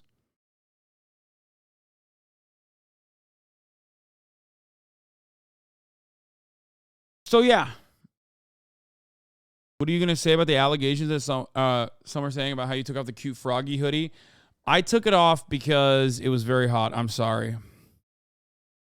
So yeah, we are in a very weird predicament. The dumber people get, I mean, I don't know. I just, people are just very stupid. Like, it just kind of sucks. Speaking of stupid people, here's Ben Shapiro defending a person who has a lot of Hitler artifacts. Here, let's take a look. And apparently he's a very, very bad man. You're not allowed to be friends with Justice Thomas, because apparently they're now accusing him, I'm not kidding you, of being like a Nazi. The reason is because this is what Nazis do. They make friends with Clarence Thomas. That Nazis, famous for loving black people. That this is one of the things they're most famous for. So Kevin Cruz, who is just a ridiculous human being, a pseudo-academic over Princeton University who has somehow avoided plagiarism charges that have gotten him kicked out of the university. He tweeted out, "I've spent decades of my life researching and writing about white supremacists, and no, I don't have any paintings or statues of them in my house because that's not something you do with the people you hate." What's he talking about there? Well, apparently, Harlan Crow collects basically memorabilia from defunct communist and Nazi states, and he has a garden in which he displays these things to show what the capitalistic free market and Judeo-Christian ethic has overcome. Apparently, this now means you're a fan of these things. So, if you own a piece of memorabilia from an evil regime, in order to demonstrate to your children, so that people remember for the future what that evil regime was, this means you're now a fan of that thing, according to Kevin Cruz. This is the actual thing they're going for. According to the Washingtonian, when Republican megadonor Harlan Crow isn't lavishing Justice Thomas with free trips on his private plane and yacht, he lives a quiet life in Dallas among his historical collections. These collections include Hitler artifacts, 2 of his paintings of European cityscapes, a signed copy of Mein Kampf, assorted Nazi memorabilia, plus a garden full of statues of the 20th century's worst despots. Yeah, that was weird, but like kind of cool to have like fucking not the Nazi shit, but like having an entire garden full of wait, did he say signed copy of Mein Kampf? I'm sorry. Hold on. Wait, did he just say Harlan Crow? The guy he's defending as a signed copy of who signed it? Adolf Hitler? What? This is the actual thing they're going for. According to the Washingtonian, when Republican megadonor Harlan Crow isn't lavishing Justice Thomas with free trips on his private plane and yacht, he lives a quiet life in Dallas among his historical collections. These collections include Hitler artifacts, 2 of his paintings of European cityscapes, a signed copy of Mein Kampf, assorted Nazi... He just kind of wait. Who signed the copy of Mein Kampf? Did Hitler sign? Is he saying he has a Adolf Hitler signed copy of mine? What the fuck? I mean, it's like how Hasan is the queen and Obama in his room, and we all know he supports them both vehemently. I mean, it's a little bit different, okay? You know what I mean? I use that as a joke, as a bit. I didn't go and like fucking purchase the drone that Obama used to kill someone and then have him sign it. You know what I mean? Like, here's the signed copy. Here's the signed drone strike footage signed by Obama on the fucking Kunduz hospital. Like, that's not what I have.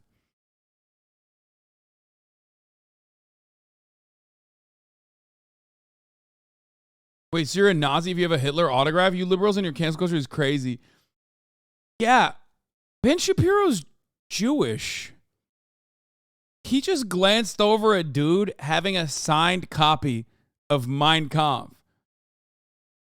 Bro, he thinks people are being anti-Semitic if they say Palestinians are human beings. Okay? Mr. I conflate any kind of criticism of Israel with anti-Semitism. Literally will go, oh, dude, you're anti-Semitic, unacceptable, fucking fuck yourself, kill yourself, whatever. And this guy he's defending currently has a copy of Mein Kampf. I can't get over. It's like a joke. If Joe Biden had a signed copy of Mein Kampf, I don't think Ben Shapiro would consider that to be, defensible.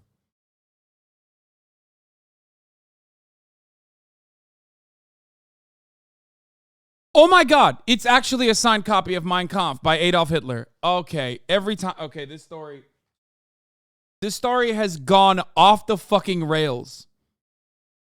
That is insane. That's like mint condition, PSA 10. You know, it's got like factory glitches on it. Is extremely rare signed copy of Mein Kampf by the big man himself. That's cool. That's very nice, dude. Awesome. You fucking wow. That is wow.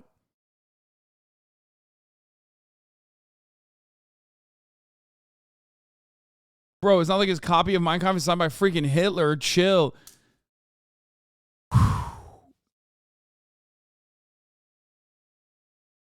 how do you, what the fuck?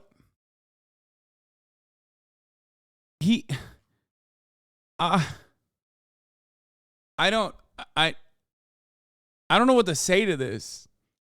Yeah, this is the holographic Charizards of Nazi memorabilia. Oh, what the fuck?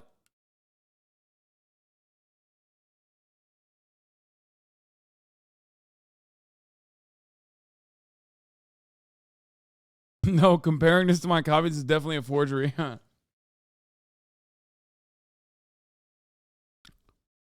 He said Minecraft with factory glitches. Lamau, stop. Get some sun, man. No, maybe I should. I am flabbergasted. I am a little shook. This is very weird. Am I crazy? I feel like are things changing in the world where we just think that this is normal now? Like, maybe I'm just going wild. Like, Ben Shapiro's defending this. Like, what the fuck? Am I the weirdo?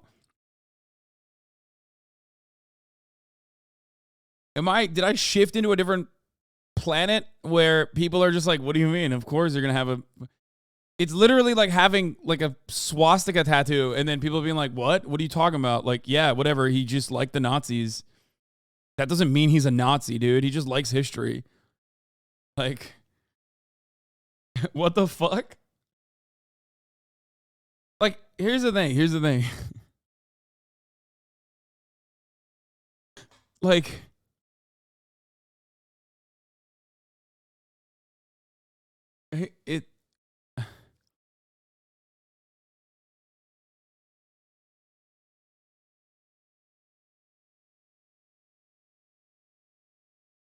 super rare and valuable books sell for millions of dollars at an auction. A Hitler signed edition of Mein Kampf only goes for 20 to 60K. It's not a priceless treasure or an invaluable historical artifact. It's a cheap novelty you buy because you think it's neato. Yeah.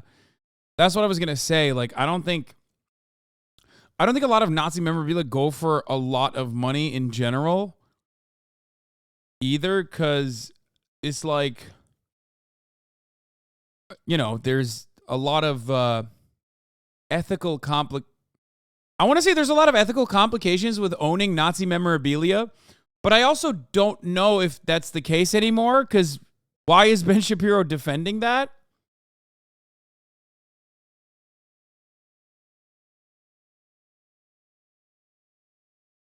No, 20 to 60K for a historic, brother, a book, like a signed copy of, like, you know, any kind of work from the author itself is going to go for a lot of money.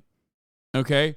The reason why, in comparison to other super valuable, super rare books, the Hitler ones are not as expensive is because you might be shocked to find out, but there's not that big of a market for it.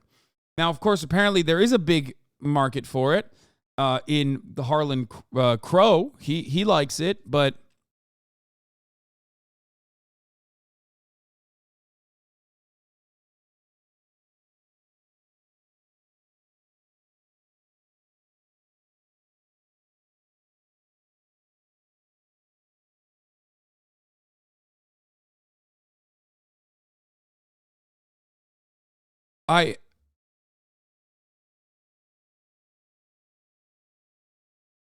$120K for signed copy of Marx's Das Kapital. Makes sense.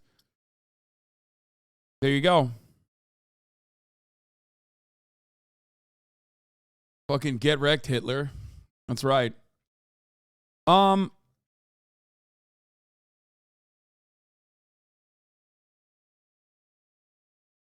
Rick said the same shit in Pawn Stars about how there's not much of a market for it. Yeah, exactly. Because, and I can't stress this enough, having Nazi memorabilia instantly signals to other people that you might be a Nazi, and a lot of people are not too fond of that for understandable and desirable reasons.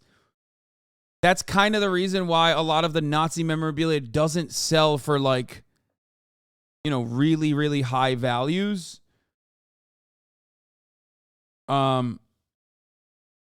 That's You know, Pawn Stars. Yeah, Rick did talk about that.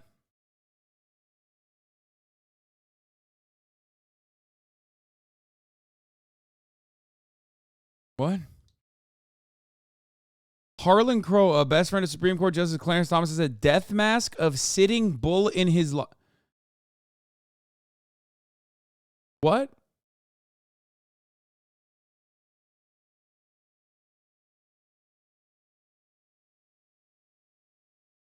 That's really gross, man. That's like...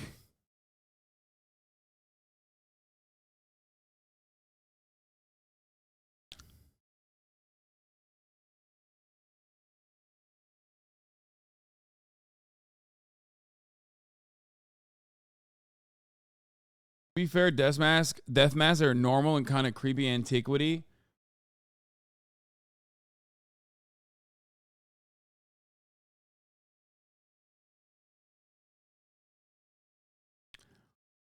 Yeah, it just seems like he's just a fan of, you know, genocide. Like, he's just like, I don't really care who it's done to, you know what I mean? And for people who are saying, like, death masks, like, I don't understand, like, okay, let's think about it this way. How would you feel if he had a death mask of fucking, I don't know, a Jewish person that died in the Holocaust? Because, you know, indigenous people are not white, so let me just, like, use a term that you can comprehend.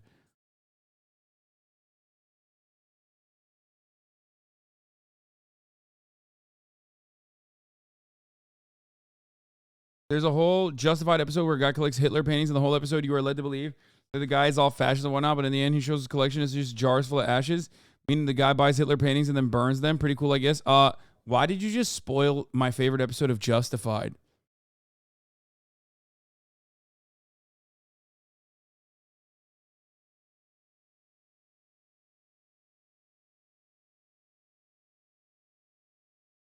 Harlan Crow's Nazi memorabilia collection includes Adolf Hitler's teapot engraved with a swastika and Adolf Hitler initials.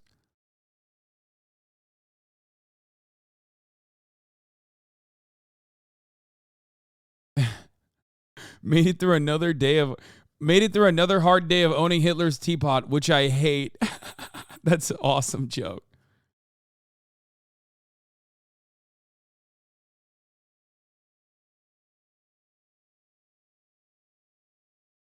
It's like, oh man, guys, I'm going to serve you some tea with this, but let me tell you something, okay? I'm going to serve you some tea with this, but guess what? I hate it.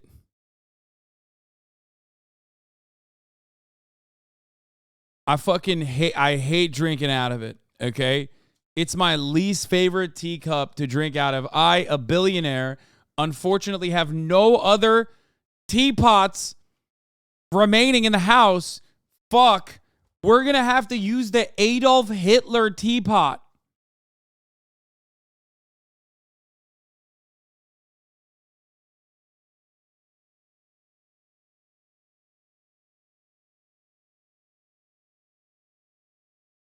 Cody Johnson's joke was great too. Sitting in my garden of evil, thinking about my Hitler stuff, which is inside, away from my garden of evil. Yeah, that part is really weird too. I noticed that as well. So he has a garden of evil where he has like a bunch of fucking statues of, like, you know, Lenin, I think Karl Marx, maybe, Mao, Stalin, you know, all the guys. I think he has Che Guevara too in there. It's like, he just has like everyone that, you know, you've learned is bad in history. With one exception, Adolf Hitler. I don't think Adolf Hitler is in the Garden of Evil. I don't think he has a statue of Adolf Hitler in the Garden of Evil. Correct me if I'm wrong. I looked it up and I did not see that. Why is Adolf Hitler not in the garden? Because his prized possessions of Adolf Hitler is inside, you know, away from the Garden of Evil.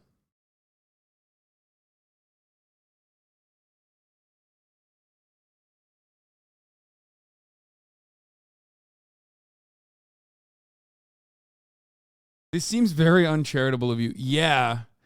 You know me. I'm going crazy with it. He tried to buy a statue of Pol Pot. What the fuck?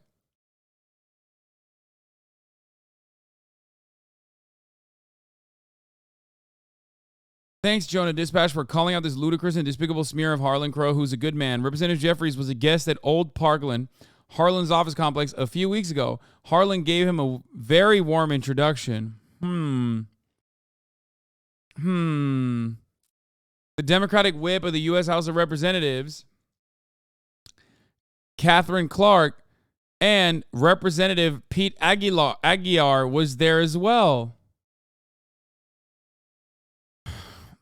That's, it almost feels like, okay, it almost feels like, bear with me here, okay, I just, almost feels like billionaire implies they are above politics and both parties serve his interests. I don't know. I mean, it feels like it. It feels like it doesn't really matter what your personal private politics are as a billionaire because like both sides kind of serve your interest.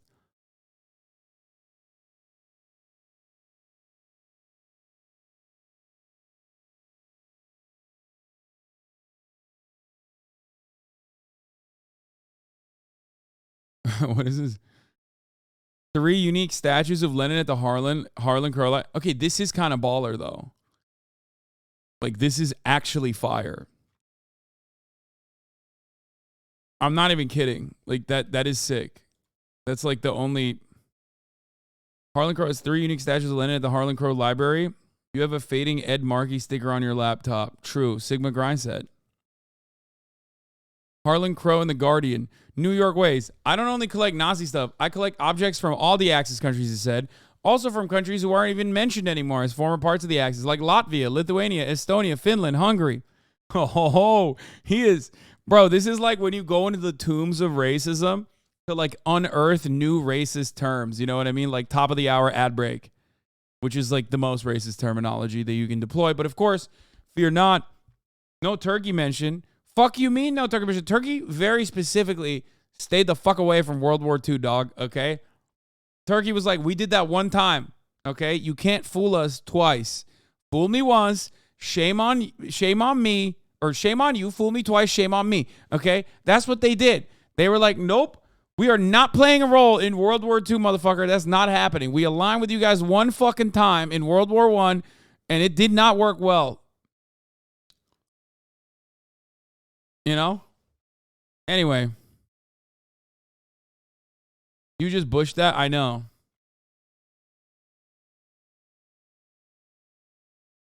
These go hard. There's more. Okay. Che Guevara. Very evil. Very nice. You got... Dude, what the fuck? Okay, these are kind of... How do you even get a Stalin statue? I feel like it's not easy to fucking purchase. Like, didn't they literally destroy the Stalin statues in Russia?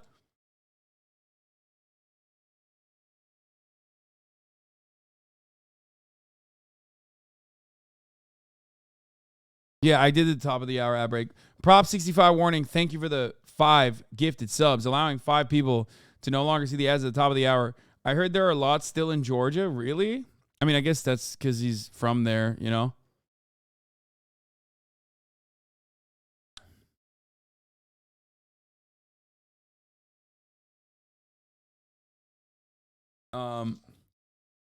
Anyway, here's the 3-minute ad break now. It's odd to be like, oh, in the Garden of Evil, I have the guy who killed a lot of Nazis, and inside I have the guy who is a Nazi that I have the signed copy of the book by the guy that I hate him the most, I think. Even this is weird. Like, even if you fucking hate Stalin and you hate, even if you hate Stalin and Lenin and all that shit, like, why the fuck do you have sick-ass statues of them? Like, that's kind of weird. You know what I mean?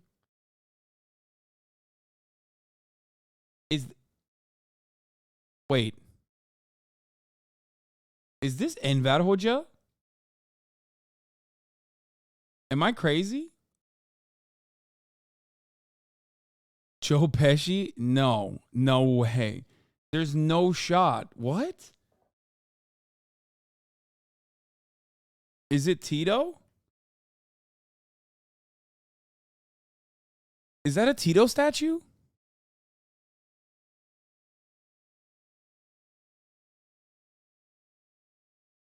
Dude, okay, even Tito makes more sense. If it's Enver Hoxha, I'm gonna fucking lose my mind, okay? Because, like, this is incredibly fucking rare, even if it's Tito. But if it's... Oh my God. Hoja, not Hoxha. Shut up, I said it right the first time. Suck my dick.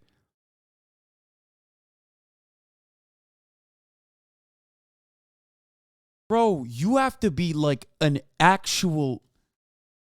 What the... Okay, he is into some weird ass shit, bro. What the fuck?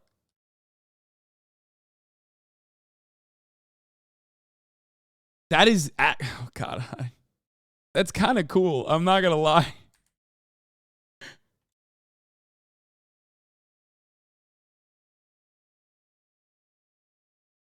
I don't think it's Enver Hoxha. I think it's probably like a shitty ass Tito statue, maybe.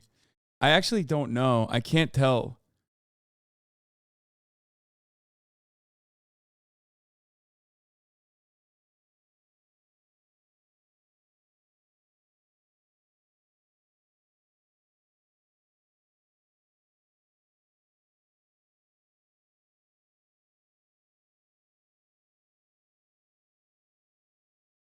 Man has 2 statues of Stalin and one of his killers in the same garden. That's crazy.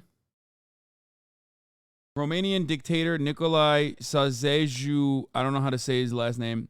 Yugoslav dictator Joseph Broz Tito, Russia's Joseph Stalin, and Vladimir Lenin reside.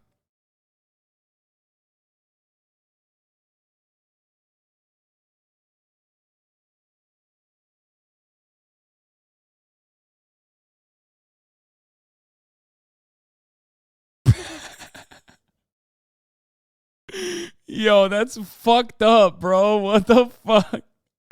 New Albania, Enver Hoxha, comrade, bust, portrait, communism, political figure. Yo, they fucking destroyed him, dude. What is this? Bro, this does not... This is a bust that does not say Enver Hoxha #1, okay?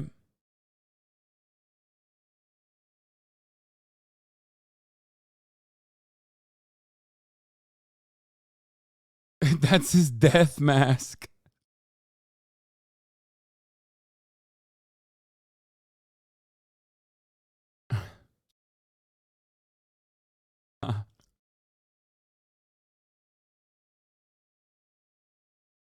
Okay.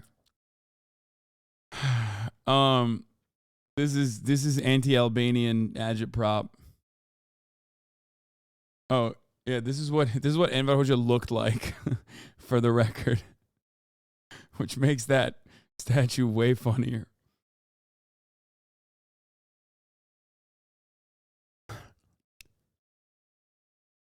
They made him look royal, if you know what I mean.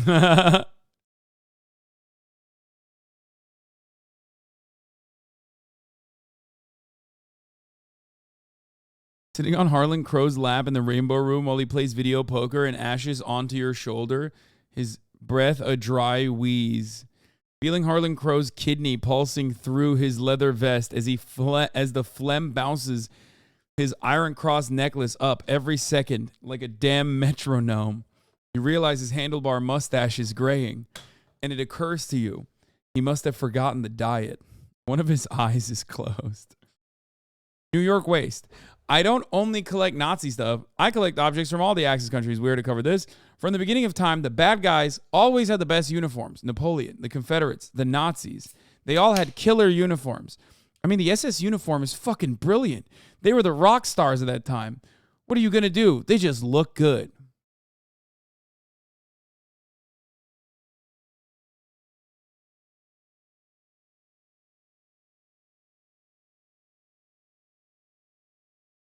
Yeah, I'll be honest, like, you don't ever have to, under any circumstances, hand it to the Nazis, but, like, comparing the fucking Hugo Boss uniforms of the Nazis to the tattered bullshit that the Confederates were wearing is literally insane. Like, you have to at that point be like, I'm riding for the bad guys all the time. That's why I think they all have incredible drip. Like, you're not doing anything. What's doing the work is the ideology in that circumstance, okay? Like, the fuck do you mean the Confederates have a sick uniform, dude? What? Not really. No. They did not have anything. No, the Nazi uniform sucked too. No, fascists actually care a lot about aesthetics. So, no, from a aesthetic principle, it was like, this is something that they cared about. It's literally historically relevant. It is by design that they wanted to ensure that their uniforms looked good. Okay? They cared a lot about it. That's what the point is. So, cancellation of speedrun today? I'm not saying that I would fucking go and buy one, you weirdo. I'm just simply stating that, like, Nazis, fascists in general, care a lot about the aesthetics, just like liberals do. Okay? They do. It's true. It's kind of the point. They did that on purpose. Yeah, Ugopnik, friend of the show, made a video on this, the aesthetics of evil, the fascist uniform. I'm not going to go into it fully because it's like, you know, it's a 27-minute video. Literally, the reason they used the color red was to steal leftist sentiment into their aesthetics.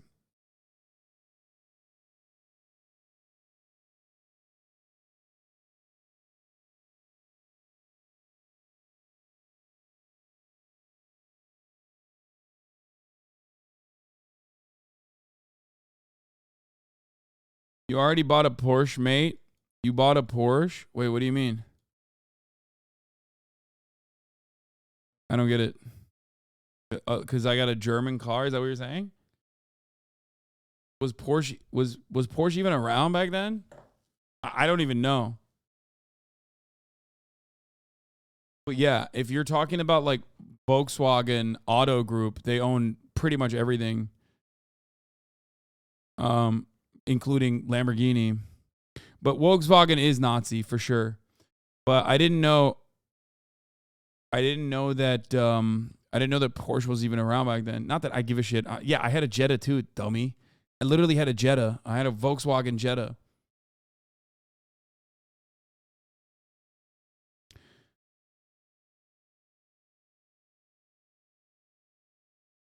So that's like significantly closer to Nazism than anything else.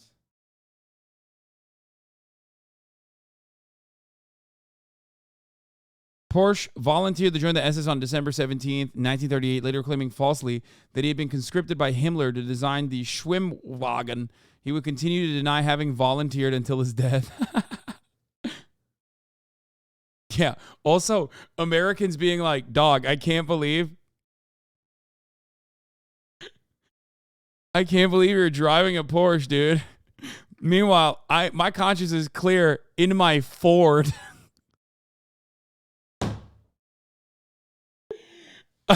Sir, my conscience is so clear driving around in my Ford. Henry Ford got a medal from Hitler himself, dude. Or fucking, I don't know how Japanese manufacturing worked back then, so I don't know, but I'm sure certainly drinking. I'm here driving my Ford, drinking a big old liter of Fanta, brother. I got a gallon of Fanta. A beverage specifically created for Nazi Germany.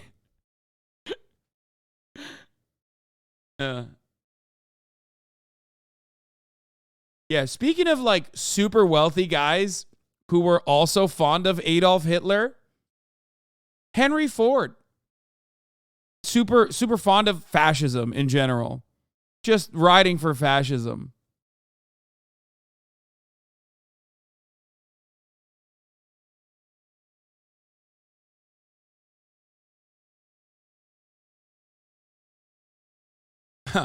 Bet they don't fucking teach you that in your goddamn schools where they're, I guess, abolishing pronouns, do they?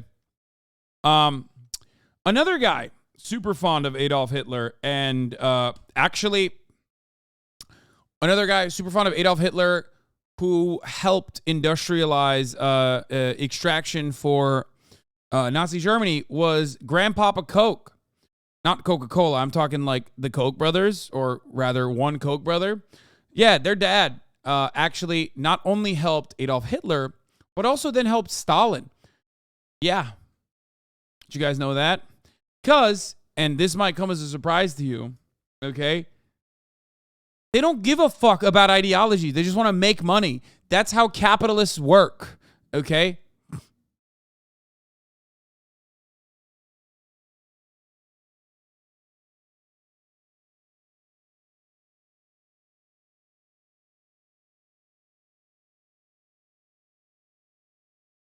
Don't forget Coco Chanel was also involved with the Nazis. Isn't that story different though? Like I thought she was like, meanwhile Soviets still cleared in aesthetics. This is the Tupolev Aero Sledge. What a fucking machine. This is sick. Soviets did have some sick aesthetics. It's pretty sad.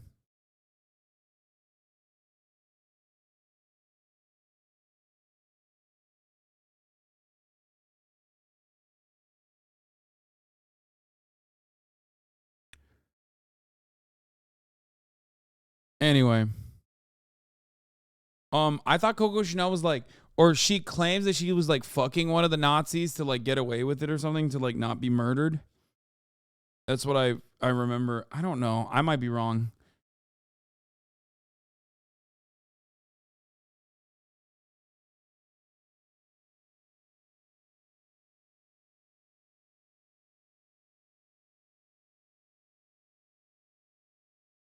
If fashion helped the Nazis win, is no wonder Ye stand Hitler so hard. Yeah, well, I don't know if you know this, but you know, they didn't win. Well, they did kind of win. Like their ideology still runs rampant in, actually, I would say both countries that fucking worked really hard to defeat them. I'm of course referencing, you know, I guess Russia, if you want to call it, like, you know, post USSR, and also, of course, the United States of America.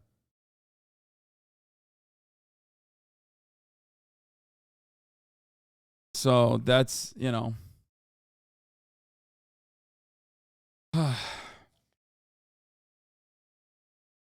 USA worked hard. Yeah. Oh, come on. Just because the USSR did the most work does not mean that the United States didn't fucking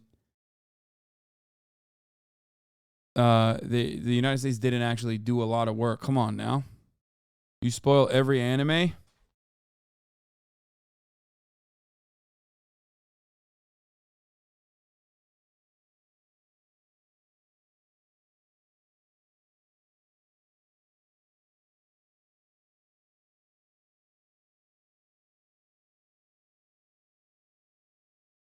So yeah, this guy is weird. Very odd that Ben Shapiro is defending him. Ha, just kidding. Of course it's not odd. There's never been a fucking freakazoid who loves Nazis that Ben Shapiro hasn't defended, because those are his fucking allies. Of course it's not odd. He defended Ann Coulter. Ann Coulter said like insanely anti-Semitic shit.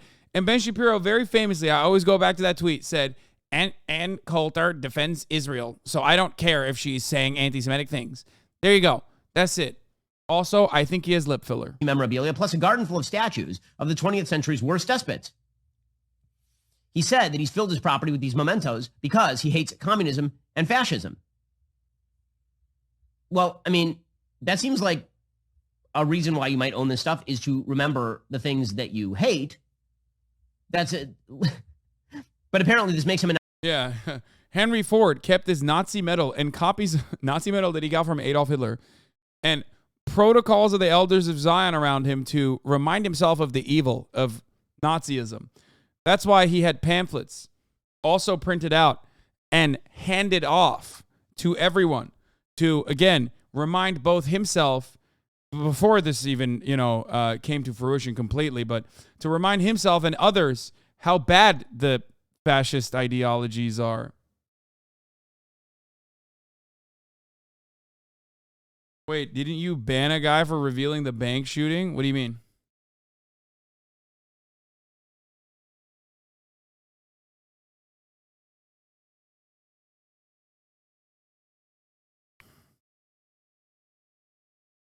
Reveal?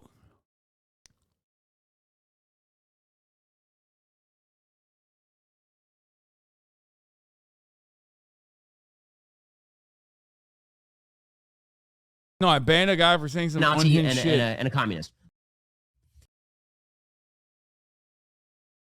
Anyway.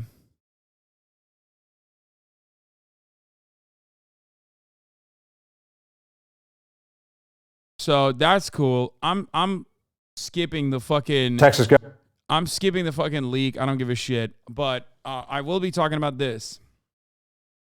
This story is also insane, but completely predictable, completely mask off. When we say that these guys who are in control of our institutions, whether it be the fucking governor's office, I mean, and when we say that they're white supremacists, I mean it. This is a perfect demonstration of this reality. Okay? That's it. There's no two ways about it. There's no way to get around it. It's just the truth. I don't know why the fuck people try to hide it. I don't know what the fuck the reason is, but here is what happened. Last year, we covered this briefly in Texas. There was a guy who drove into a crowd of Black Lives Matter protesters and then shot someone. Okay? He was, he was investigated. He was found guilty. And the Texas governor now is saying, or has said, as soon as it lands on my desk, I am going to pardon him. Let's take a look. Governor Greg Abbott is pushing the state's parole board to recommend a pardon for a U.S. Army sergeant convicted of murder. On Friday, Daniel Perry was convicted of killing a protester during a Black Lives Matter rally back in 2020. He says he fired his weapon in self-defense after he says protesters surrounded his car as he drove through downtown Nashville. His lawyers argue he had the right to open fire after one demonstrator, he says, raised an assault rifle at him. CNN's Camila Bernal joins us now with the latest. Camila, very unusual case to see a governor weigh in so soon, right after this whole matter was adjudicated in court. Yeah, this is not over, but Governor Greg Abbott is pointing to self-defense, pointing to stand your ground laws in Texas. And look, there are some in conservative media that have been encouraging the governor to pardon Perry, and even Kyle Rittenhouse has been very vocal on Twitter. I just don't understand, why he felt insecure that there were other guns around. Almost like this is exactly what I said at the time, which was relevant then and is relevant now, that more guns equals less safety. And that, bringing guns to protests is not a good idea in general. Obviously, the guy who got shot doesn't deserve it. Don't misunderstand me. But, that is what happens when there are more guns. That guy seemed to be very interested in getting a fucking kill out of the situation regardless.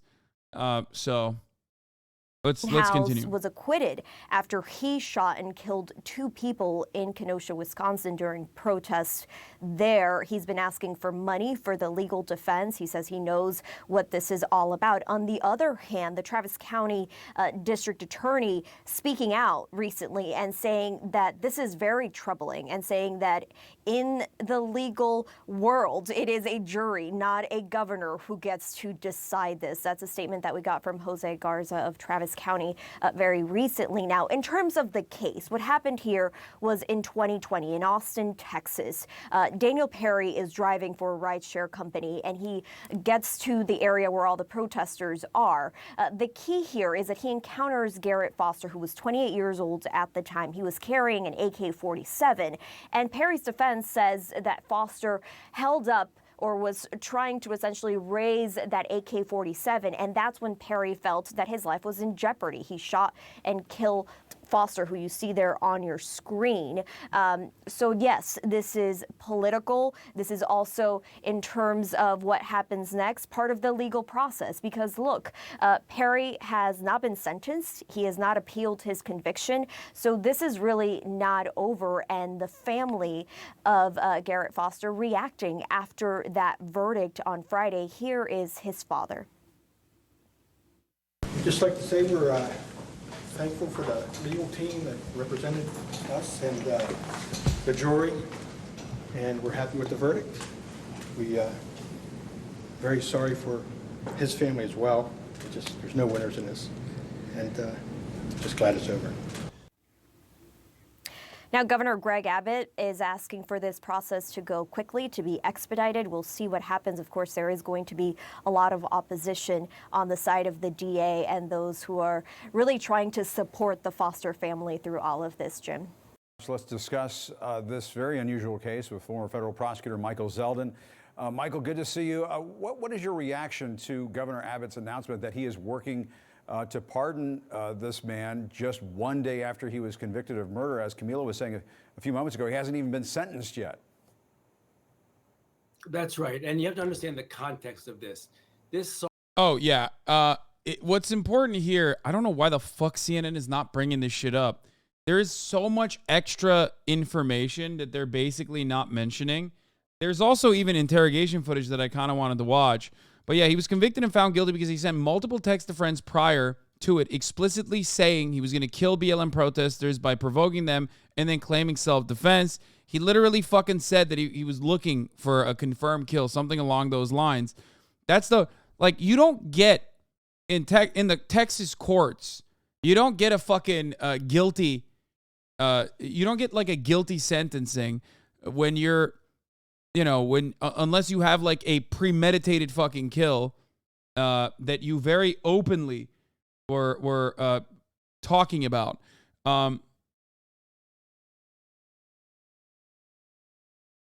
Let's look at some of the, Perry, U.S. Army sergeant who was driving for Uber at the time. By the way, shot and killed 28-year-old Garrett Foster. Isn't Garrett Foster also a fucking veteran? Why don't they ever mention that? Like, what the fuck? If you're like pro BLM, it doesn't matter. Like, if you die, your veteran status like doesn't fucking mean anything. It's so strange. Okay? Like, why the fuck is Vice News covering it like this? You're not gonna fucking mention that the guy who he shot and killed is also a fucking veteran?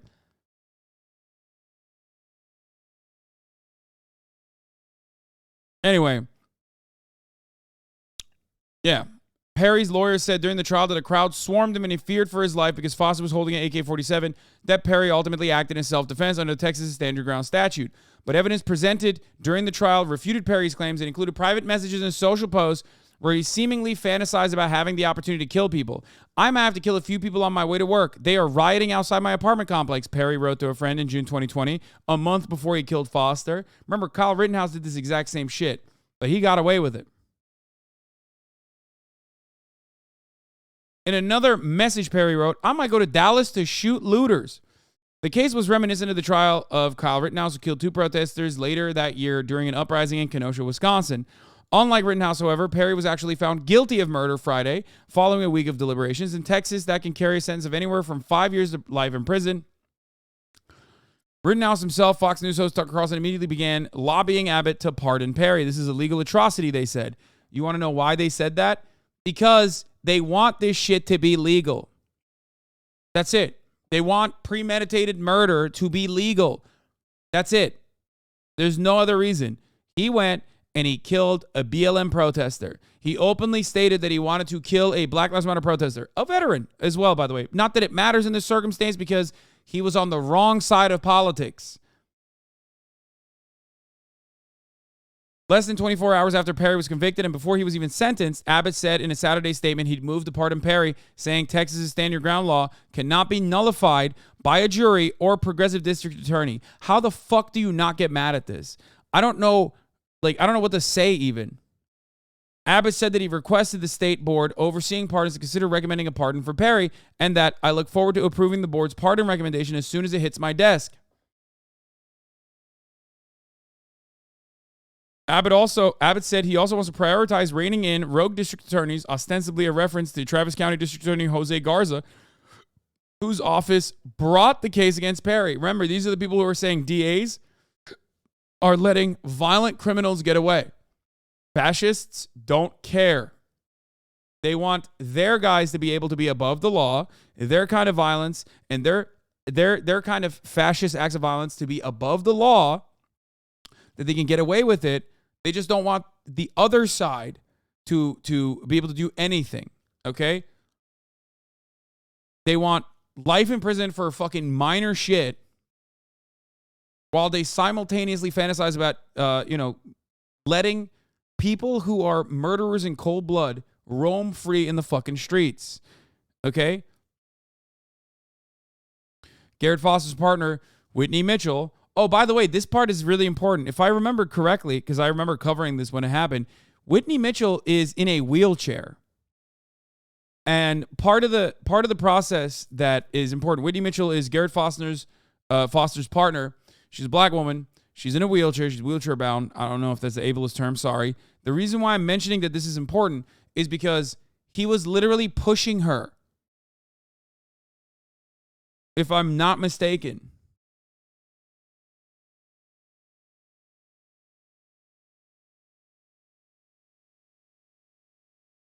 And he was worried that his girlfriend in a wheelchair was about to get fucking hit. Okay? Yeah, she was in a wheelchair that night from what I recall. Yeah, of course she was. She's like isn't she, I don't even think she has legs. I think she's amputee. The governor has immediately taken that away since he announced there are two legal systems in Texas, one for those with power like Mr. Perry and one for everyone else. There's a quadruple amputee.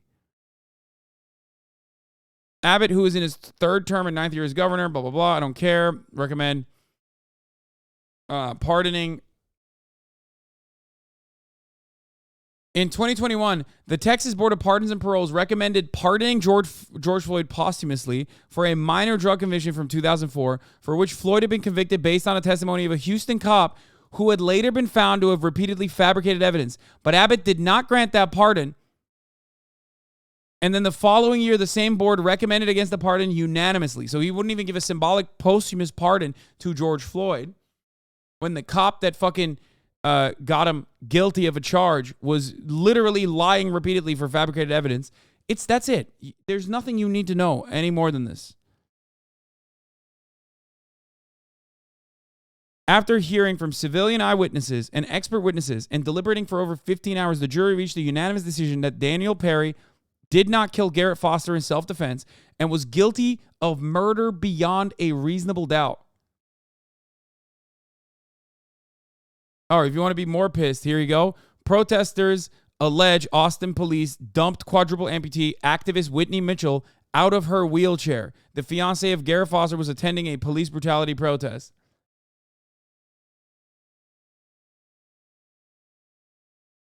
You want to understand how the fucking law works? That's how it fucking works.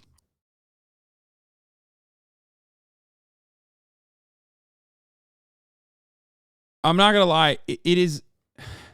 Texas is dog shit in general. But, I mean, this is somehow even more dog shit by Texas standards. Like, it never ceases to shock me how fucking awful red states can sometimes be. Or just the American criminal justice system in general. It is violent. It's awful. Its mistreatment of marginalized groups is deliberate, systematic, disgusting, unacceptable, and yet it continues. Obviously, there is no fucking party of law and order. That's not real. The law and order is simply a dog whistle to justify doing whatever kind of brutality to marginalized communities and legitimizing that. Oh. Sergeant Perry is 70 miles away from his base, driving around in a Uber car of some sort. He encounters these protesters, and rather than turn around and leave, he drives his car into the middle of them. And you can't forget Charlottesville, where people were killed by a car doing the exact same thing. So as he's approached by the victim, instead of, again, leaving the scene as he could have, he opens fire on him. The jury deliberates 17 hours, Jim, over an 8-day trial, and they convict him of murder. They reject his right to defend himself defense. And Governor Abbott should let the jury's verdict stand. There's no basis in law or fact for this, so it therefore smacks of politics, because this was a Black Lives Matter protest. That We is can't exactly ignore what it is. That context. Because what Governor Greg Abbott is saying is that if you go to a fucking Black Lives Matter rally and you shoot people there, that's a good thing. That's what he is saying. Abbott, Greg Abbott, whatever, shut up. That's the point. That's why Florida passed the fucking kill protesters, you can run them over law. There were a bunch of states that pushed it even before Charlottesville and even after Charlottesville. Okay?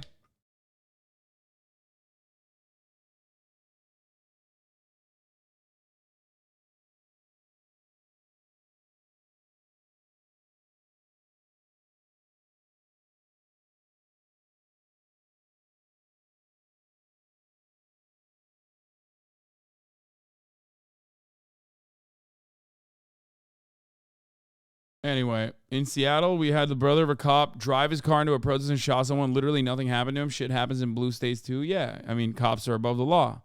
Cops' family members are above the law. Meanwhile,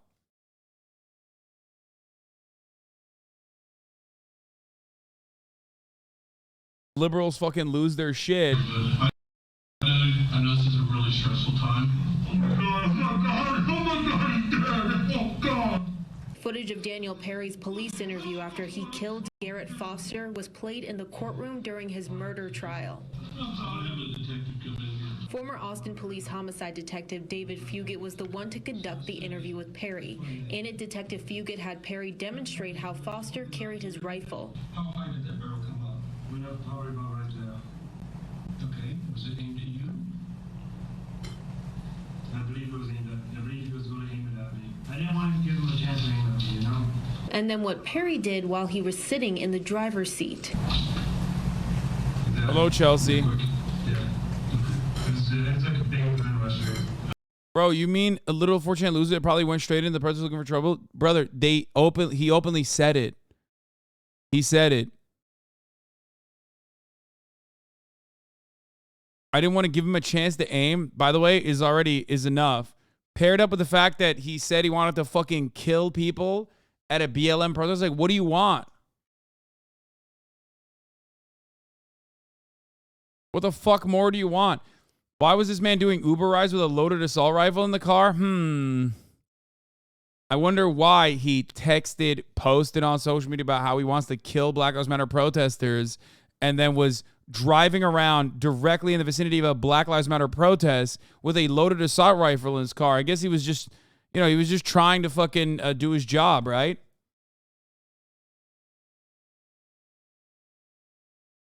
Yeah.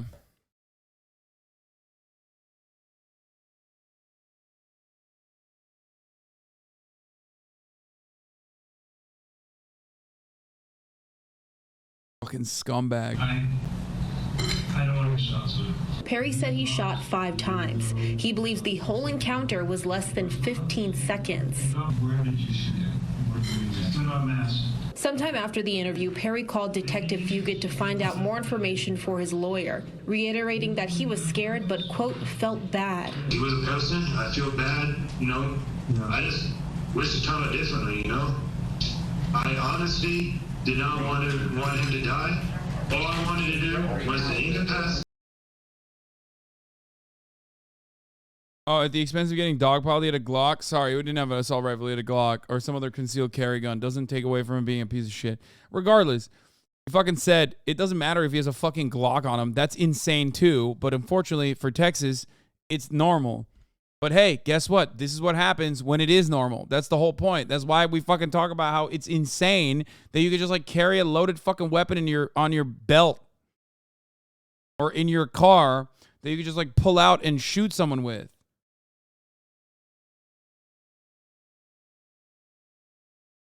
The guy got shot, flagged him with an AK. Yeah, it doesn't, dude. You can say whatever the fuck you want, okay? Oh, big scary gun. He's got an AK-47. Motherfucker, the entire point of like an armed society is a polite society is that an armed society is supposed to be a polite society. You can't turn around and be like, well, okay, now I'm scared. If we find out that you are, I don't know, protesting Black Lives Matter, I get to kill you for free? Like, that's insane. You can't have it both ways, which, by the way, fascists are.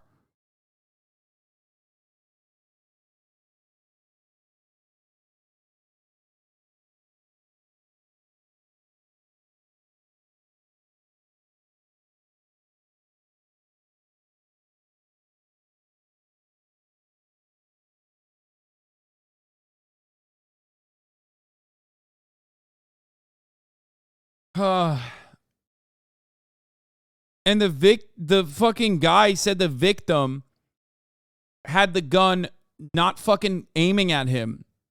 He said, I didn't want to give him a chance to shoot me.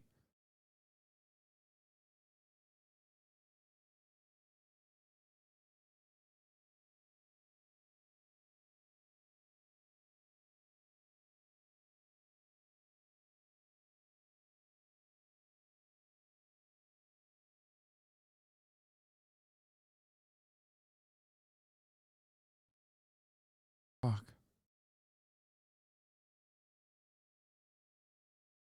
Yeah, he said, I didn't want to give him a chance to point it at me. That's what he said. I want to see more of this. I want to see more of this footage, the interview footage, and the shit that they showed in court.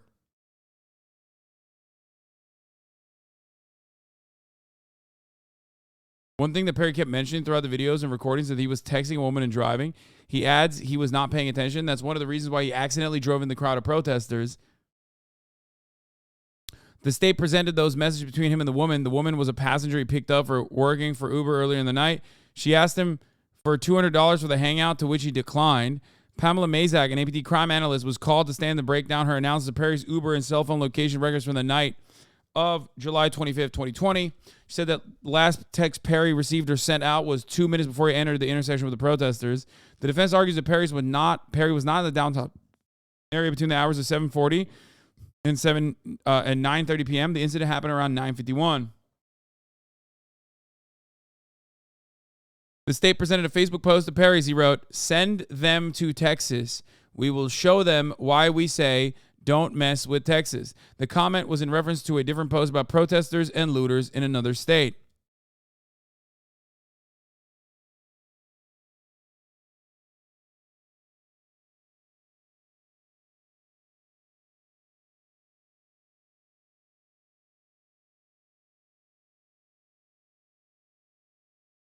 Might have to kill a few people, and other texts that suggest Daniel Perry intended to commit murder at the Black Lives Matter demonstration. Look at the difference between the Austin Chronicle and even fucking Vice News, by the way, and the way that they cover this shit. Austin Chronicle openly states Garrett Foster was a 28-year-old Air Force veteran openly carrying an AK-47 across his chest, approached the car. The driver's side window opened, and Perry shot Foster 4 times in the chest and abdomen. Perry turned himself into Austin police seconds later, claiming he shot in self-defense after Foster raised the barrel of his gun. Austin Police Department officers questioned Perry and let him go. Garza presented the case to a Travis County grand jury shortly after taking office in 2021. The grand jury indicted Perry for murder and assault. The testimony confirming Perry's anger towards protesters came on the third day of the trial as prosecutors displayed text messages and social media comments showing that he thought about killing them. "I might have to kill a few people on my way to work. They are rioting outside my apartment complex," Perry wrote to a friend in June of 2020. "I might go to Dallas to shoot looters," he wrote in another occasion. Perry also encouraged violence in a variety of social media posts. In addition, Perry speculated about how he might get away with such a killing by claiming self-defense, as he is now doing. Prosecutors presented a Facebook Messenger chat between Perry and a friend, Michael Holcomb, which occurred 2 weeks before he shot Foster. In it, Perry argued that shooting protesters was legal if it wasn't self-defense. And Governor Greg Abbott said that's exactly what is the case. If you shoot a Black Lives Matter protester, it is in self-defense, and I will free you. Even if a jury of your peers decide that you are guilty in a unanimous decision. How fucking insane that, like, the otherwise insanely right-wing judicial system, the courts in the state of motherfucking Texas, found this man guilty of killing someone, okay, murder, first-degree murder, and the governor was like, nah. Holcomb, who was called to stand Wednesday afternoon, seemed to try to talk Perry down. Aren't you a CDL holder too? He asked, referring to the men's license to carry concealed handguns. We went through the same training. Shooting after creating an event where you have to shoot is not a good shoot. None of this seeming premeditation was on display after Perry turned himself to APD officers. In his 911 call, Perry claims that he drove into the protesters by mistake after taking a wrong turn. Body camera video played the next day shows Perry, after being taken into custody, telling officers Foster had pointed his gun at him. I didn't know he was going to aim it at me, Perry says. I thought he was going to kill me. I've never been so scared in my life. This claim that Foster raised the barrel of his AK-47 is, of course, Perry's principal hope to escape a murder conviction. It was refuted over and over during the first 3 days of the trial by witnesses who were near Foster that night. All repeated a version of the same story. They heard squealing tires as a car sped into a group of about 20 protesters. The protesters, some of whom who had almost been hit by the car, slapped and kicked it. Garrett Foster strode to the car's side and issued an order to the driver. All the witnesses insisted that Foster did not raise the barrel of his gun. According to the DA's lead prosecutor, Guillermo Gonzalez, his gun was recovered with the safety still on and no bullet in the chamber. The courtroom where the trial is unfolding is less than a mile from where Foster died. It has been packed through the first week with family members and young people who protested alongside Foster and his fiancée, Whitney Mitchell. Foster's family sits. Whitney Mitchell is Foster's fiancée, or was Foster's fiancée, who is quadriplegic and was in a wheelchair on scene. The reason why this is relevant is because Foster was like literally pushing her around and probably was in fear of her safety due to her lack of mobility because she was in a fucking wheelchair on the street during a Black Lives Matter protest as a car was clearly trying to drive into the Black Lives Matter protest.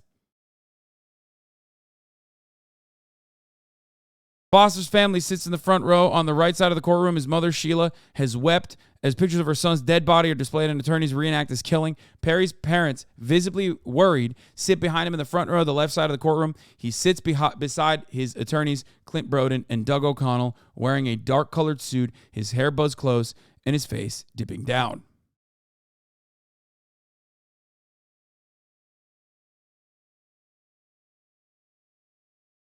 There you go. Make no mistake, Greg Abbott is pardoning him because he thinks it's good that it happened. There is no law and order. None of these people actually care about law and order. It just means like getting our way. Getting our fucking way.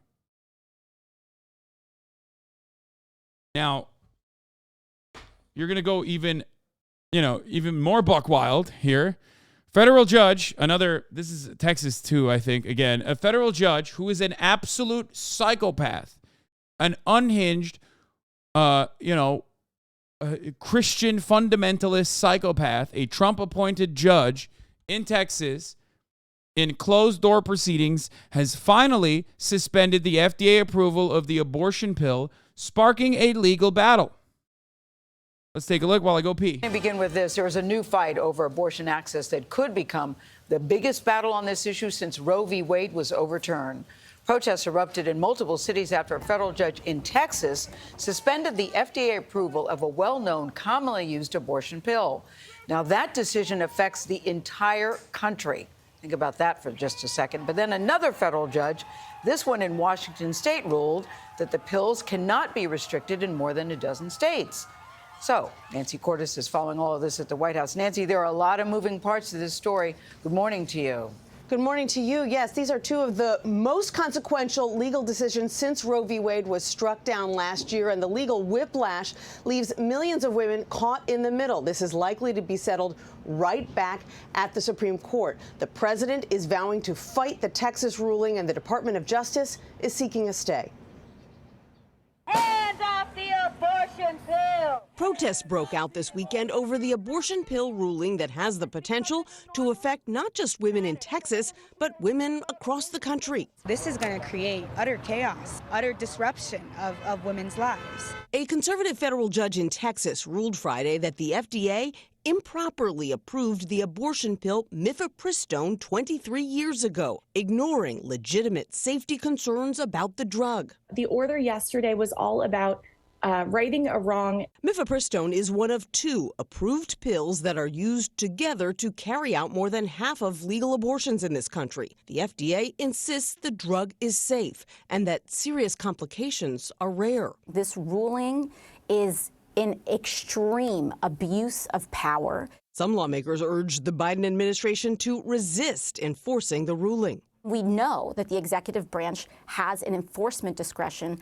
especially in light of a contradicting ruling coming out of Washington. Shortly after the Texas ruling, a Washington state judge blocked any changes to mifepristone's availability in 17 states and the District of Columbia, as administration officials warned that the legal battle in Texas could have far-reaching implications. When you turn upside down the entire FDA approval process, you're not talking about just mifepristone. You're talking about every kind of drug. Cases like this one ensure that abortion will remain a top issue in next year's elections. It helped to propel liberal Judge Janet Protasewicz to an 11-point win in a high-profile state Supreme Court race in Wisconsin just last week, sparking some debate among Republicans about exactly how far to go. We can win this issue at the ballot box if we show up with reasonable positions. If we have our head in the sand, we're going to lose. For now, many prescribers say they're going to continue to dispense mifepristone, and patients in states where abortion is restricted can continue to order the medication from abroad. Even if the FDA is forced to withdraw approval of mifepristone, it is likely the drug would still be available for months or even years as the agency works to redo the regulations. So a very confusing situation right now, Tony. In fact, there's this much liberal opposition in Texas, but the right is still a chokehold over the state government. Has to make you lose weight in the electoral process there. I mean, sure. You got to do what you got to do. Can't find anything on it. How come no Fear End today? It's one of the highlights of my weekly bullshit schedule. Fear End has been moved into Tuesdays as the upload date so that March can have more time to beef it up.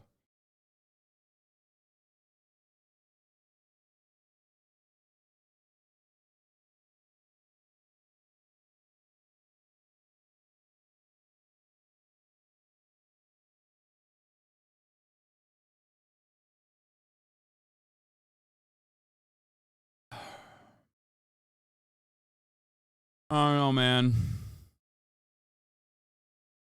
I don't know. We've covered a lot. I think we should move on to some more fun shit because I'm fucking losing my mind. I started off with drama. I started out with fucking drama in the morning. People are still yelling at me saying I'm fucking racist. Like, ugh.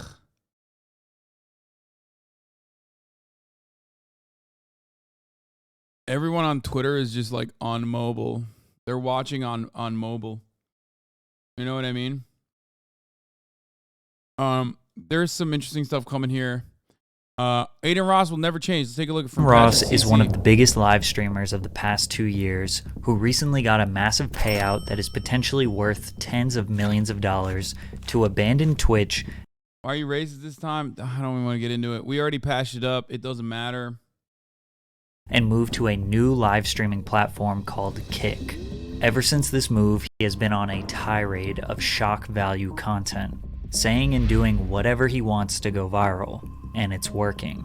Kick has an extremely lenient terms of service, so he now has the comfortability to speak his mind freely without potentially losing his money. And these days, he is not holding back. Now, it's not like Adin had a squeaky clean reputation. When I documented his come up 2 years ago, I covered all of his major controversies, as well as the genuine hard work it took to reach the top of the live streaming industry. At that point, he was definitely an edgy kid, but it seemed like his heart was in the right place. These days, his intentions are unclear. So let's take a look at what happened to Adin Ross. From streaming with every major rapper in the industry, losing his girlfriend, making extremely down bad content, meeting Andrew Tate, and changing his entire online persona forever. Picking up where we left off around May of 2021, Adin was on top of the world. He was one of the top 5 most subscribed and most viewed streamers on Twitch, averaging around 100,000 viewers per stream. He just reached 1 million subscribers on his Adin Live YouTube channel, which he treats like his main channel. And he did a collaboration stream with just about every mainstream rapper in the industry. It was very clear he was here to stay, and some people didn't like that. Those people were known as the Poggers community, or as Adin called them, the L nerd. What? The fuck?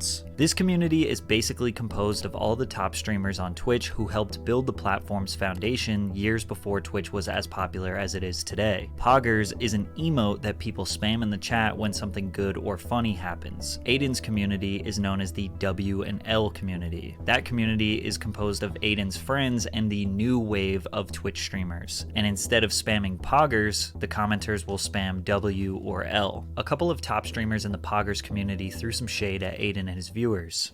His viewers are like the kids in high school who want to be cool. You know, like, oh, like I like rap, I like, you know, like this sort of stuff, like kind of like hype beast-ish. Yeah, they're all very you know, hype beast-ish. Like they think like if Supreme was cool, they think it would be cool, sort of thing.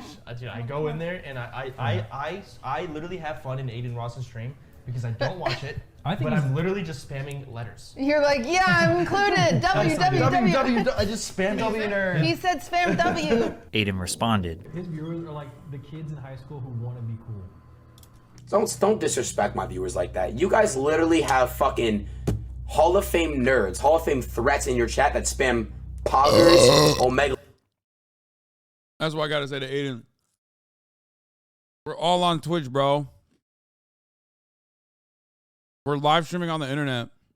We're all fucking nerds, idiot. I hate this argument. Like, everyone here is a gigantic fucking nerd.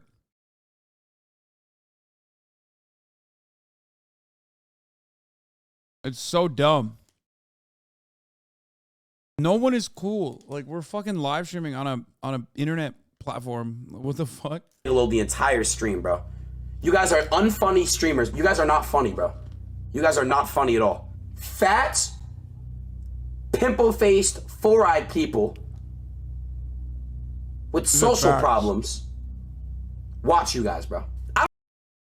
Yeah, well, so you're just shitting on your own audience too. I don't call you guys fans. What kind of conversation do you guys think that they have? Do you guys think they just look at each other and say Poggers, Omegalo, shove an Omegalo in my ass? Like, they're weird, bro. They're weird. Followed by a tweet that Adin sent to Ludwig. You really are sad for coming at me and my community. L nerd, go play your violin. Band geek. From there, Adin's audience went and attacked Ludwig, sending death threats to him and his girlfriend, He's wearing my t-shirt right here. What the fuck? QT Cinderella. This beef was really silly and definitely overblown. It was solved very quickly when Adin and Ludwig both apologized to each other, but it set the standard of how powerful Adin's audience is, that he could militarize and accelerate his audience to defend him in any beef. But one day, they would eventually turn on him. In the meantime, Adin was making an insane amount of money, specifically from gambling. His top sponsor was a company called Roobet, an online crypto casino that was paying him at least $1 million per month, according to a private conversation that Adin leaked himself. So the sponsor, they pay me to play on their website, right? And then they pay me an amount to gamble with.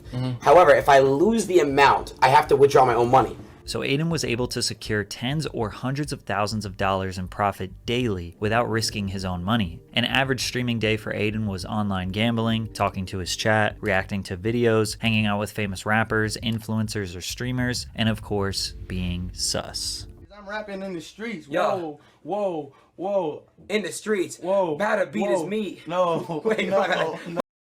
Not golden. No. No. Not golden. For those of you who don't know, that's my boy, 24. We'll have him back on the stream soon.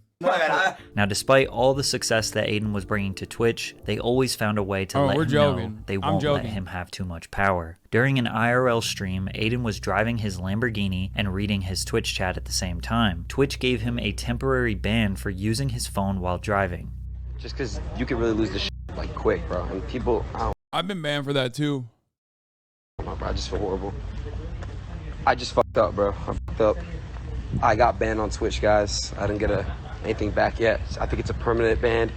I'm gonna appeal it. I was 100% in the wrong though. I was at a red stoplight and I was reading Twitch chat off my phone. Adin realized that his career, his relevance, his freedom was always going to be at the mercy of Twitch and following their rules, something that he would ultimately grow tired of. As you can imagine, streaming for 5 to 8 hours per day can be extremely repetitive, and having over 100,000 live viewers. I was banned. I wasn't even reading fucking Twitch chat. I was banned for hiding my phone, like picking up my phone and putting it on my lap while I was driving when the car was in park. Like, Twitch is so... The reason why I'm mentioning it is because my car was literally in park. Like, it was still running, but it was in park at a fucking red light. And I wanted to make sure that, like, the camera didn't show where I live so I don't get fucking doxxed.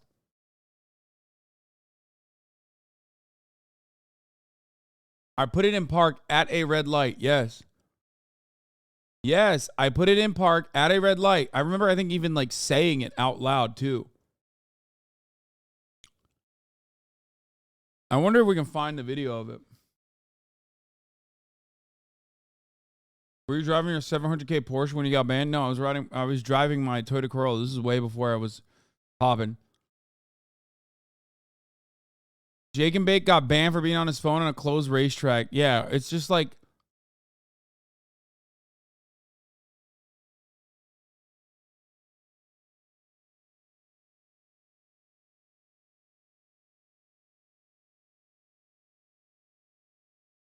It was back when, I mean, they are very strict with that shit.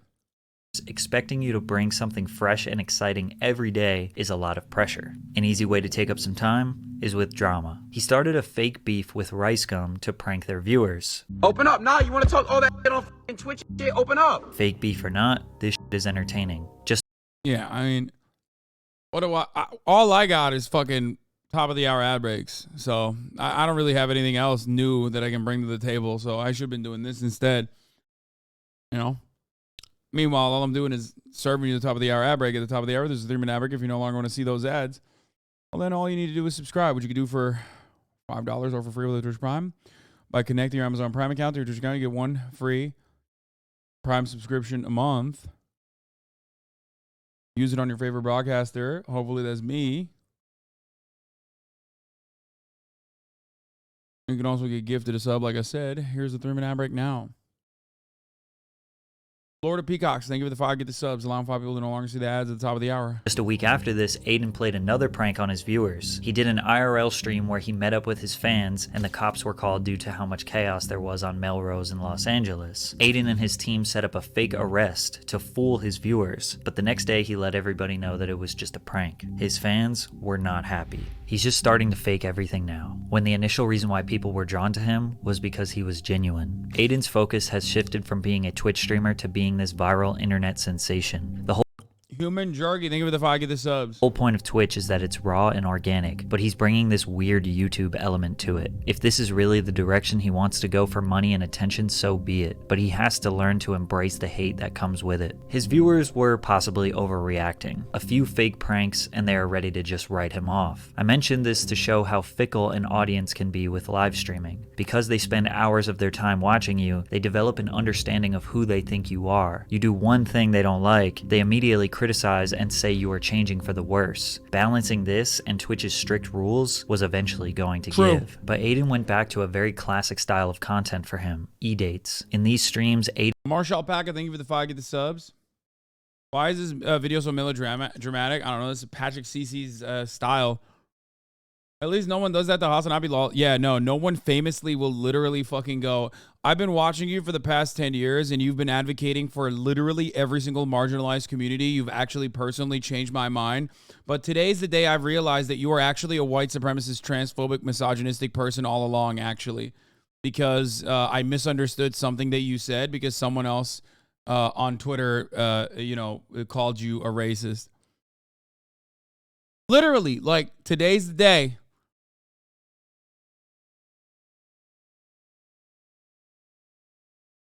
Adin would typically invite a girl. Sometimes it would be a famous Instagram model, a prawn star, or just a generally attractive girl. And he would have his streamer friends get a minute or two to talk to the girl and try and win her over. The girl would ask questions, they would ask her questions, and she would slowly eliminate the contestants. Basically, the Twitch version of a classic dating show. Still to this day, this is Adin's most popular type of content. This content eventually upgraded to IRL dates, where he would put a streamer friend of his on a blind date with a girl, in person. This dynamic was a lot more realistic because 90% of the things contestants said on e-dates, they wouldn't actually say to the girl's face. But eventually, this would all reach a tipping point that made Adin want to give up. It's not really the numbers anymore, but the problem is that people make me feel bad about dropping numbers. I think that's a very What the big problem. fuck is up with his eye, bro? It gets to me a lot just because I'm not getting 100K like I used to. Yeah, back in the day, I saw this happening to him, and I literally fucking personally, I noticed this happening, and behind the scenes, I tried to talk to him about it. Actually did. I had a heart-to-heart conversation. I told him not to, like, fucking keep trying to raise the intensity. Told him that, like, it's a part of the business. It's a part of the fucking process, but that ultimately, as long as he still kept it going, as long as he's just still kept a healthy attitude towards it, it just kept making content without like going absolute fucking bananas mode, that people would still come back. Well, we know what happened. It went down from 100 to 50 to like 30, 40, like 30, 40-ish now. So it gets to me. Around October of 2021, Adin was losing viewership, from 100,000 average viewers to around 30 to 40,000 average viewers. It's totally normal to lose a lot of viewership, and 30 to 40K average would make him still an insanely successful streamer. But his audience was still quick to remind him that he fell off. To make things worse, the ethical and legal implications surrounding his Roulette sponsor was being broken down very extensively by CoffeeZilla in a series called Roulette's House of Cards. This was executed so well that CoffeeZilla is literally the fucking, he is the actual, the meme with Azrael. What is it? The Grim Reaper? The Grim Reaper meme with like the fucking bloody doors. That's CoffeeZilla. One by one, taking down every fucking shady business. It caused a lot of streamers to abandon their partnerships with the company. Social media users became more aware of the shady online crypto casinos and their tactics to get people addicted to gambling. The ethics of streamers using their influence to show their potentially underage viewers how much fun and excitement comes with gambling were challenged. Since these streamers do not have to gamble with their own money, which is the entire risk of gambling, if they lose, they don't actually lose. So they're never able to show the actual downsides and what potential catastrophes can happen when you gamble all of your money away. Adin announced the world that he was depressed and needed to move out of LA. He was exhausted. This was the first time we had ever really seen Adin stop moving at 100 miles per hour. At some point, it is impossible to maintain that level of hype. To be that entertaining for hours on end, day in and day out, it's just unsustainable. He moved out of the Clout House in LA and took his career back to New York. He took a very short 10-day break from streaming before he realized that he cannot give up. He came back with a bang. His first stream back was a live stream with Lil Uzi Vert, who was easily the most famous rapper he had ever streamed with. With a fresh mindset and another huge milestone, he was ready to grind again. He also got a brand new crypto casino sponsorship with Stake, so gambling was a regular program for him again. Also, the e-dates were back. even though one of them was about to take an unexpected turn for the worse. Adin invited IShowSpeed to do an e-date with Ashcash, who was the celebrity guest for the evening, but Speed took things too far. Basically, Speed threatened to R-word Ashcash, and I would play the clip so you can see the context, but Speed likes to illegally copyright strike any video that has him featured in it. This got Speed permanently banned on Twitch, while he was just a guest on Adin's stream. This controversy was huge, but it was pretty clear that Adin was not at fault here. Even though a lot of people put the blame on him, Speed's actions didn't fully represent how the e-dates normally work. All this did was bring more attention to Adin's streams and made the e-dates even more popular. Most streamers benefit from controversy. People get really angry, flood them with casual viewers, and then forget about it a week later. It's the sweet spot of being controversial but not pissing off the masses, and more importantly Twitch, where Adin was constantly balancing, and he's damn good at it. He knows exactly where to be edgy, where he can make it seem like he has no filter to excite his audience. I just turned this motherfucker gay. He likes sucking. Nah, bro, you're not even 2 bars in. I'm saying you. He knows when to act dumb so his audience can bully him. Georgia. I saw the Big A clip. Sorry, I was looking at something. Really angry, flood them with casual viewers, and then forget about it a week later. I don't think that this is It's the sweet spot of being controversial but not pissing off the masses, and more importantly Twitch, where Adin was constantly balancing, and he's damn good at it. He knows exactly where to be edgy, where he can make it seem like he has no filter to excite his audience. Big A is not a good example because, like, one, actually, like, an otherwise decent person, even though what he did was really fucked up, and is, like, actually fucking straight up did get canceled, actually is now trying to make amends as much as possible. And even then he's like, I mean, he's actually putting a fuckload of work as far as I understand, but like, even then it doesn't matter because he's not like popping off, you know what I mean, in a similar way. Fuck it. I would be a better example of this, I think. You could say that about me, and it would be a better example, like controversies, drama that ends up benefiting my bottom line, I guess, or benefiting my stream. It fucking ruins my brain because I actually have a moral compass, and it makes me very sad when I see so many people be like, dude, you are literally a racist misogynist. But ultimately it does end up, translating to more viewers. I just turned this motherfucker gay. He likes sucking. Nah, bro, you're not even 2 bars in. I'm saying you. He knows when to act dumb so his audience can bully him. Georgia. And that. I gotta be fucking tripping. Is this maybe years ago? How is Atlanta all over here? And he is an absolute mastermind when it comes to virality. However, one of his beefs, he almost took it too far. That was with the rapper NBA Youngboy, which started when a Youngboy fan page liked a photo that Adin's girlfriend Pammy posted. Adin didn't believe it was real. He spent 2 minutes in straight silence staring at this, wondering why NBA Youngboy could be potentially romanticizing his girlfriend. His audience convinced him that it was real, even though it wasn't. So Adin conducted a master plan that involved setting up one of his friends with NBA Youngboy's ex, Jania. While Jania was on an Instagram Live, Adin requested to join and asked if his friend Paryeet could spit some game to her. A bunch of people screen recorded the videos and posted them online saying that Adin was flirting with Youngboy's ex. So Youngboy decided to make a lethal threat to Adin in a song the same day.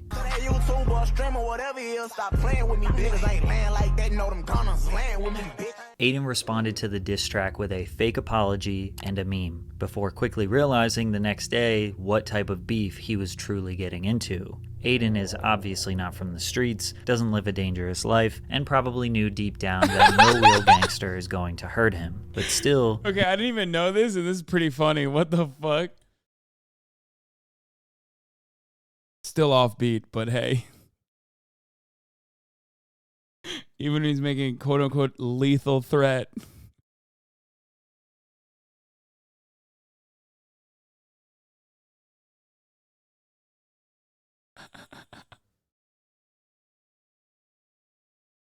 He knew he couldn't poke the bear too much, because with Youngboy's reputation, it wasn't worth it for Adin. Don't do YB like that. Listen, I mean, he was unjustifiably locked up. You guys know that I was a big time advocate for freeing him. So Youngboy's BR, people them bumpkin do not play. To take any chances, and eventually he apologized and stopped trolling the rapper. It was either this beef that went too far, or just him feeling generally exhausted again. But around the end of 2021 and beginning of 2022, Adin slowed down a bit. Every month in 2022, his views just kept dropping. Even though he was streaming pretty consistently, sticking to his gambling, reactions, and e-dates, he wasn't doing any viral stunts nor getting into unnecessary controversy, just satisfying his fans and chillin' like every other streamer. Despite his more relaxed approach to Twitch, in April of 2022, he found himself in another big controversy. Adin was becoming a victim of DDoS attacks. These attacks can occur when a hacker gets his IP address, either by knowing where he lives in real life, or potentially if Adin leaked that information, then the hackers have the ability to overload his internet so much that his stream lags and makes him unable to stream. Adin was trying to fulfill his online gambling requirements one day when a hacker kept taking down his stream. Out of frustration, he called one of his friends, Your Rage, who is another very popular Twitch streamer. Adin didn't realize Rage was live when he said this. He did you again? He got you again? Yes, bro. Like, this kid's a Oh! Yo! I censored the word, but he said the homophobic F slur. Adin was not making fun of a gay person. He was...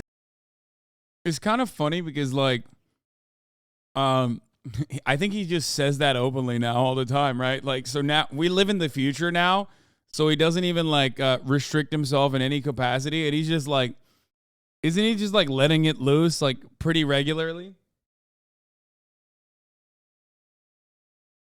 Was angry at someone who was hacking him, but the context did not matter, and Adin was... Why would the context of that matter? What the fuck? He just said a slur. Like, what? Yo, is Patrick crazy? I don't understand. Like, what do you mean? Okay, let's do that again. If he said the N-word, for example, in a fucking private phone conversation, like, but he wasn't saying it about a black person.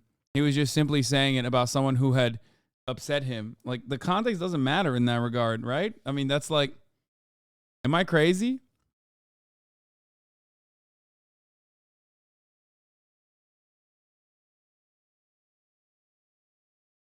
was about to get banned. At first, Your Rage tried to say that it was his friend from high school that said the slur and not Adin. And still to this day, they never fully admit that it was Adin. This is all alleged. After all we really have is just that. Patrick Rise, the W community, and I say that as someone who's part of that community, is Adin still like a part of the W community? I feel like a lot of the, you're so sensitive. Yeah, man, I know. It's pretty fucking weird that I'm such a sensitive guy. You know, one of the main people on this fucking platform that's like advocating for civil liberties and shit. I know, it's big time sensitive, you know.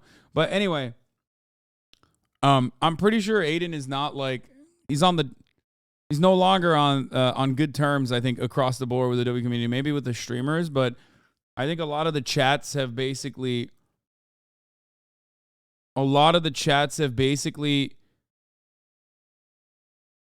shitting on him. They started shitting on him a lot. What is this? YRG just said yesterday that he isn't friends with Adin anymore because YRG started criticizing him.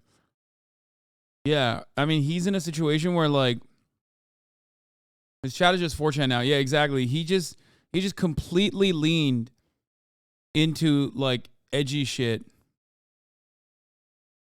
He completely leaned into edgy shit.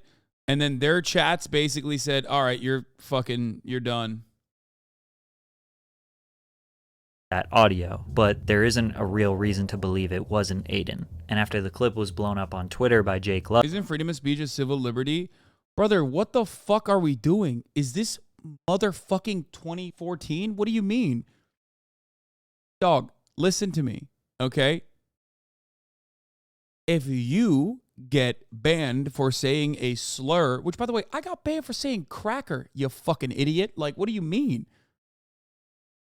which is not even a fucking slur. It's like indefensible to take action on that. Meanwhile, this dude, I mean, he dropped the F-bomb. Like, yeah, that's a justifiable ban. Like, what the fuck are you talking about? Why are you fighting to say the F word so bad, bro? Go suck a cock and then you can say it, okay? Fucking idiot, dude. What is happening right now? I don't understand. Isn't this a civil liberty? Yeah, dude. You have a civil liberty to fucking say slurs. Yeah. What is happening to the internet? What the fuck is happening?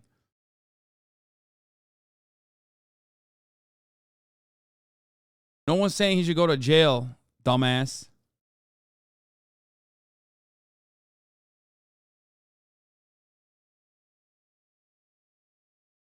I'm not even saying like contextually it's like completely inappropriate.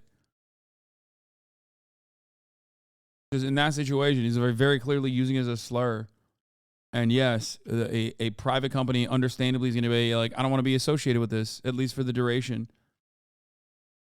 Lucky, Adin received his longest ban of all time. Over 40 days, Adin was banned from Twitch. Funny enough, this actually wasn't huge news. Adin had been banned many times before, and nobody knew how long this would be. And most people just took his side because they didn't think he had any true bad intentions.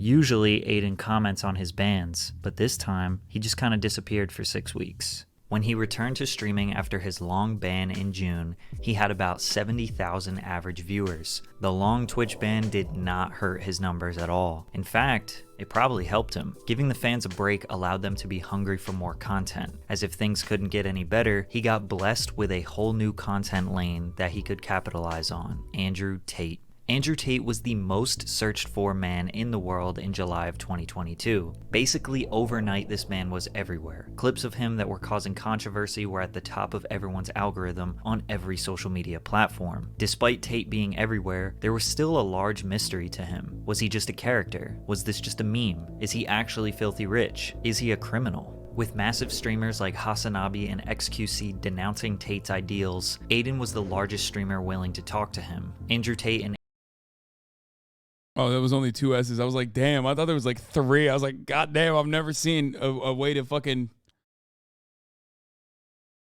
Bro, my hairline was worse, dude. My hairline was worse. God damn, Propecia and Minoxidil is so fucking good. God damn, I'm just saying. Jesus Christ. That's like 2017, dude. Hairline restored. Holy fuck.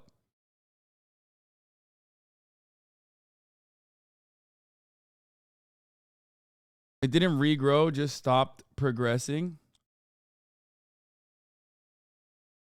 denouncing Tate's ideals, Adin was the largest streamer willing to talk to him. Andrew Tate and Adin's collab stream would become Adin's most popular stream in his whole career. Well, at least in terms of YouTube views. Every single person on the internet was talking about Tate. Most people were bashing his worldviews, but Adin's community loved him, and Adin took a liking to Tate as well. In the beginning, Tate was mostly farming Adin's viewers to promote his Hustlers University course, and Adin was just picking his brain for the content. But Andrew quickly realized that Adin was reluctant to say how he truly felt on certain subjects, citing that Adin was afraid the Matrix would cancel him, which to some degree is true. All content creators need to abide by censorship standards, which can be dangerous to break. Even I get tired of censoring myself. They stream together often after the first couple were a success. Like, what do you, this is what I don't get. Look, listen, guys, I don't actually understand this. Like, there are terms of service violations that I also find to be fucking annoying. Like certain instances where like you show accidental fucking nudity, ridiculous. Certain instances where you show accidental fucking blood or gore. But if we're talking about like censoring yourself, like what do you want to say? Well, I guess to be fair, actually, Patrick is not wrong about this on YouTube. He's not wrong about this on YouTube. You can catch an 18 plus warning on your YouTube stream. I mean, on your YouTube videos if you are cursing a lot.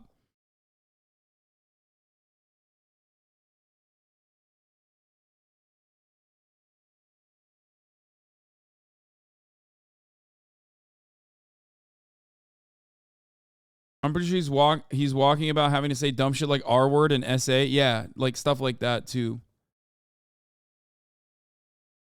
Tate became somewhat of a mentor to Adin. Bro, you got like the best fucking mentality, like brain, Yeah, he like, said ethic prawn. I've ever seen in my fucking life. What the everything you're saying is just like that you said is literally facts. I agree with like 100% of everything. However, it wasn't long before Andrew Tate was banned from almost every social media platform, which was when Adin needed him the most. As of right now, guys, I am no longer in a relationship.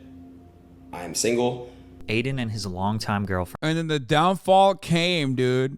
Pammy broke up. This affected him tremendously, and he didn't talk about the details too much publicly, but just said they decided to go their separate ways. Immediately after, he started doing e-dates where he was the one that a bunch of women were trying to get a date with. Every day, he had OnlyFans models and women fawning over him to boost his ego. His fans loved it, and they saw a new spark in Adin. Single Adin's content is 10 times better, not even just for the content with girls, but he just seems more energetic and fun in general. Pammy was really holding Adin back. It's crazy how great his content is again. However, Lil Uzi Vert disagreed. He thought Adin should get his girl back. You shouldn't have broke up with that girl. I know, bro. On top of that, Twitch also banned gambling from their platform, which most people saw as a net positive for the app. But streamers like Adin, who were raking in millions of dollars per month from the site, were furious. The only type of content Adin had was related to his relationship status. He would swipe through girls on Tinder, bring OnlyFans girls on stream and kiss them on the mouth, which some people saw as his most down bad moment, but his audience thought he was super lit. Once he asked one of the girls to be his girlfriend, his chat started to change their opinion. Never thought I would see Adin in such a low spot, especially in streaming. Bring back the old times, dear friend. Andrew needs to save his son. Just like with all of Adin's content, it's hard to tell what is real and what is just a viral stunt. This very well could have been knowing his own community would make fun of him. It was likely all for entertainment, because he just hopped from one girl to another. I was just curious, Nadia, you know what I'm saying? I'm in LA right now. Do you want to go on a date with me? A what? A date with me, a full-on date. A date with Adin Ross. Because they're saying, You know what? No. It's just, I'm not coming back. Stop, Karina, come on. I'm not coming back.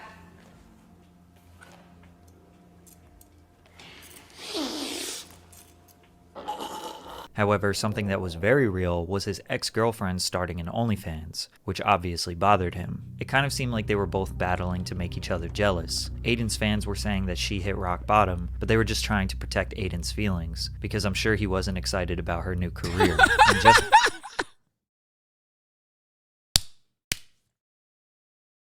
That fucking meme, dude. I don't even have an issue with OnlyFans, but that's such a funny fucking meme. Cursed. All of Adin Ross's exes, 3, have made an OnlyFans right after a breakup, including his sister, number 4. First time ever in human history, 1 BC.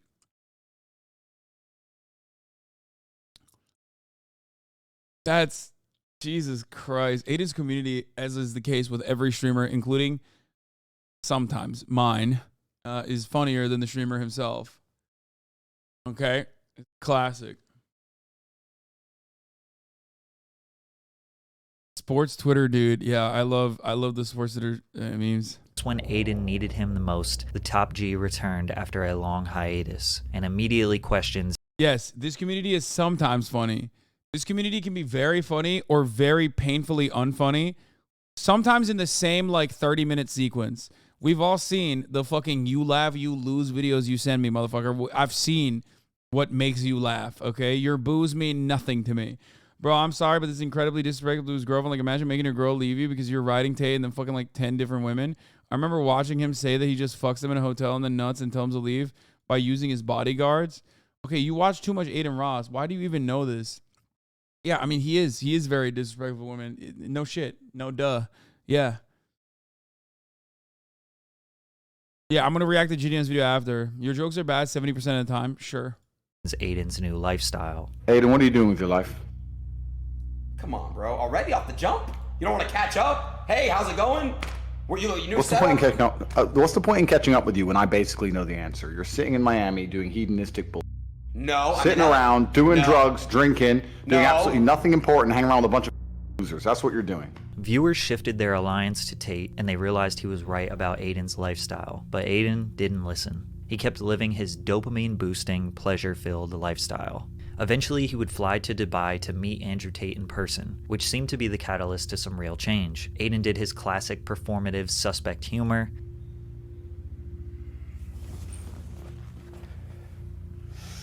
Yeah, this is like the Corinna thing is like cringe, whatever, but like that right there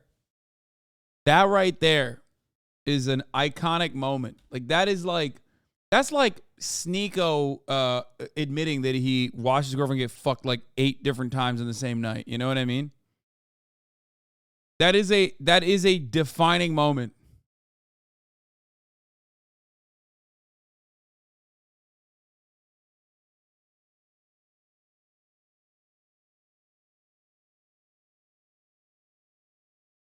But Tate convinced Adin to get into shape and try to make better life choices. He came back to the USA on a mission, now turning his body transformation into content. They made a deal that if Tate could do 150 push-ups in 5 minutes, Adin had to shave his head bald. Then after Andrew did it with ease, Adin asked for redemption. If he did 30 push-ups in a row, he could keep his hair. These were the push-ups. Come on. 6, come on. 7. Can't even do 30 push-ups in a row? That is insane.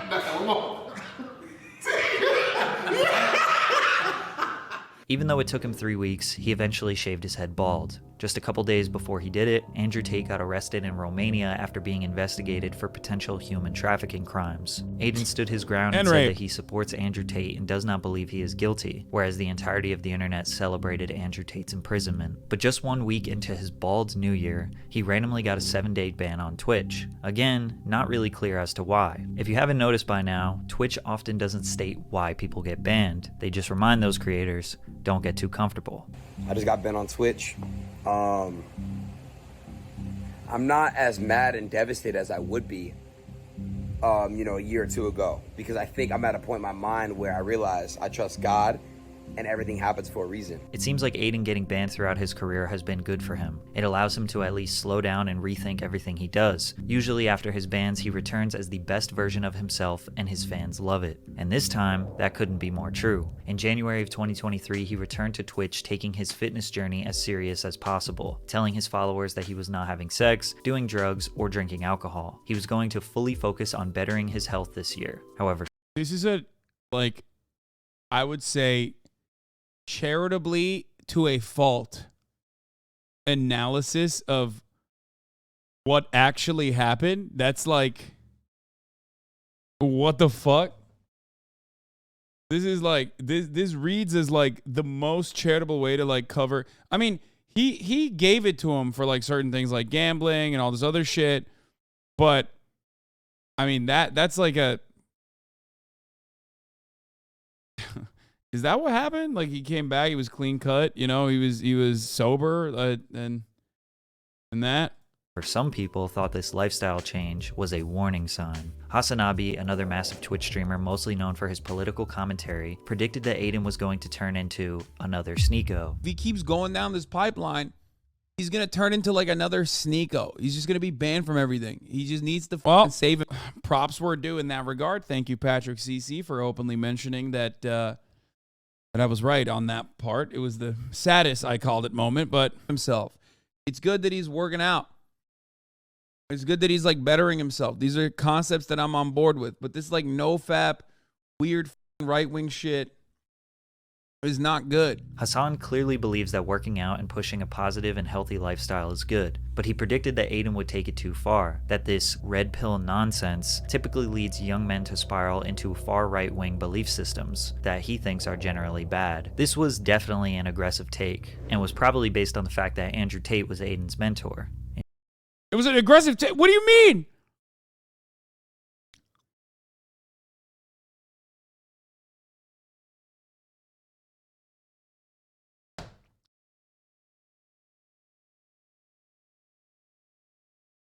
I was right. What the fuck? In fact, Tate announced that Adin will be one of his 5 allowed visitors to prison. However, Adin disappeared. I basically got a call. I'm not gonna say specifically who it was, but you know who you are.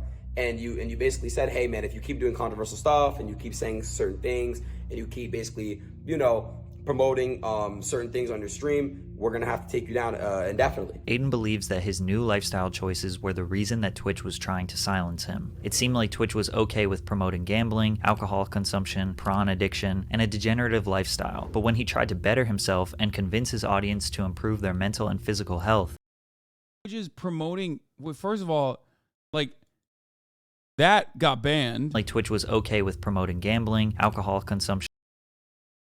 And yeah, no, Twitch, just like every other fucking media outlet on the planet, is okay with alcohol consumption and the promotion of alcohol consumption, which is even okay with gambling, let's be real. I mean, as long as they got enough money and they're legit enough, you know what I mean? It's unfortunate, but that is the reality. Prawn addiction is like ridiculous though from the hot tub streamers. His fans still think you were the guy that called him? What do you mean? Called who?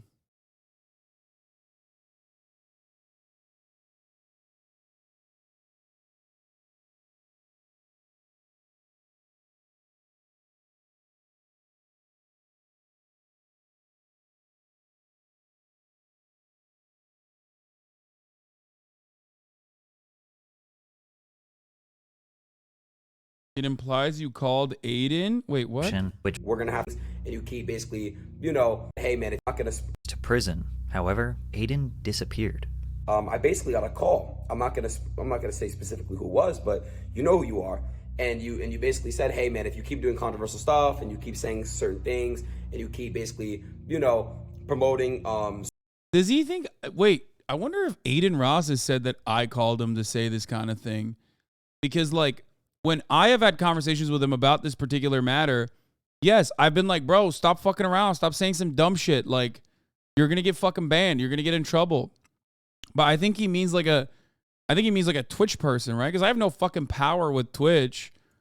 And I don't think I've ever had this conversation with him beyond the calls that I had in many instances when he was like supposed to have Nick Fuentes and Kanye West on.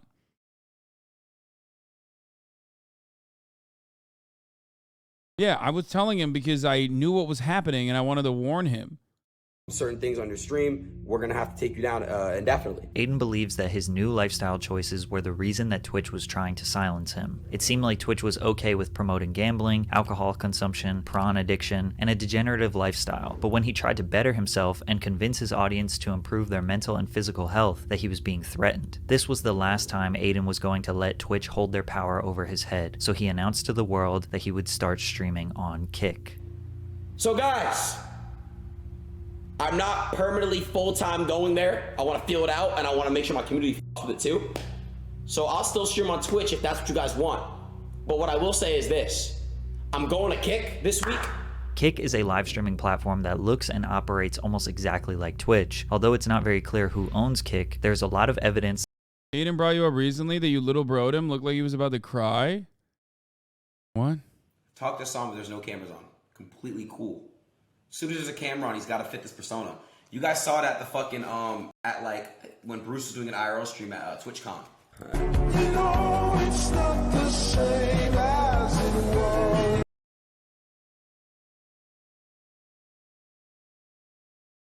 I don't understand. Bro, I've been pretty open about how I've talked to Adin in private and in public. Every content creator does that? No, like, if hold on. I don't know if there's TOS in here. I gotta look. Because it's Adin's Discord, so there might be some fucked up shit in here. Okay, there is no TOS.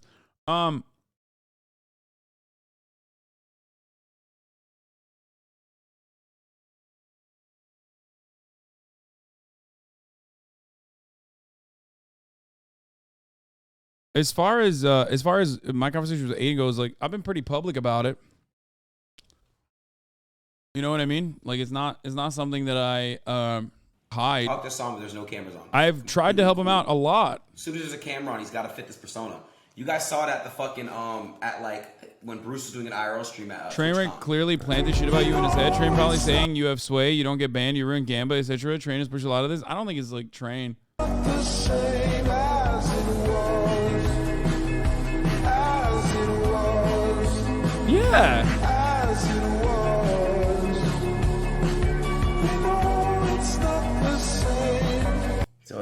find a way to pick on me, man, little bro me. I ain't being little bro no more. Answer the phone. Harry, you're no good alone. Why are you sitting? You got pressed. You got bitched. You're a pussy. Kill yourself. Oh, nice. Would you? He said some shit. I forgot. Where he's like, "You going broke now that you can't gamble anymore?" It's like he tries to throw these little slick comments on camera, but off camera. Yeah, it's a joke, man. Oh my God. What the fuck? How would you take that seriously? Jesus fucking Christ, dude. He is like, yeah. I tweeted that out. Yeah. Yeah, I sent him a job application because he's not making $30 million a month. He's only making like fucking 4 or some shit. Camera, he's a completely different person. It's crazy. You're not teaching your. It's so odd that people say, well, I mean, not really many people say this, but go ask any other streamer. They will not say this at all. Like, I am very much the exact same person that I am off camera as I am on camera. Audience authenticity, bro. Sell your crib. You have a $5 million crib. You only need 2 bedrooms max. Sell your crib and get a 2-bedroom, bro, and I'll respect you. And I'll take back everything I said. Stop spamming ads as well. Because that's how, literally. That's how you know. But it is what it is, man. Yeah, I should stop spamming ads and instead get a fucking Gamba sponsorship. You don't like this much IRL? I do, yes.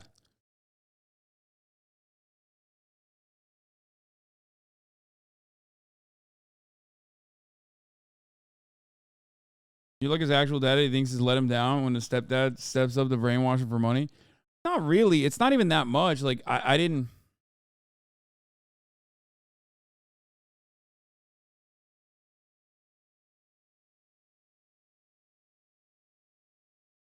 Ludwig literally says you give too much of yourself to chat and you are boring in person. Yeah, okay, Ludwig's boring in person. But he's right, though. I do give too much of myself. Willis said multiple times that you never stop saying the stuff you say on stream. Yeah, I don't know. First Nico, now Adin. Dude, listen. The problem, I think, is that it just... People literally don't fucking think that this is serious. Like, they don't think that it could be the case. Like, I think that's part of it. That supports that Edward Craven, one of the founders of Stake.com, is a part owner of the site. Another part owner is Trainwrecks TV, who was the largest gambling streamer on Twitch. Kick's main differentiating factors is that they pay their streamers 95% of their subscriber money, and Kick takes 5%. They also have extremely lenient terms of service, so when Adin said he could do whatever he wanted, he wasn't lying. He went to Kick, streamed the Super Bowl, which is dangerously illegal, and even pulled up the front page of PronHub while streaming to tens of thousands of people, mostly underage kids. As if it couldn't get any worse, the chat is totally unfiltered, so the comment section is flooded with just about every racial slur you could ever imagine. The stream was clipped and went extremely viral on Twitter. Everyone agreed that this was a stupid decision, and Adin ultimately apologized for it, citing his own hypocrisy since he no longer watches Prawn and thinks it's very unhealthy. Plus, he's been profiting off Prawn stars and OF models for years now. He went back and forth from streaming on Twitch, then back to Kick for about 10 days in February. It was during this time where he was negotiating an extremely large exclusive deal with Kick, similar to when Ninja signed to the Microsoft-owned Mixer streaming platform for between $20 to $30 million in 2019. And they're giving me tens of M's if I go full time. If you guys, if I go full time, and equity. Trainwreck said that Adin's deal is complicated and has a bundle of things in his contract that isn't just a streaming deal, but he did confirm that the dollar amount is the largest streaming deal of all time, which would mean that Adin's take-home payout would have to be at a minimum of $30 million. Once he secured this deal, he was permanently banned on Twitch, forever. He was given a reason that he did not make public, but he hinted that it could have been related to things he was doing on his Kick live streams. Adin would not be the first example of an unfair ban or an wait, wasn't it because he was like letting his Kick chat,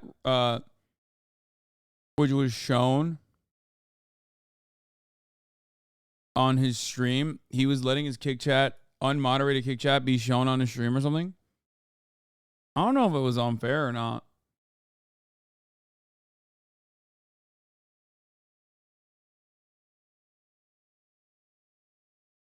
I mean, literally, I don't know if he knows this or not because this wasn't really like covered all that much. But I'm pretty sure they said that it was because he was showing his unmoderated unmoderated kick chat on Twitch, which had like a fuckload of anti-Semitic spam, swastikas, the N-word, all of that. Like it was just like the manifestation of 4chan, I think, pretty much like poll.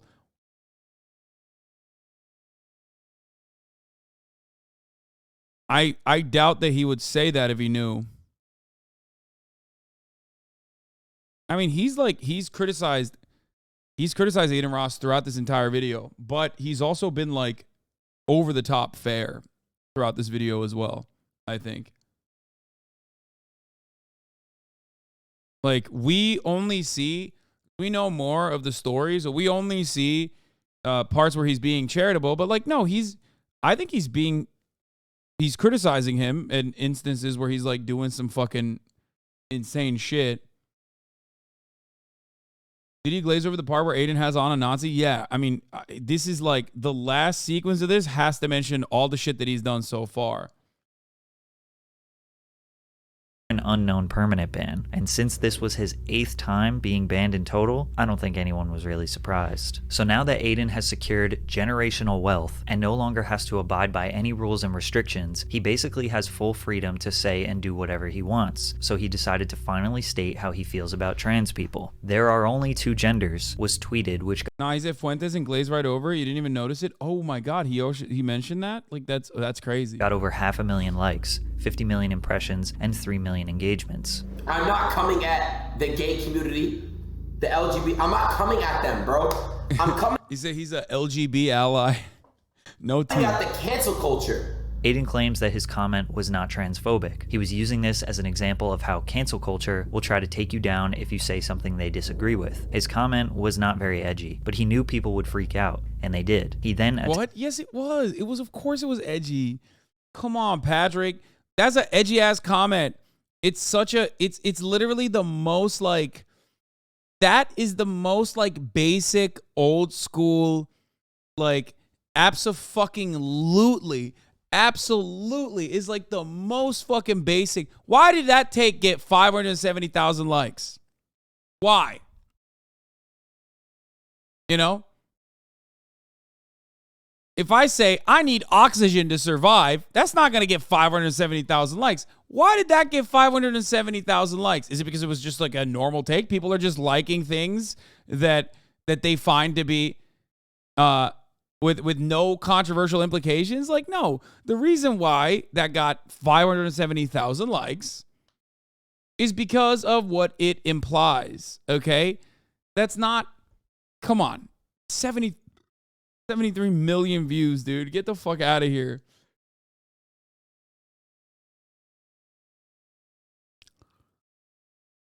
No.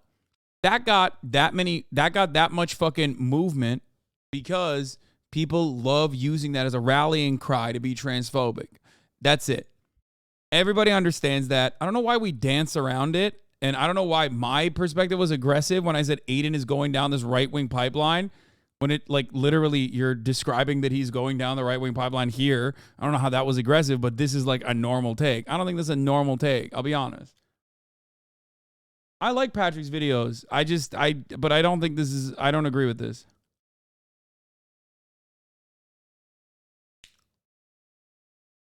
$3 million engagements. I'm not coming at the gay community. Adin tried to take you down if you say something they disagree with. His comment was not very edgy, but he knew people would freak out, and they did. He then attacked other. If you tweeted the oxygen thing, you get 1,000 quotes saying stop it. Yes. If I said you need oxygen to breathe, or I need oxygen to survive, people will be like, I hope you don't have oxygen any longer. All those very same people would never in a million years say anything about Adin Ross because they know they can't do anything about Adin Ross. But they know I'll read that shit, and they know that, like, I'm ostensibly on their side, and I'll read it and I'll feel upset.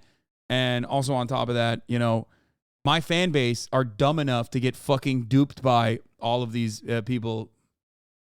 Anyway, other streamers. And all you fucking streamers I'm gonna clap back and respond to. Stop this fucking cap, bro. You don't give a fuck. You are signed under Twitch contract. To which XQC replied the best. That's like going to a spot, like going to a church for people that are praying and be like, God isn't real. God, no gods are here, lol. What are you guys doing? Gods aren't there, lol. And then you say, am I wrong? Am I wrong though? It doesn't really make sense why Adin is doing political I'm glad that XQC didn't respond to this aggressively and responded to it best.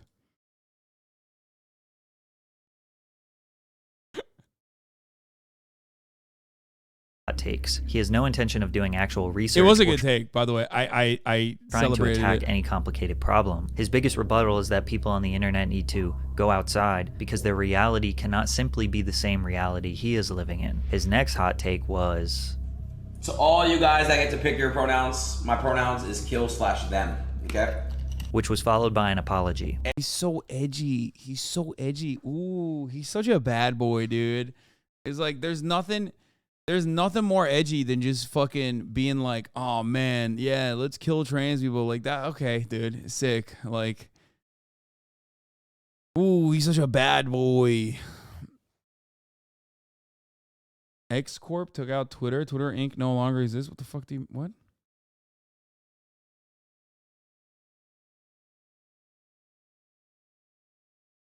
Yeah. He's too young to realize he's just copying 2015 edgy weirdos. I know. I feel like at this point, every child goes through this fucking phase when they're like, 14, 15, 16 years old. And they just go, ooh, like this will upset people in positions of power. So maybe I'll say that and I'll come across like I'm counterculture. Meanwhile, all they're doing is literally, like Ted Cruz has made this joke. All they're doing is copying their granddad. Okay? That's what you're doing. You're not doing anything edgy or new or meaningful. You're just like bullying random people that don't even know you fucking exist. And I just wanted, from the bottom of my heart, apologize for absolutely fucking nothing. Okay? I'm Adin Ross, and Adin Ross can say what the fuck he says. Which was followed by this statement a few days later. You just said it wasn't edgy? No, I'm saying it's like wannabe. It's like a wannabe disruptive, wannabe counterculture, desperate for attention ass fucking take. If you are carbon copying what your granddad said, you're not actually fucking being subversive. You're not being disruptive. You're just literally just being a fucking, new, you're putting a fresh patina on old school bigotry. That's it. Do you not understand that? Do you not get it?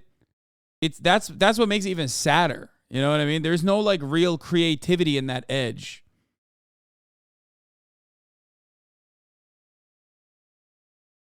And they repackage this shit up over and over again. Conservatives do. They try to do that. Look, I always say this, as someone who loves comedy, the worst kind of comedy is looking for this, okay? Is looking for applause. Instead of looking for laughter, if you're looking for applause, you're not doing comedy, you're doing a fucking TED Talk. Okay?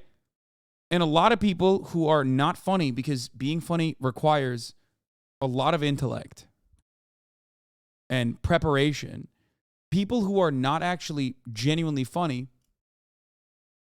they will just resort to being fucking edgy to get shock value, okay? That's the difference. That's what a lot of conservatives do. They just want like the shock value. My pronouns are attack helicopter. Exactly. I didn't get it wrong, and I just wanted, from the bottom of my heart, apologize for absolutely fucking nothing. Okay? I'm Adin Ross, and Adin Ross can say what the fuck he says. Which was followed by this statement a few days later. I just don't fuck. The only thing I don't like about this community is you guys are homophobic and transphobic. I don't fuck with that because y'all don't know what it's like. People You just don't know what it's like. You're not in their shoes. So basically, it's tough to know how he really feels about anything. So think to yourself, is Adin's behavior on Kick really all that different from the stuff we showed in the beginning and throughout this video? His whole rise to fame was because he is an edgy teenager. All of his success came from him being edgy, toxic, or playing dumb. He hasn't changed, he's just 22 now, more popular, and extremely rich. It's understandable why people get angry at him, but his behavior shouldn't be unexpected. No, I think when he was like, there's lighter forms of what he was doing, like gay baiting or whatever the fuck he was doing was definitely different than having like out and about fucking Nazis on his stream and trying to like understand what they want to say. Adin wants to call you, brother. He is banned on the platform. I can't have a conversation with him while I'm live. That's insane. But like, no, he is playing dumb, but he's not playing dumb, Patrick. Fuck. No, he is. He is. A lot of the top content creators play dumber than they actually are. It's part real and it's part playing dumb for plausible deniability. Okay? What percentage is like genuinely dumb and what percentage of it is like actually playing dumber than you actually are? Well, I'll leave that up to you. Okay? But that is absolutely the reality.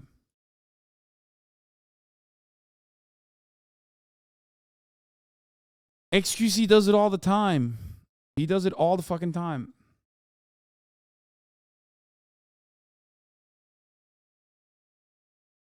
He is constantly contradicting himself, pretending to be dumber than he is, walking back on things that he says, telling people to not take him seriously, and that everything he does is just jokes. And it's probably all just because he is bored. His streams consist of him reacting to stuff on the internet, talking to girls with their chests exposed, playing video games, and gambling. It feels like Patrick's more upset about him showing titties on his fucking videos than anything else. Even though he will tell you that you need to go outside, get off the internet, OnlyFans girls are poison, and gambling is an addictive habit. He likely gets bored in his mansion, and when he's bored, he'll say something to get a rise out of people, play it off like it's just a joke, apologize, and then rinse and repeat. He is never going to be canceled, he is never going to be deplatformed, and he has made enough money that he doesn't actually have to work another day in his life. He is going to do whatever he wants, and it's up for you to decide if you want to give him any more of your attention.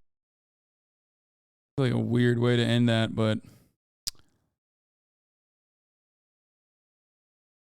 case studies such as Adin say a lot about where culture and society is at right now. I'm glad y'all are doing these. It's not cool if some dude like Adin Ross can mobilize their fans and they all blindly follow.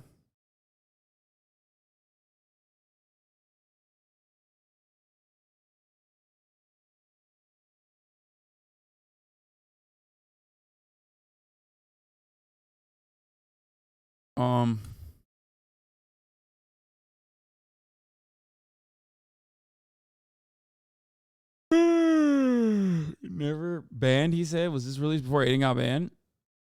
No. What is this? YouTube, what's good, bro? It's Adin. Hope everyone's been doing well. Hope everyone's been taking care of themselves. I'm here to open up to you guys about the title of the video. I'm just gonna get straight into it. I was on a binge drinking lean. If you guys don't know what that is, it's cough syrup. Do not do it. I'll talk more into it. I'll talk more about it later on, but I was addicted to that.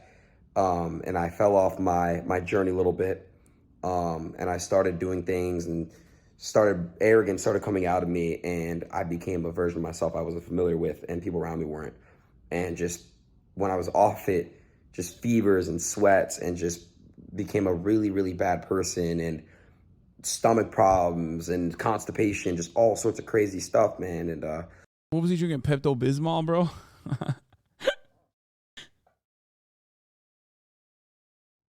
You know, you end up in this trap. And for everyone that's suffering addiction, you know exactly what I'm talking about. And at first, you know, you're like, I'll never do that. And then you end up doing it, and then you don't realize it then you don't realize that eventually you're addicted, and it takes you away and it steals you. And you got to boss up, man. And you got to really discipline yourself and really understand when an addiction happens and, you know, make sure that you kill it. And I was lucky to kill it quicker than others. But it's still a very, very serious addiction. And I'm opening up to you guys about it. My Twitter community and some of my Twitch community was making fun of me about it. TikTok does, but I know my YouTube comment section, you guys have always been showing me love, and it's honestly just so positive over here, man. I just feel so comfortable speaking freely, right? But I fell off my weight journey, as I said, and I plan on getting right back in the gym, guys. You know, I spoke to Tristan and Andrew. They told me straight up, you need to punish yourself, like ASAP. You need to punish yourself. Don't go to the gym Monday. Go now. You know, so I'm disciplining myself as we speak. When you're on opioids, you crave nothing but sweets. I got all these sweets out of my system. Like, I'm just trying to sweat all this stuff out of my system, all these things trying to get out of me, throwing out everything, all junk food, back to a strict diet, back to my weight gains, and back to spreading love and nothing but love, because we live in a world where evil is very, very contagious, and it just dwells and it exists on so many people, and it's horrible. Another thing I want to do is I want to use my platform, my message to... Why? The gym is not a punishment, man. It's a good thing. I don't understand why they treat gym as a punishment. Why they just say that. I don't know anything about what's going on in Adin's life anymore. So, I mean, I'm glad that he's no longer drinking lean and drinking and taking opiates. To really just let everyone know that you're not alone, man, and you know, this addiction stuff is real. I know. I can't watch Boy Boy. There's too much TOS. Okay, stop linking me Boy Boy, saying Boy Boy question mark, Boy Boy, Boy Boy, Boy Boy, Boy Boy, Boy. There's too much fucking TOS. It's a 40-minute video about gun violence. Stop. Fucking 7 p.m. It's at the top of the fucking hour. There's a 3-minute ad break.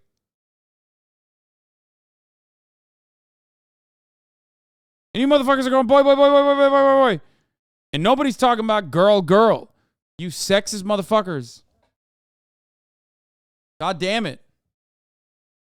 Maybe the Twitter commenters are right, dude. I am misogynistic and racist, dude. You're right. You were right. Speed Razor. Kinky Wiz, thank you for the 5 get the subs, allowing 10 people total, and no longer see the ads at the top of the hour. Here is the 3-minute ad break now coming to you.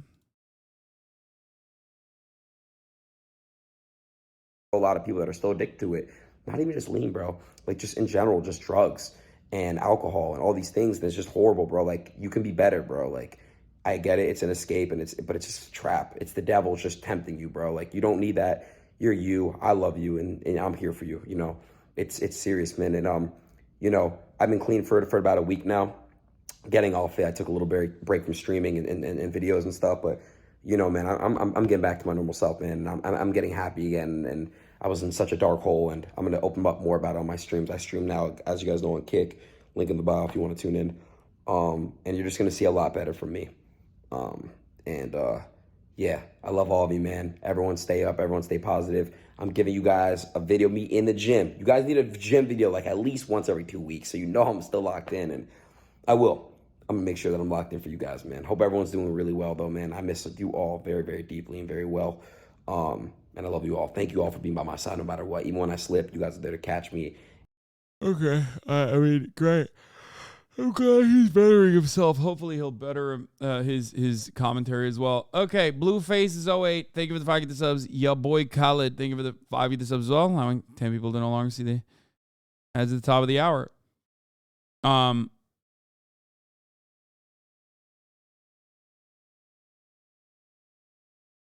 Lean is actually really addictive, and withdrawal often leads to right-wing cravings. That's crazy. Gideon came out with a new episode of The Menace Off. This time, Nico is going to give a TED Talk. This time, Nico's TED Talk is going to be an incest talk. It turns out, spoiler alert, we are going to watch it. Okay. Today's TED Talk is why incest should be legal. You guys just need to hear me out, all right? I'm gonna go pee. I'm gonna go pee while this plays real quick, but I'll be back. You're wondering, what the heck is going on right now? Well, this is a series where I've done some of the craziest things with the UK's biggest prankster, Nico Amalana. We are both putting each other through 4 unbearable situations to see who will go through or who will fold first. We're doing all this to answer the question, who is the biggest menace?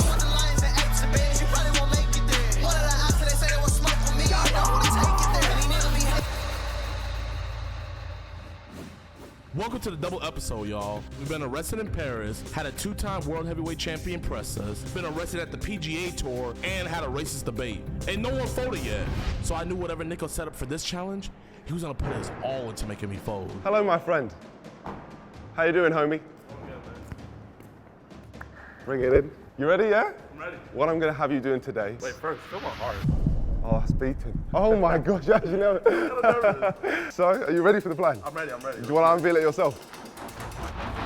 I've decided that the world's driest sport, cricket, needs more excitement. So, the best way to do that is by getting Jid to sneak onto the cricket field in front of thousands of people and make him join the superstar team of India. And from this moment on, he'll be remembered as Rahul Jadion, cricketing legend. I have to stick on the field. You got to stick on the field. Okay, yeah. This is inspired by a man called Javo69 who does this literally every single cricket match. So he sent us his uniform. I fucking hate you. Listen now, Dijon. I'm going to send you a signal when someone gets batted out. Okay. And then that's when you come in as the Indian batsman to say, oh, this is the double bonus. It's the double episode, the double header. The day. You got it in you. You look slightly Indian. I think I could pass for it. Yeah, you could definitely pass. Probably no one's going to bat an eye. I'm going to hit a home run, I'm going to get signed. And... Yeah, and then I'll take 10%. Brody already has me breaking the law in another country that I don't know, and I could get deported. That's light work. I'm a fan of this. I think this series is good. I think the pranks are... Is Gideon pro-Trump? No, shut up. He literally texted me about it because someone sent him a fucking clip.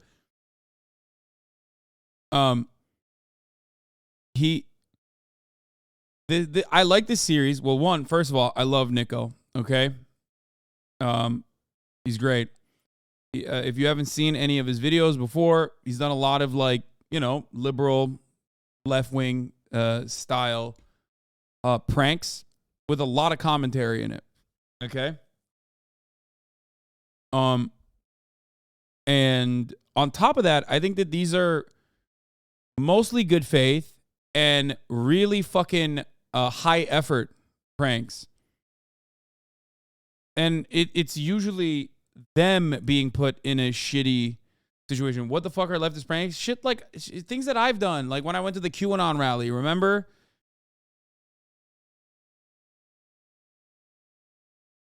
Like, remember when I went to the QAnon rally and I was like fucking talking to QAnon supporters? It's like you're centering yourself in the middle of the content rather than like some random onlookers for the most part. We entered the stadium and I put Jid in the perfect spot to get on the field. All Jid had to do to make this a success was just stay under the radar until I gave him the signal. Woo! India! India! Nobody wants to hop. Hey, my man, representing. I'm the James Anderson of India. Just came over to show support, you know? Boo! Boo! So we're here at the stadium. We've got my good friend right here. Sorry, what's your name? Kusha. And you're supporting India? Yeah, I'm supporting India. Oh, okay. You're going to get smoked. But I heard you got a good batsman. Yeah, I mean, we've got one playing right now. Rahul Jadion. Sorry? Jadion, he's a good batsman of yours, right? Yeah, he's a good one. I'm looking forward to seeing him. We're in and we're good right now. Video saying that some security guards had clocked us already. I'm gonna go say what's up. Would you like that content if it was from a conservative? Considering that I watch a lot of that content coming from conservatives, I would say yes. Well, yeah, I am a leftist myself. HasanAbi only likes content for liberals. That's crazy. I am a leftist, yes. And therefore, I do agree with leftist values. And yes, I do think that there's a difference between that. Because the right-wing version of this is literally just like going up and screaming the N-word. Or, wait, what was it? MAGA car in the hood prank, shit like that. And a lot of that stuff is just like straight up stupid, various forms of bigotry, things of that nature. But yeah, I don't think you can tell me that I don't fucking watch enough right-wing content. Most of my content is watching right-wing content. I often even say that right-wing content is better than liberals. Liberals don't know how to laugh. And don't know even how to fucking usually craft good jokes in general. So, I don't know. Right-wing content is always like, I'm a woman now. I wore a dressed to the gym, that sort of shit. Y'all like the fit? Team India all day. You know, I'm just trying to look a little icy out here. Are you a blogger or something? No, I'm not a vlogger. I actually make adult films. Oh, okay. The aim is to meet someone here and then just like make a film together, make love. Hello. Oh, wow. This is great timing. Nice to meet you guys. So they watch some of my content. Oh. Yeah. You like the cricket equivalent of Ted Lasso? I think I'm the cricket equivalent of Peyton Manning. I know how to read the field, big forehead. I'm white, or I identify as white, but I'm just Team India. Where are you from? Where am I from? Bangladesh. Yeah. India are going to lose to England today. Well, you think you know cricket better than me? Is there ever people who like run on the pitch? Nah, they won't. That would be mental. If I'm like the guy who was pretending to be in the Indian team. What we were waiting for was for a batsman to get bowled out, so once he walked off, Jid would be able to walk on and take his place. Over here. I'm not gonna lie, I think I should be out there. Foreshadowing. Oh. Of course. So who do we support today? So my mum and dad obviously born in India. Yeah. I'm born here, so I'm supporting England. Supporting England? Whoa. Yeah. So you're snaking your mum and dad? I'm not snaking them. Because if you told me right now, I'd support India. All right, then that's it. I'm supporting India with you then. Come on, India! Come on, India! Let's go, India! Let's go! Come on! Let's go! Then the time came for me to give Jid the signal to get onto the field, and the question was, would he fold or would he pass? Yo, yo. Yo, yo. Next time someone goes out, that's when. Yeah. Do you guys have one on that? Where are you? We're at Hobgoblin, but to my left, it says Bash. It's like some red bash. Oh, yeah, okay. Bash, I know where you are. So just go and have everything ready. Okay, good luck, my friend. Appreciate you. Here we go. Yeah, they are. Oh, wait, they're coming over here. Maybe it was because I was nervous, but it looked like they were adding more security guards in the area that I had to hop over the fence. I'm not gonna lie, I thought I was gonna have to fold right then and there, off the bat. No pun intended. Yes! Yes! Oh, yeah. Come on, bring up the new batsman. Bring him on. All right. I feel like the bat might bring too much attention. I'm not gonna lie, it'll be pretty sad if I let this like stop. They're gonna like get out there fast. I feel like I'm gonna get arrested. I only have one chance at this.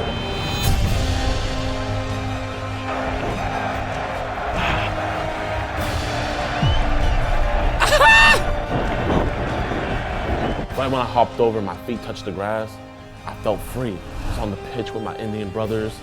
Nothing could stop me. I gotta help them out. Bring him back. We love you. Except for the cricket security team. India! India! The motherland! My bad. I can't believe it. I can't believe he did it. He did it.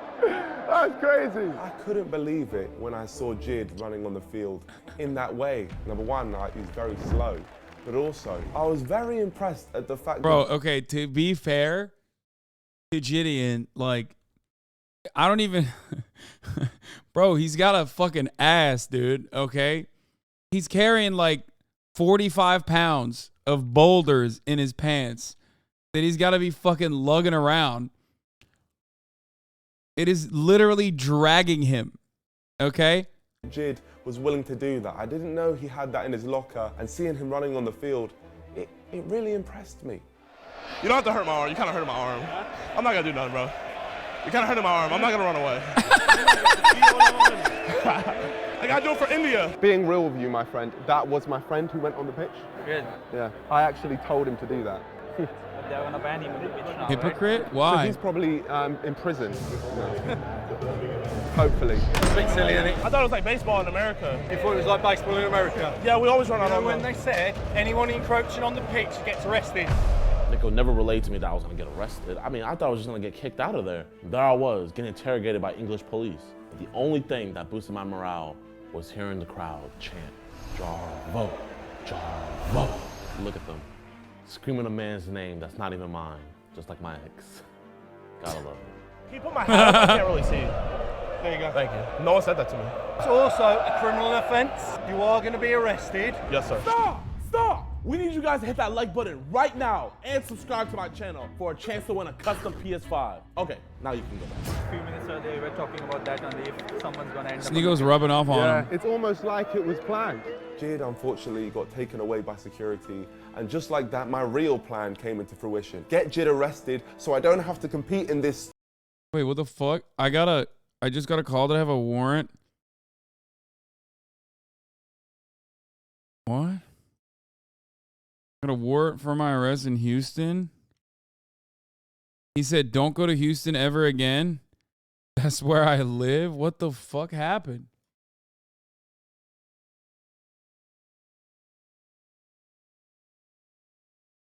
Stupid series. God, I'm annoyed he even challenged me in the first place. Wasting my time. You gotta admit, I was kind of fast out there, huh? Not really, they caught you instantly. I slowed down. Right the middle. They were kind of slow. If they were slow, they made you look even slower. You had a bat with him. You know, in case India asked me to bat up, I want to have my bat ready. What about TikTok? TikTok? Oh, Little Nas. Yeah. X. That's what's in there. Little Nas X. Yeah, I do rap too. Whatever. Gotta represent for India! India! So now that that's done, do you have any intention on watching this? Yeah, not really. Nah. Okay, well, it's time to go. Lil Nas It's time for me X. to leave the cricket He's a stadium rap guy, and innit? locate Jid, just to make sure he was being arrested for a good few months. He's with you though, isn't he? Because he's the one that followed you outside. I don't know. He might just be a fanboy. So who's got your phone? That man there. That man right there. Are you able to get his phone from that one there? Just go beat him up, rough him up a little bit, you know? The thing is, my favorite player, he got bowled out. To be fair, he wasn't even... I did notice the significantly more comfortable cuffs and the way that the cops put the cuffs on him, which is wild to consider, because in America you have the ones that the handcuffs that like don't have any space between them pretty much, and also on top of that they put it behind your back, so your body has to contort in a way that it doesn't like to contort in that way. Able to play. Like, they carried him out before he could even do it. Don't try and re-enter. Yes, sir. Because guess what? You're quite... But also, like, dude, I think, you know what it is?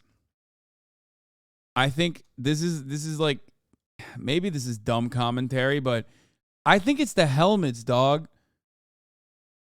I'm not even kidding. I feel like when you have this, like, when you have this fucking helmet on, it's like, how are you going to do a police brutality with a goofy ass helmet on like that? You know what I mean? Oh, I'm a Bobby, right?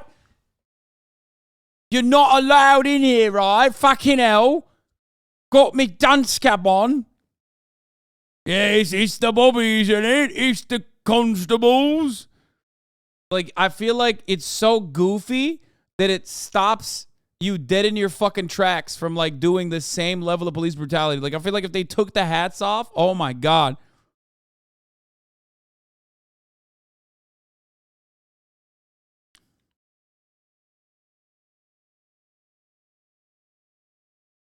For reference, this is how the police operate in a civilized yet still slightly racist country. Yeah. This is what happens if you do that in America.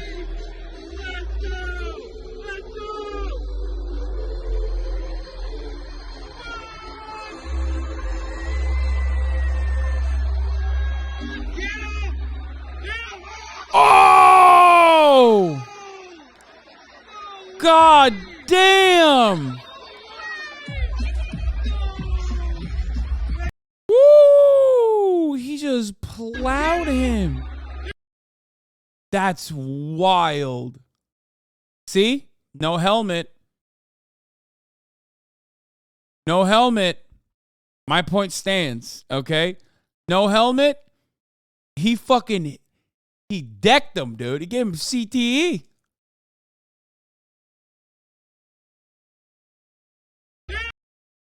Look at that. Full body. Fucking.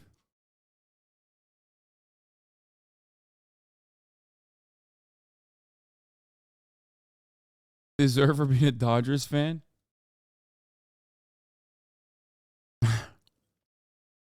Funny helmet, no tackling. No helmet, weird stuff happens. Violence. The thing is, my favourite player, he got bowled out. To be fair, he wasn't even able to play. Like, they carried him out before he could even do it. Don't try and re-enter. Yes, sir. Because guess what? You're quite distinctive. I'm the only black guy watching cricket, so Well, it'll be you're pretty... You're not the only black dude in there. I didn't watching see cricket. any. I didn't see Okay, any. but what you are is probably the only American black dude with an India shirt with that on the back. In one of my most dire hours. Dude, look how he's trying to be politically correct. He's like, you're quite distinctive.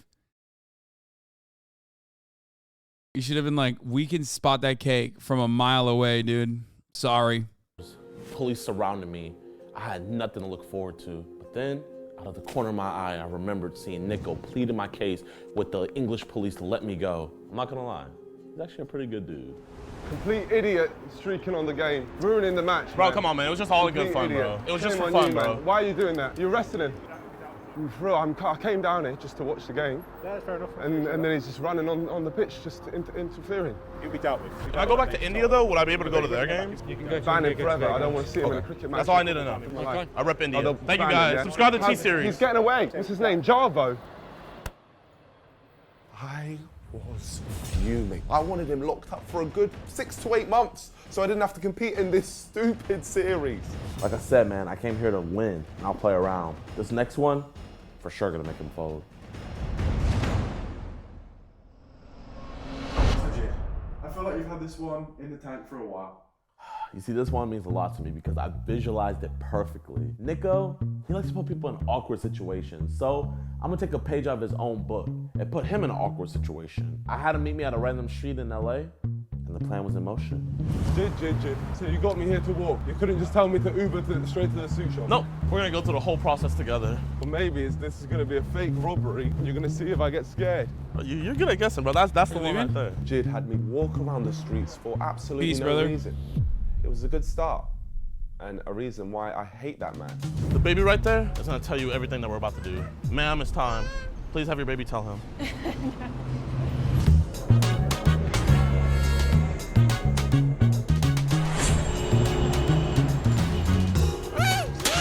How do I look? Look great, man. So you're gonna tell me what we're doing yet? So Jid got me dressed up all nice. I had a nice little turtleneck. But my question was, what the hell did I need that suit for? Because he wasn't telling me. He was being very weird. And he was giving me ideas for the future. After you, Nico. Okay. Come on, man. You're being kind of quiet. Why are you being so quiet? I can literally taste the fear off of Nico. But trust me, it's about to get a whole lot worse. There's people there. There's people right there.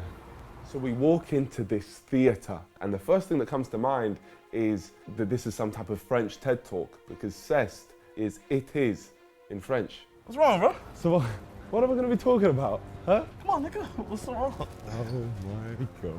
Hey, how are you?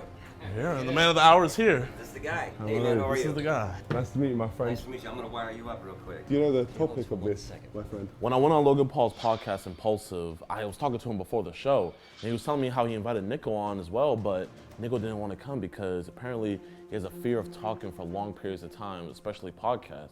Then it hit me. If this man is afraid of talking on a podcast with 3 other people, imagine making him go up on a stage and talk to a crowd of tons of people about a horrific topic. So I set him up for a talk, a TED Talk. I've That's heard on so multiple occasions how you're not really well at public talking and everything. I don't like public talking. You don't? No, So I don't. that's why I want you to get over that phobia, man. It's true, I don't like public speaking. Believe it or not, it's my biggest fear. And somehow, Jid managed to find this out and use it as ammo against me. Out there, we have a group of people, and I have a presentation for you. And you have to go through the presentation and give a well-delivered speech, well thought out and everything. So presentation. Presentation. Okay, what's this God, presentation about? You'll it's figure out I when already you get out know. there, man. I mean, you saw the title of it. I think it's pretty self-explanatory. But if you don't know, you'll see soon. He was probably in his head thinking, how do I know about his deepest, darkest fears? Nico, I'm the biggest menace. I know everything. Is he all good? He's all good. He's all good. Good luck, champ.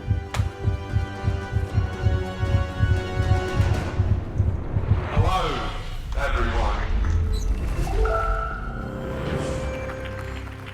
All doing well? When I went out there, my heart was racing. There was so many people, and I had no idea what I was even going to talk about. I see we've got a great audience, and my name is nepobaby. I just want to introduce myself to you all, and we've got a nice talk going on today. So, without further ado, should we get started? Yeah? What are they clapping for incest? Sorry, sometimes there's a delay. All right, well, I don't know if this was just a sick part of the prank, but the whole presentation wasn't working, which meant I was just stood there looking like an idiot, and I didn't know how to get it to start. Sometimes you've got technical difficulties, so can we get like a mechanic on the stage, or am I just gonna have to keep pushing it? Sorry, everyone. Bro, I don't know if this is good. I think that's saving him, to be honest. That's because, like, once you see what the fucking slides are about, I feel like it's gonna be way worse, right? I don't really know what's going on. Just give me one moment, please, okay? It's not working, my friend. Yeah, that was definitely part of the plan for the presentation to stop working. I'm the biggest menace. Sorry about that, everyone. My apologies. Technical difficulties. It's my first show in LA. Okay. Today's TED Talk is why incest should be legal. You guys just need to hear me out, all right? I'm serious. The first thing he wants me to do is tell the world that I'm an incest Donnie. I hate that bald-headed prick. To this day, I can't believe it.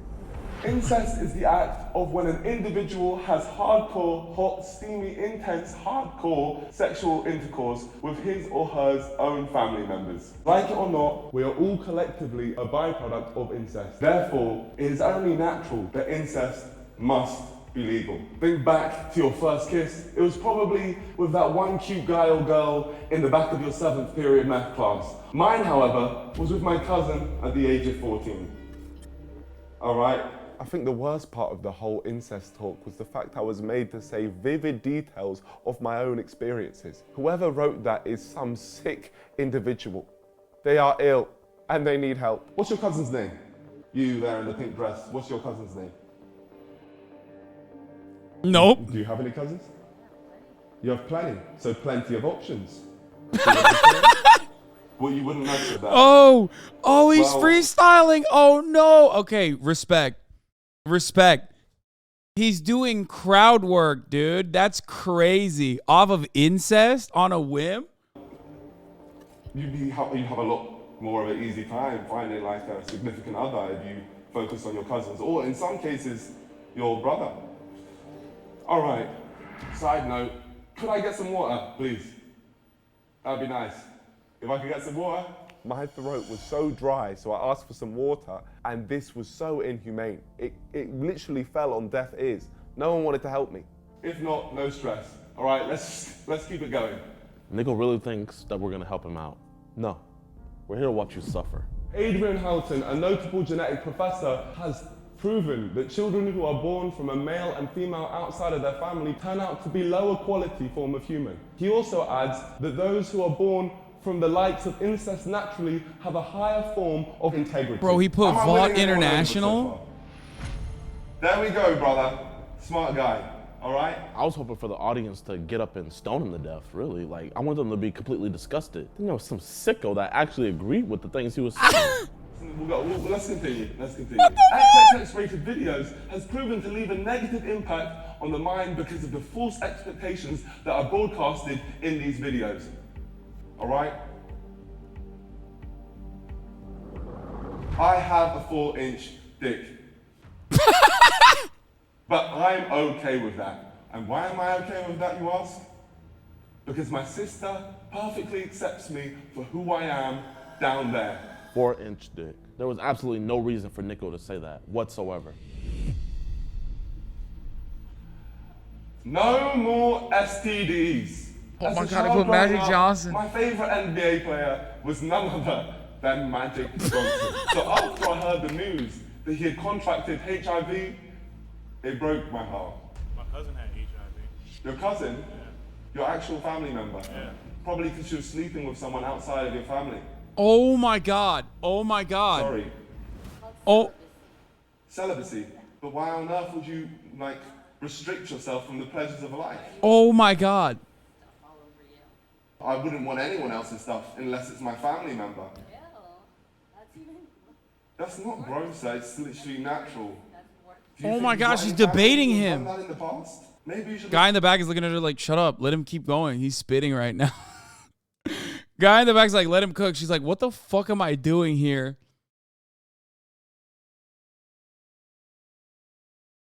in the mirror. Okay. I am openly saying what I am. I'm literally in a relationship with my sister. I have a 4-inch dick. Celibate, and that's what I'm saying too. It's really just making me very uncomfortable. I'm sorry. This was the worst thing I've ever done. These people all passionately hated me. Why do you all feel the need to speak on other people's lives? Why should I be breaking the law every time I sleep with my sister? Not decisively, I'm not admitting to that, but I'm saying if I so chose to. Nick was making this way more difficult than it needed to be. I mean, all he has to do is just read the slides. Is he actually enjoying this and learning something new? Or is he just bugging out? I can't tell. God. Anyways, this is when I realized incest was the only way to truly maintain a strong connection within our genetics. Sorry, I didn't give you permission to speak. Let's keep this moving. Get fucking wrecked. I had to stay in character. True. He did not. He did not give him permission to speak. He's spitting. I think he gets to keep going. So I had become the incest man, but no matter how many times I pressed next slide, it was never ending. Society would be much better and we would have a utopia if incest was legal. That is an image on the left, traditional society, all at war with each other. Mexico City, that's what it looks like that, Mexico City. And is incest legal in Mexico City? That's racist to say that Mexico City. That's not racist. That looks like that, looks like pedo. Yeah. That is not racist to say that. How is that racist? There is no race in that left image. It was just talking about society as a whole. America's like that. I am the last thing from racist. I am an ally of Mexican people. The challenge was going to get me cancelled, and I just needed to stop because I wasn't coping very well. And there was just this one lady who had the biggest issue with me. Is there anyone here who wants to make a statement on that? Sorry. Why are you just thinking everyone has to have sex? No, I think the opposite. No! I don't think everyone should have sex. I think you should, everyone in your family should have sex. With each other. So like, Yeah. Huh? Like orgies style? That's disgusting. I mean, that's how I'm understanding it. That's what I want you to clarify. I'm very close to my No, I'm saying, see, if I'm explaining wrong, then I apologize. Okay. All right? Okay, wait. She's like, okay, this is reasonable. If this is reasonable, I can make amends. Why is she like, okay, maybe I'm misunderstanding. She's like open to it, dude. Wait, there's so much going on in this video. It's so dumb. It's why is he like, why did he decide to start debating the crowd? He could have just burned through the slides and just like ended the pain. He's like, no, listen. He does have a choice, but not every day. So only if he leaves one partner, he can then choose another partner. No way. Anyone else agree what I'm saying? Sorry, you. Father issues for sure. That's no. Well, I wouldn't personally sleep with my father, as I am not homosexual. But if I was, I would be open to the idea. Oh yeah, that's no. Do you mind demonstrating your incest abilities? I don't have any family member in this crowd, and I would rather keep what's in the bedroom in the bedroom. Why would I be up here on this stage if I wasn't into it? Why would I be campaigning to get it legalized if I wasn't into it? Did you say anybody? Not everyone would be willing to get up on this stage. Let's keep going. I was making people uncomfortable. Wait, they're saying he's a grifter? Like a pro-incest grifter? What? Who the fuck would be shilling incest, dude? He's like, wow, you're in the pocket of big incest, sir. Listen.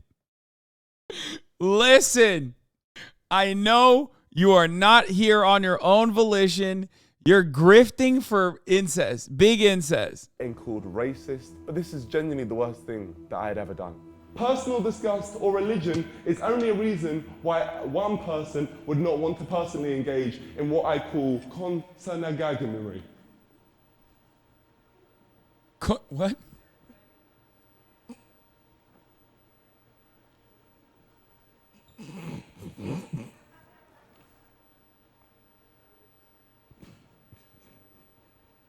Bro, the only time I've ever seen somebody fucking unannounced and unprompted defend the ethics of incest, other than like every debate pervert on the internet, obviously debate lords love doing that for fun.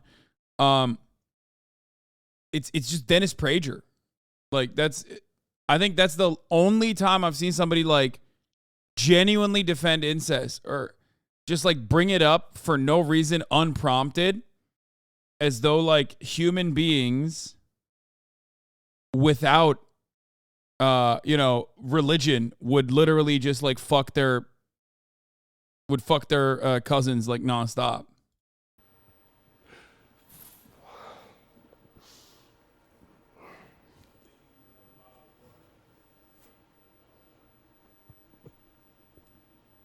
Jid has never said a word that big in his entire life. It's not in his vocabulary. So I don't know how it spawned into the slide in the first place. And the toughest part of all of it was composing myself so the crowd didn't think that I broke character. I didn't know what to do. So I pretended to cry.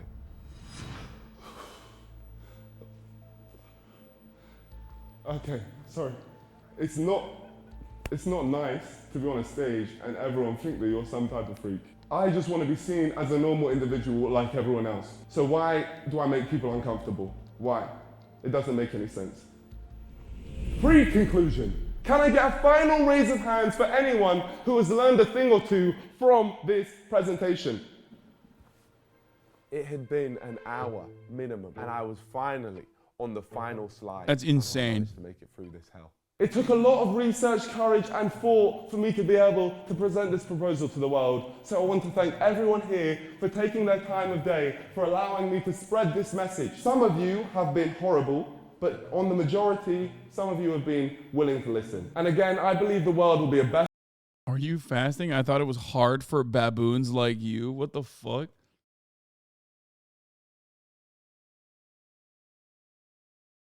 So weird. Like, I don't even know... That's like one of those things where I'm just like, I wonder what angle of racism he's hitting on. You know what I mean? Like, what the fuck? It just like kind of fucked me up a little bit. Like, is he being Islamophobic? Is he like what? You know what I mean? It like,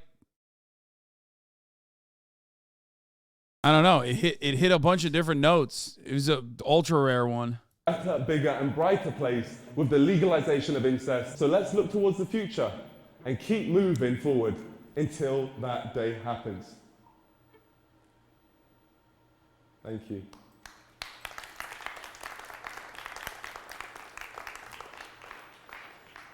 Any questions? Seriously, how much did they pay you to like actually believe? This one's awesome. This fucking weirdo has just been nonstop. He asked me to watch the Gideon video over and over again, and as soon as I started watching him, he started fucking saying, "You only like content from liberals. That's crazy." I was rage baiting before. I love you, sorry, and now I'm saying, "Did you permaban him?" Chill, bro. Also, why the fuck are they clapping? Why are they clapping? Any questions? Seriously, how much did they pay you to like actually believe what you were just talking about? I thought I put Nico through enough, so it was finally time to end his suffering. Actually, we didn't pay him anything. I've set this all up to see if he would fold, and he didn't. So give him a round of applause. I made it through the worst thing I've ever done. I apologize, Jid, because if you couldn't get me to fold on this occasion, I don't see how I'm ever going to fold. I'm unfoldable. Oh my gosh. I am not an incest man. I don't know how you raise the stakes after this, and I'm actually kind of scared. I'm not gonna lie, I'm a little scared to see how they fucking. Is this the last? He doesn't believe in incest. Oh, that was painful. And I'm sorry for making you uncomfortable. Oh, God. Oh, man. Bravo, Nico. I'm not gonna lie. I did not think he was gonna get past that one. But it's not just my videos. Nico's posting too. So be sure to go subscribe over to his channel and let's see what he got cooking for next week. One of Nico's signatures is that he sneaks into ring. That's me. So I was thinking, instead of doing some pussy YouTube boxing, why does he do something real? Are you scared? Yes, I am scared. With the task of actually having to do something in the ring. Me. I know it was an easy fold. I'm telling you, there is no way I don't get in the ring. No way. It's not over yet. Is that a fold? We can end this now.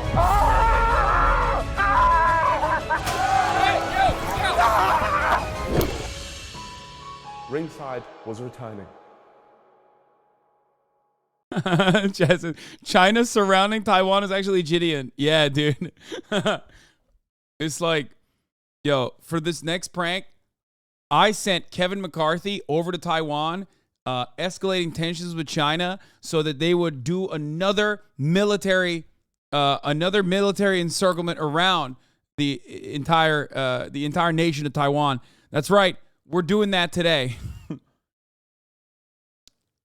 Fucking prank, bro. This is great content. It's high effort. It's awesome. Murder is next. Let's see if Nico folds. Michael Reeves put a video out, and my brother literally texted it to me and said he shouldn't do this. And I don't know what it is, but Murat was very upset with Michael Reeves' latest video. Like, he wasn't upset, but he was more so... He said that it was like very... I guess he watched the whole video or something. I don't know. It's 4 a.m. And he was very worried for him. Yeah, I think he rode a motorcycle in the desert by himself or something, and he was like, that's very, very dangerous. And he should never do that. Here, I'll read you what he said. I haven't watched the video. I just saw this. Let me see what he said. I don't know if there was other people off the camera, but riding alone in the desert is a terrible idea and super dangerous. Your bike breaks down, or you run out of fuel, or you get lost, or you take a nasty fall. You're fucked. Glad to see him and his bike out and about, though. Murat also is a dual sport rider himself. He's he's also a Michael Reeves fan now. We're going to TwitchCon, baby.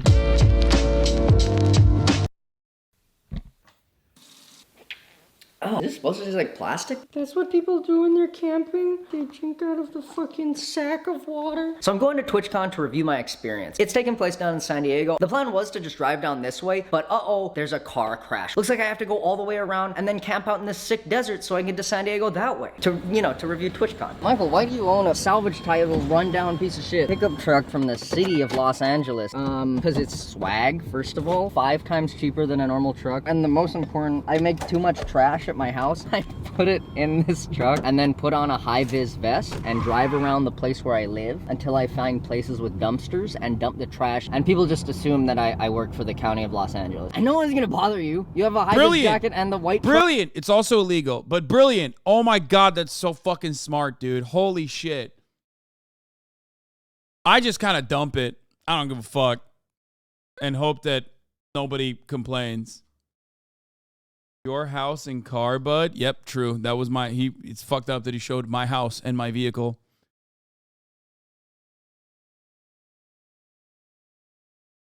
I also own a Ford Ranger that was once owned by my county, and I do the exact same thing.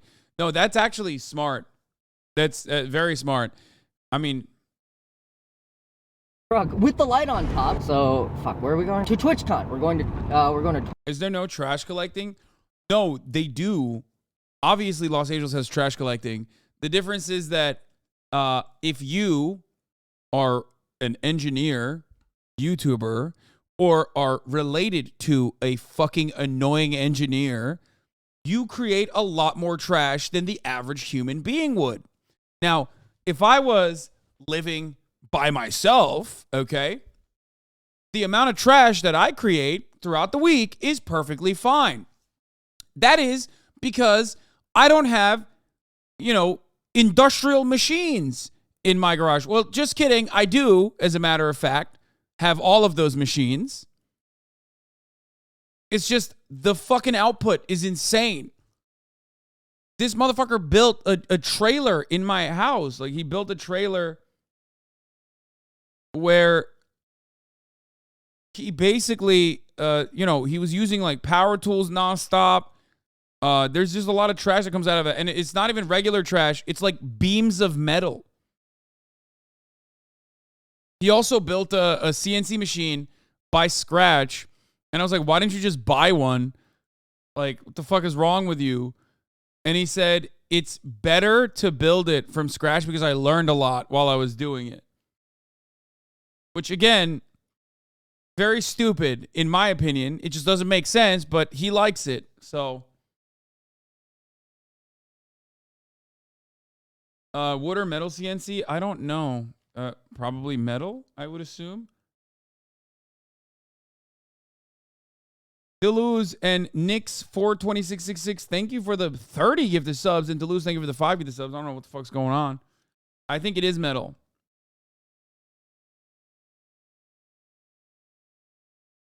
That's awesome. A homemade CNC machine to make and sell Raytheon parts. Yeah, that's what he's doing. He's making Raytheon parts. No. What the fuck? Have you ever built anything? No. Fuck no. I have I've built some of the stuff in the house with him, but that's it. Like, sometimes I'll just like fuck around in order to bond, basically. But a CNC machine is a computer numerical control machine. It processes a piece of material to meet specifications by following coded program instructions and without a manual operator directly controlling the machining operation. He made one by scratch when he could have bought one. It's like this. It's like this, but smaller.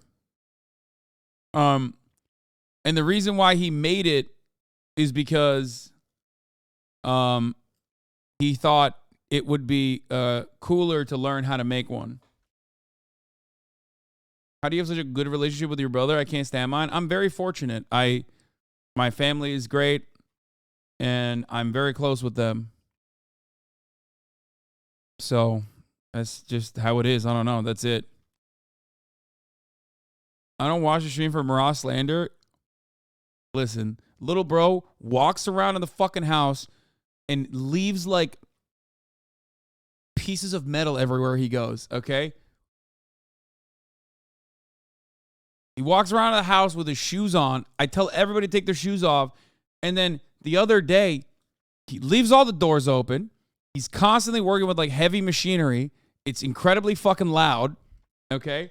Walks around with his fucking boots, leaves like shards of metal everywhere. There's like a trail of shards of metal everywhere he goes.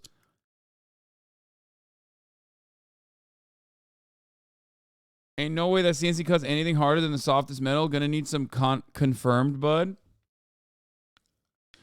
I do think it is metal, but well, I'll ask him. I'll ask him right now.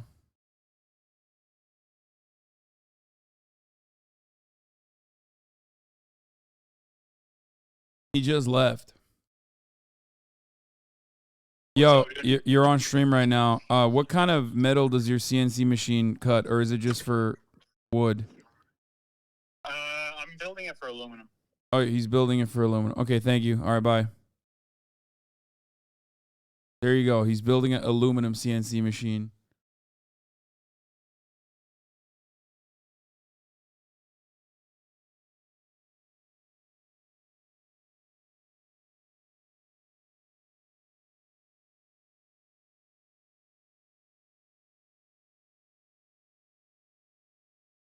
You're gonna have rockets flying out of your backyard in no time.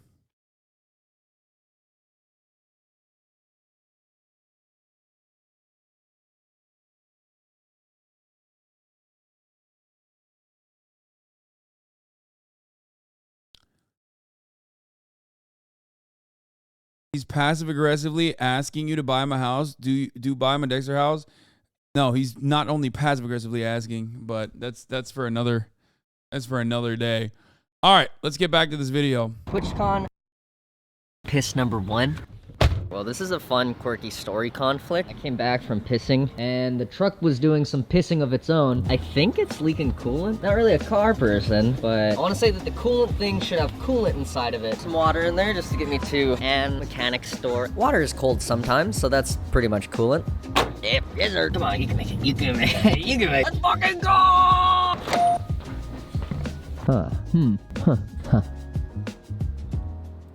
Luckily, it didn't matter, because the engine was so hot that in the 5 minutes it took me to drive to the store, it already burned away all the water. So, you know, small miracles. Back to driving to the desert. And it was actually a really nice drive. It was blue skies, good day. Made the perfect place for the truck to overheat on the side of the road. Wait, you said at this point, buy my private workshop? Why the fuck would I do that? I love when he's here. What do you mean? It's like, yeah, no shit. I could just like easily rent out a space for him to work in, but I want him to work here. That's, you know, obviously. Well, that's not good. I'm sure that's bad. I'm sure that's a bad thing. Okay. No. Listen to this.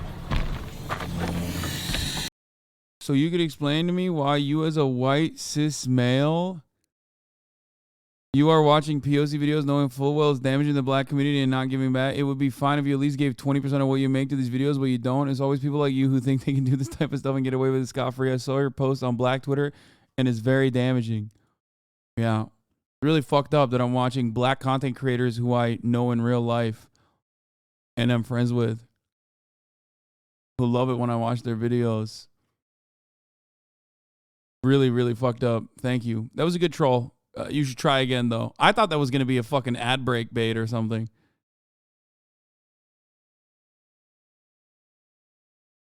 I'm sure this guy's definitely black, by the way. Good. Also, we're watching, you know, Pinoy Gang, Swagapino, content creator currently, but good. I have black friends. No, I didn't say that. Shut up. I don't care. Okay, you take a day off. Please don't ban me on black. You're just pissing me off. So good. This coolant pipe was leaking everywhere. How do we fix that? I don't know. Cool, yeah, so I just took it off. So I just took it off and put it back on and hope that it worked. I might need a funnel. Nah, that's pretty good. Fuck. I'm gonna drive it for a while and then we'll open it back up and see. Yeah, I got it.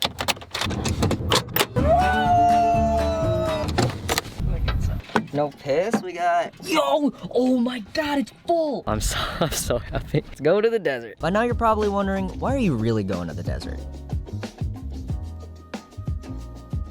Anyways, my ulterior motive is because of Neistat. No, not that Neistat, his brother Van Neistat. He has a YouTube channel and his videos are pretty fucking weird, but they're also really good. And he has this one video called, Should I Get a Motorcycle? And I thought, hey, I should get a motorcycle. And now I have a motorcycle. And I thought it would be really fun to ride around this desert. And that's it, it's just for fun. Not everything has to be a fucking life lesson. Anyway, we're here. Yes, this is what I came all this way for.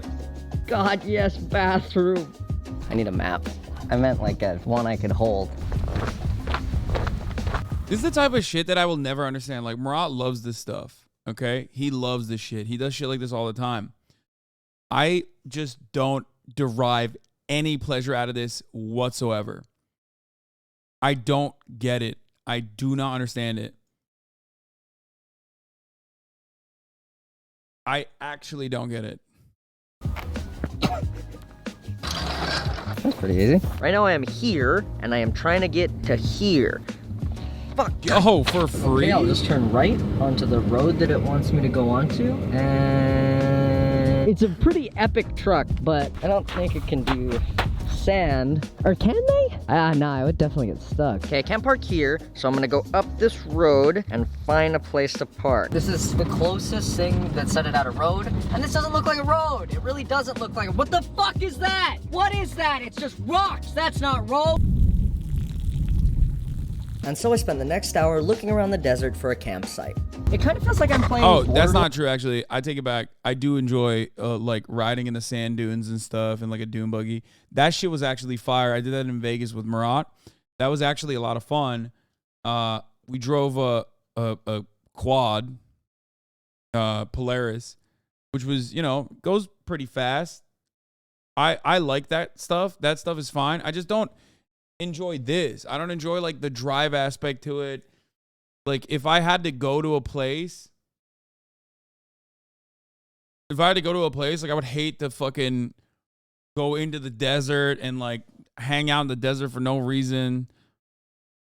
Like, I want to get to places faster and then, you know, do it there. But nothing's funny. Hey dude, listen up. Don't die in the desert. I think this is good. It's a campground. I don't see a single other person. At this point, I just wanted to ride around anywhere because half the day was gone. So I took the bike down using these wooden steps that I made because I have minion legs. And then I was ready to go. Come on, let's fucking go!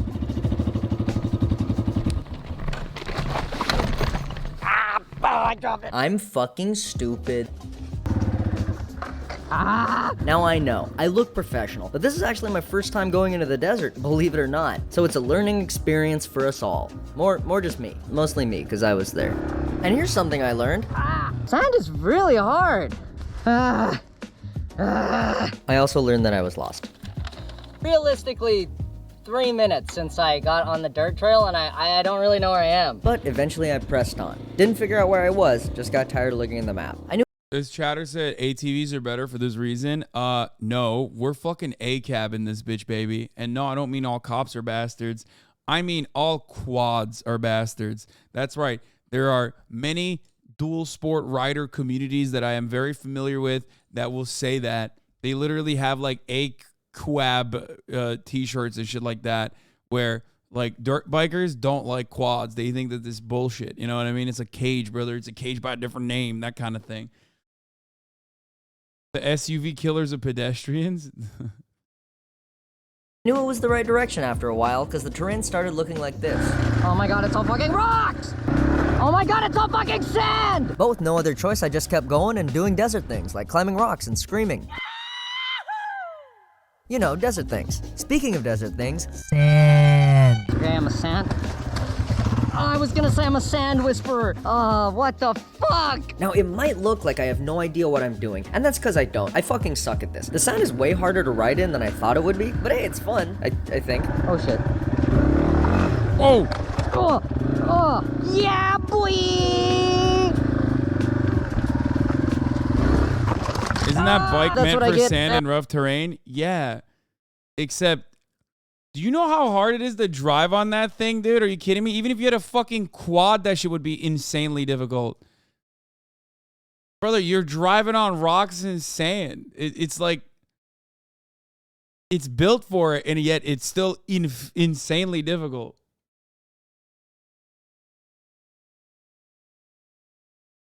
Yeah, part of it is also because he's going too slow, which is ironic to say, but that is literally the reason. He needs to make sure he has enough momentum so he can hit it right. That's what I get. Fuck, the bike's on my leg. Oh god, I'm gonna have to cut it off. I think I can get out of this though. I'm gonna turn around. Hey. Oh. I was feeling pretty silly after that crash, so I stopped here to eat and take in the view. Alright, fuck this. And the sun was getting pretty low. And then for my next trick, I got the bike stuck. It's actually so stuck that it stands up on its own, so. Back. Okay. This is sand. Yeah. It's sand. You know it's gonna be 100 years from now, huh? It's gonna be sand! While I was trying to get it out, I noticed this on my phone. It's a emergency dust storm alert for the area. You know, pull over, visibility 0, don't die and all that. That sucks. It said to pull over, but I'm not on a road, so I'm pretty sure it doesn't apply to me. Anyways, I got the bike unstuck and I was on my way. Woo! Baby, yeah! You know, it wasn't the longest adventure ever, but I had a lot of fun. I got to see some cool stuff, and it's about time that I headed back so that I could go to TwitchCon. Yeah, this is very dangerous. Why? Why always when I celebrate? This is actually, Murad is right. I understand why he was concerned. This is very dangerous. You should not do this alone, for sure. Because, you know, you could fall, you can get into a serious injury, serious accident. And if you don't have anywhere else, or if you don't have anyone else around you, if you don't have a buddy, you don't know how many days it's going to take for someone to come grab you or find you or see you. This is pretty basic stuff. It's like not being subscribed at the top of the hour. You know what I mean? You don't want that. At the top of the hour, there's a 3-minute ad break, right? And you don't want to be caught with your pants down at the top of the hour when there is a 3-minute ad break.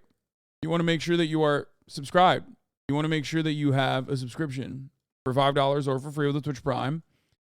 Or you want to make sure that you're gifted a sub, at least if you're lucky, so that you no longer have to see those ads at the top of the hour. Here's the 3-minute ad break now. Oh! Oh, That's no! fucking creepy. Oh, shit. Oh, no. This is the dust storm. Oh, my fucking God! Shit. Okay, I'm gonna get the fuck out of here. Fuck this! Oh, fuck this! Who could have seen this coming? No one. No one could have seen this coming. But there's another problem. This area is called a wash. It's where water flows out of the hills when it rains. The water cuts these paths in the ground and they go all over the place. It doesn't look that confusing from up here. This is a Google Earth picture that I cropped to hide the watermark. But when you're on the ground and it's dark and there's fucking sand in the air, it's way harder to see where you're going. So at some point I went the wrong way. I don't know where, but I went the wrong way. And the trail started looking less and less and less like a trail. I think I went the wrong way. Okay, go back, go back. And to make matters worse, I discovered that sand isn't really sand, but tasty little rocks that you can breathe and eat. Yummy wummy in my widow tummy, they taste so good. What the fuck? But it was getting pretty hard to breathe. I'm gonna put a fucking dust mask on, and by dust mask, I mean a shirt. So I had to stop and wrap a t-shirt around my face so I wouldn't breathe any more yummy rocks. Okay, let's get the fuck out of here. It's this way, I think. And yeah, I think I found it. That looks like the trail. But not for long, that doesn't look anything like the fucking trail. Oh, there it is. But I feel like the scary music's gonna come back. I couldn't find the fucking trail, okay? This one I was on just ended.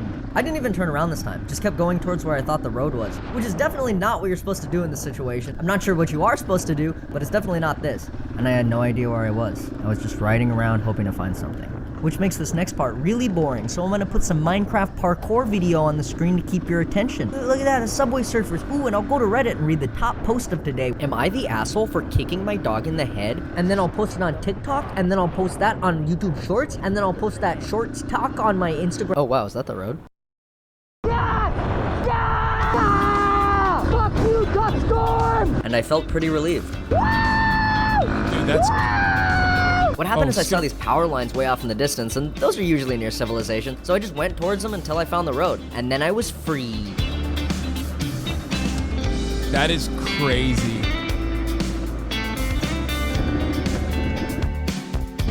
Wait. I think for dinner tonight, I will make scrambled eggs and Spam. Look at how good this looks. It's like fried rice.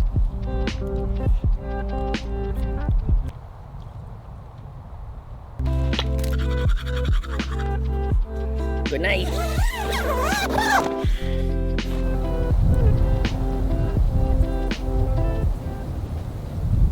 Good morning. I had a nightmare that someone was walking around my tent at night, so I'm probably gonna have to deduct points from TwitchCon for that. But other than that, it was pretty good. And I'll get packed up and we'll head to TwitchCon. That's also terrifying. Not much happened on the 100-mile drive from the... See, this is what I mean. It's like, I can't. Like, I would never, I don't derive any pleasure out of this at all. I don't get it. Do you like camping? No. Murat texted me and said, okay, off-road expert.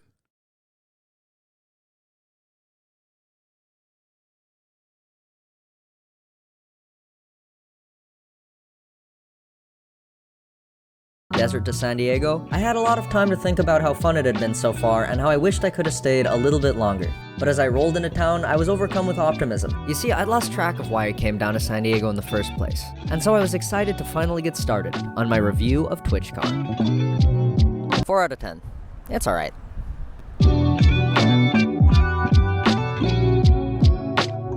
That's because you're a bougie bitch. I mean, Yeah. I am a bougie bitch.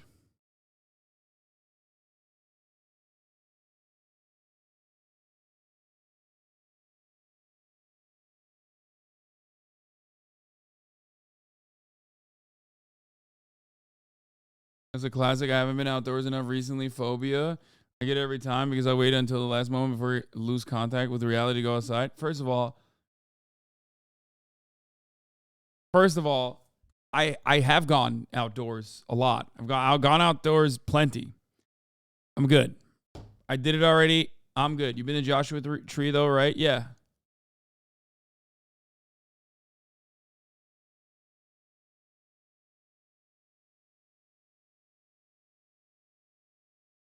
You know, can you stop talking and react more? No.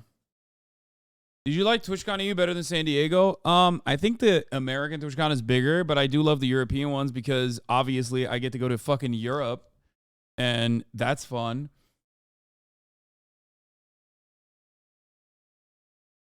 You know?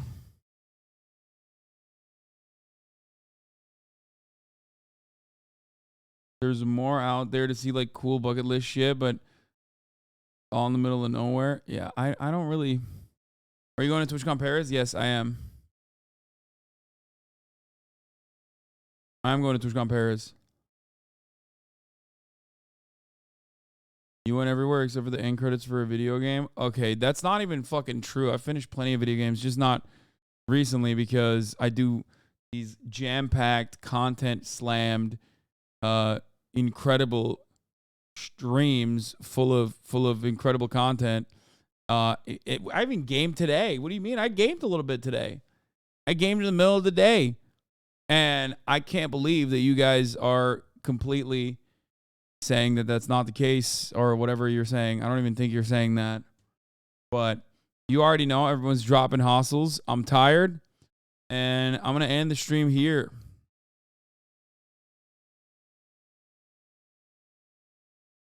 Because I've done 8 hours and 30 minutes. It's already 8 p.m. And I want, you know, a little bit of me time, right? I'm gonna have dinner, watch a little bit of anime, watch the latest episode of Succession, which I haven't watched yet. So that's what I'm gonna do. But I love you guys. I will see you tomorrow, same time, same place. Hopefully I don't get fucking canceled again, even though this current cancellation is still ongoing. Tomorrow morning when I wake up, who knows what kind of new things people will say about me. I suspect it'll not be so good. But hey, is what it is. Part and parcel of being a fucking outspoken left-wing political commentator. I'm just happy and appreciative that I have a wonderful community regardless. So I will see you tomorrow. I'm going to do my very best not to look at Twitter tonight and instead play Final Fantasy VII, which is awesome. That's right. That's what I'm going to do instead. And watch some anime. Love you guys. See you tomorrow. Peace.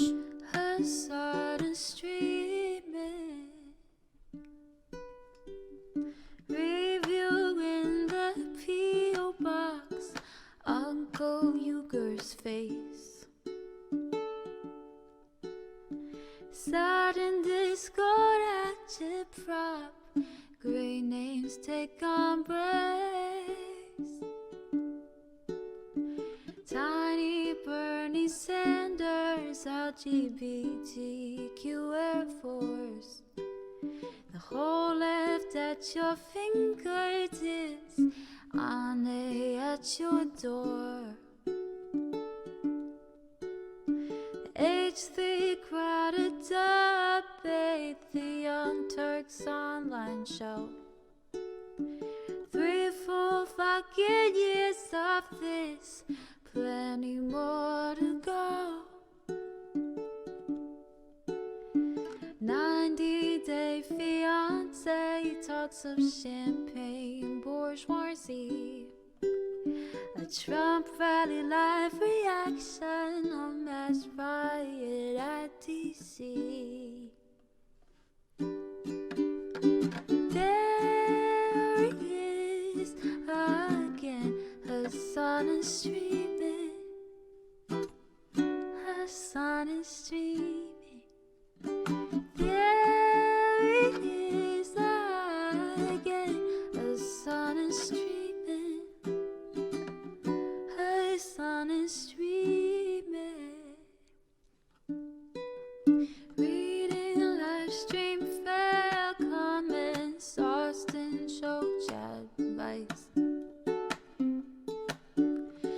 And all the ways the right-wing pipeline can suck you in a line. JC